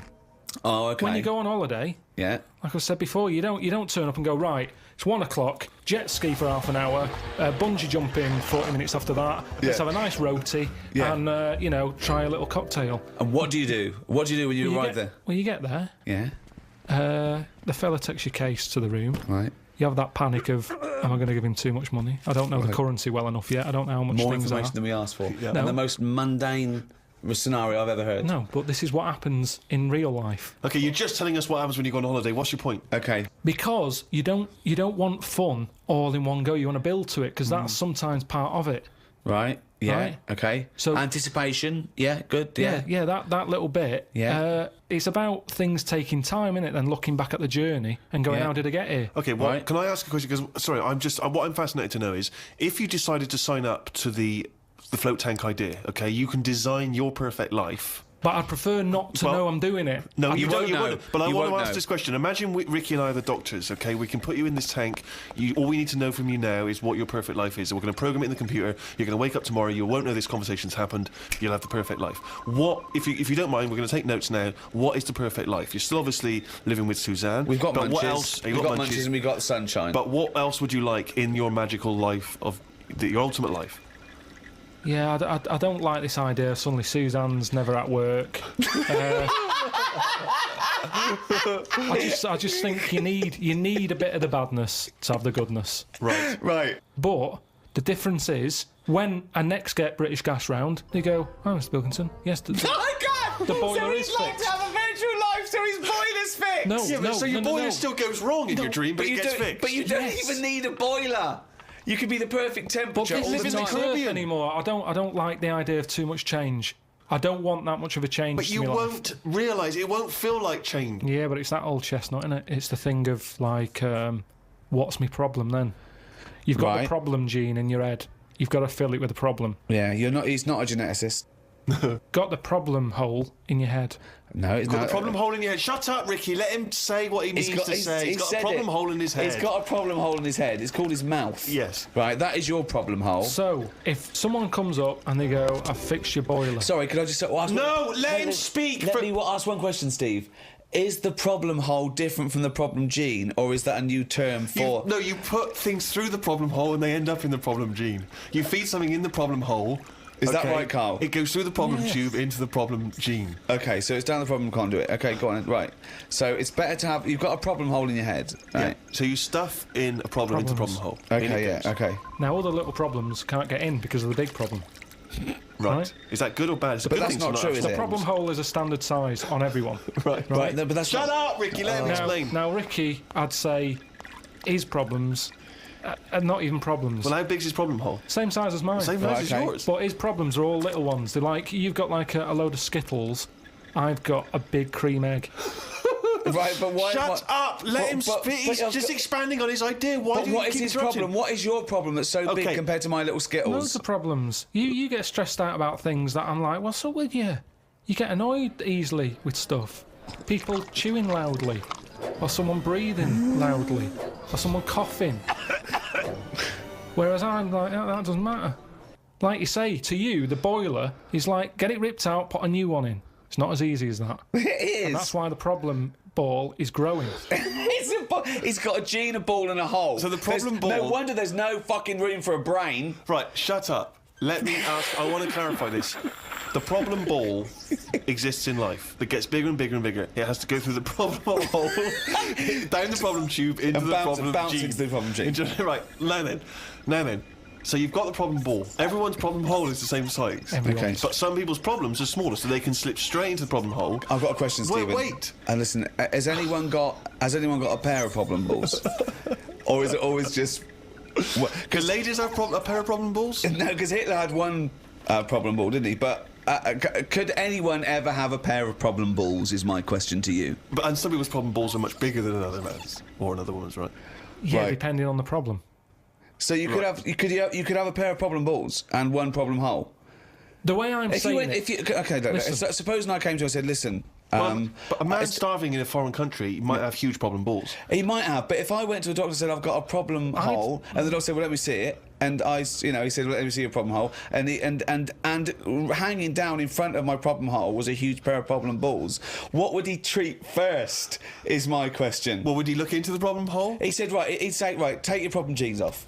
Right? I want to see your problem hole clearly. But he would put his hand or his finger into the problem hole to try and remove the problem He ball, would. wouldn't he? He could feel the problem balls, but he'd have to insert his finger into the problem hole, wouldn't he? Right. Okay, so Karl, go on then. I'll just get in the tank.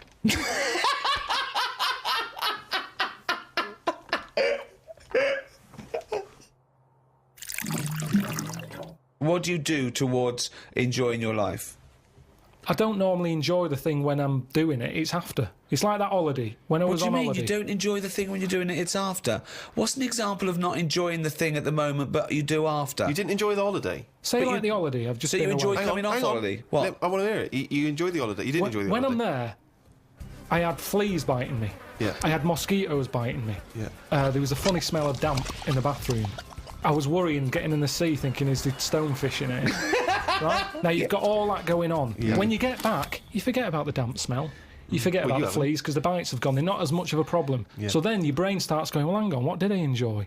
And you go, I enjoyed the dorada fish I had that I've never eaten. Yeah. That's an experience. At the time, I wasn't enjoying it because I'm thinking, when I get back, I'm going to have fleas on me again. Yeah. Now, when I get a menu given to me in a restaurant, Yeah. I go, right, what am I going to do here? Yeah. Right, well, when I came here, I thought I'd have some lamb chops. They've got lamb chops, great. Wonder how much to give you, because I quite fancy this pudding they've got. Right. Now, I have the lamb chops, it comes with extra veg. I eat it, I enjoy it. The pudding I wanted, it's gone out the window, I've got no room for it now. Yeah. But you enjoyed the lamb chops. You enjoyed lamb chops. You can only get packed so much. If you're enjoying all your life all the time, there's no point in regretting anything. That's just greed. No, but I was looking forward to the pudding. Well, you shouldn't have eaten all the veg. Yeah, but I was enjoying it at that point. But then you take the pleasure that you had at that point. No, because I wanted a pudding. Yeah, but But you didn't want to put in, or you've had to put in. No, because I would have had it for the sake of having it. And then it's Yeah, ruined. but I don't know what the whinge is there. You had a lovely meal. You had some lovely lamb chops. You enjoyed the hour. Because when I read that they had like profiteroles on there, Yeah. I thought I fancy a couple of them. Yeah, And the chance has gone. I'm probably not coming back to this restaurant now. yeah, but you 'cause haven't missed a chance. You had the chance. You didn't want to take it because you were full up with lovely lamb. It's What's not the like you problem? didn't. I had a spicy sausage in the garden. Right. Now, the problem was, I was enjoying it, but I thought this is the spiciest sausage I've ever eaten. Right. Now, I could only enjoy that the next day night when I knew that it's gone through my body, there hasn't been a problem. So I go, that was a nice sausage, I'd have one of them again. Right. That was a nice sausage. But then the next time, surely you'd be enjoying it because you wouldn't have the trauma of the next night because you'd lived through it, and now you're just enjoying But the the lovely problem- spiciness and the sausaginess of the spicy sausage. Yeah, but the problem is, once you've enjoyed something, it's very difficult to replace what you got from that spicy sausage the first time. Then why are you looking forward to having another one? Because let me tell you, Go on.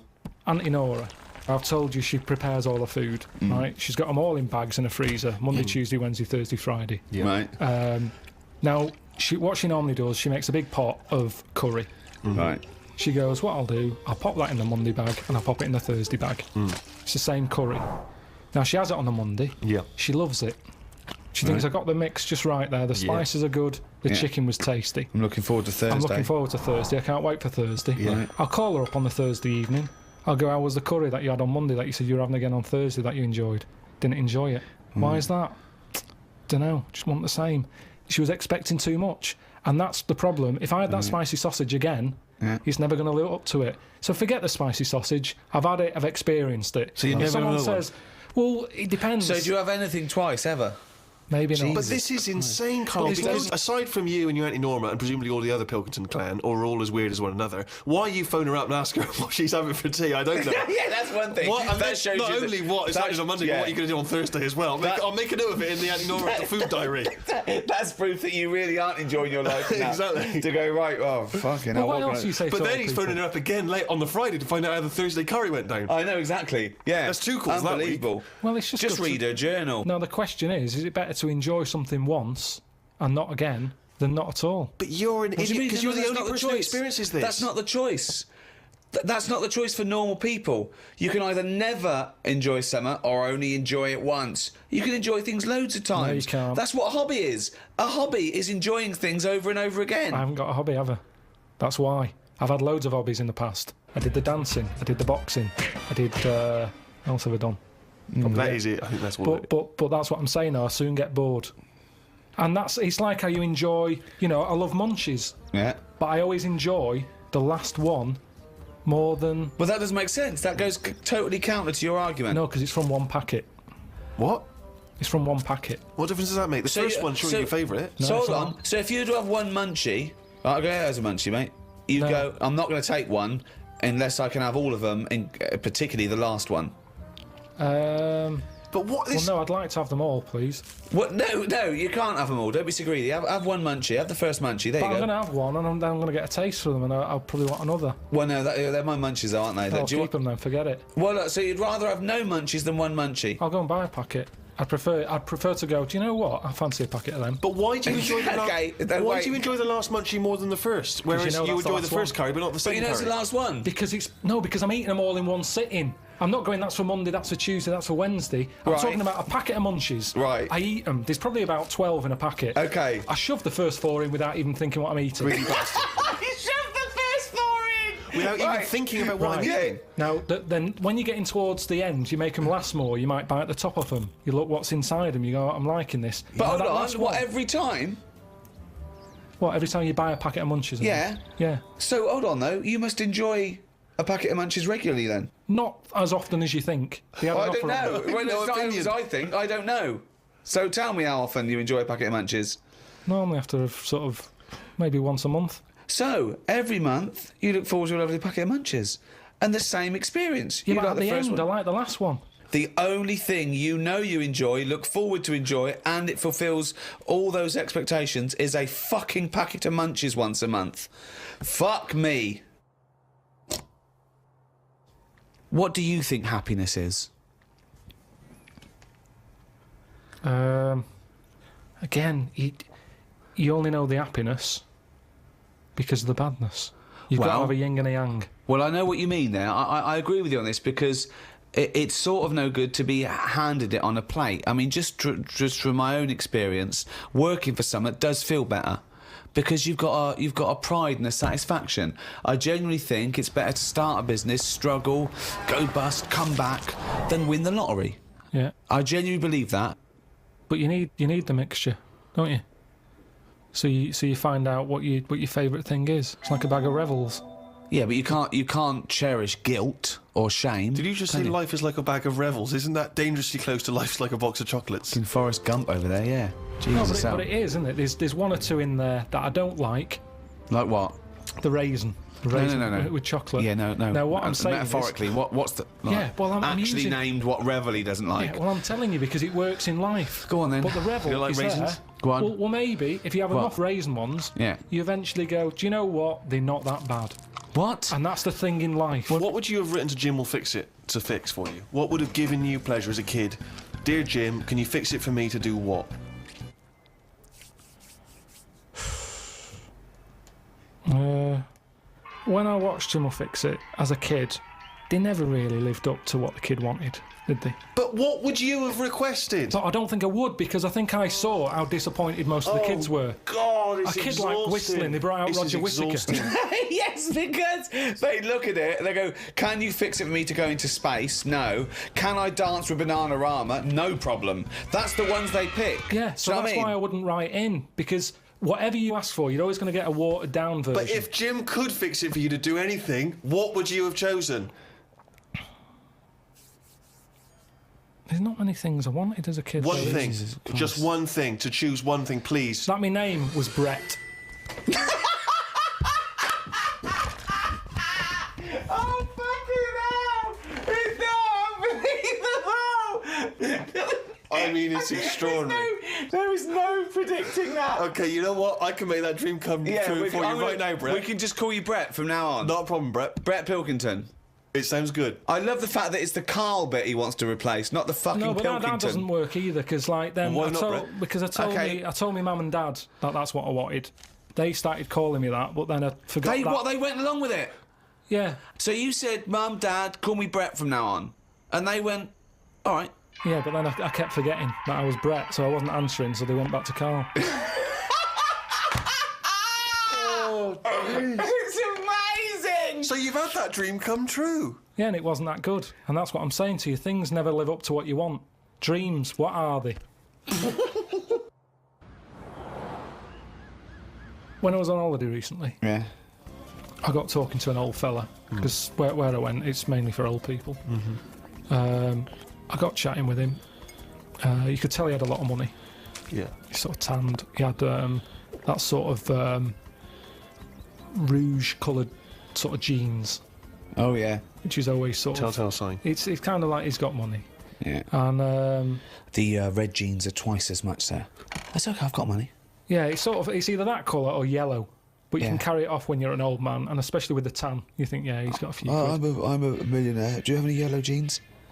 We've got one pair, sir, but They no are the one... most expensive. Yeah, offers. they're in the back room. Could I just see your bank account first? There it is. Oh, yeah, you can afford yellow jeans, all right, sir. Come this way. So I got talking to him, and it turns out he had a cruise ship. Right. Loads of money. Now, I was chatting to him for about 10 minutes. Yeah. What colour was his jacket? Said he didn't have a jacket on, just a white shirt. He's wearing red jeans and a white shirt. Yeah, sort of leather slip-on shoes that I can remember. And how old is he? It's hard to tell because he was well tanned. Right. Was he an attractive man? He's a good-looking fella. So he's rich. So you saw this rich, good-looking bloke with just a shirt on. No, he had a shirt and his pink Yeah. pants. His pink pants, and he just went over and struck up a conversation I with him. don't know. Why did you notice what colour the crotch area was? What? Why did you notice what You were colour looking very much at the arse I of the can see crotch why area. you could see if you're looking at his face, you could see a white shirt. I'll But tell why you could you why. see I'll tell you what why. colour This is what I'm telling you. fabric around his This is what I'm testicles were? saying. You saw a good-looking old man sat at the bar. You went up and bought him a drink. Right? Yeah, you I so was you waiting noticed for the that- barbecue to open. Right. Okay. And I you got noticed there a man's. early. So you noticed So a it was man's 9 in the trousers. No. Yeah. No. I was annoyed. I Right. don't like late nights on holiday. Right, With okay. jet lag. Suzanne said, let's go down there early tonight. Right. I get there, I find out the barbecue's not for another 40-odd minutes. What time was the it? holiday rep. Well, I don't know. It starts at 8. You're so I have to noticing wait for people. 40 You're minutes. noticing old men's genital coverings, but you don't know what fucking time it is. Yeah, but Get your story straight. What I'm saying to you is the Right. reason I noticed his pants is because what he was talking about, Right. there was no reference points. I didn't have a clue what he was going on about. Right. What was he talking about for your eyes to wander down to his penis, is what I'm trying to say. What made you look at his penis? Because I got bored.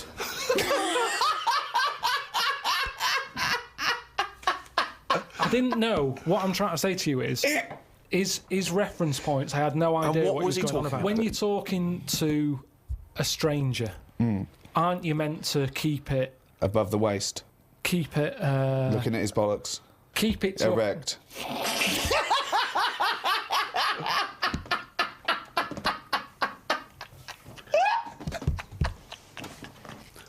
I made Karl laugh.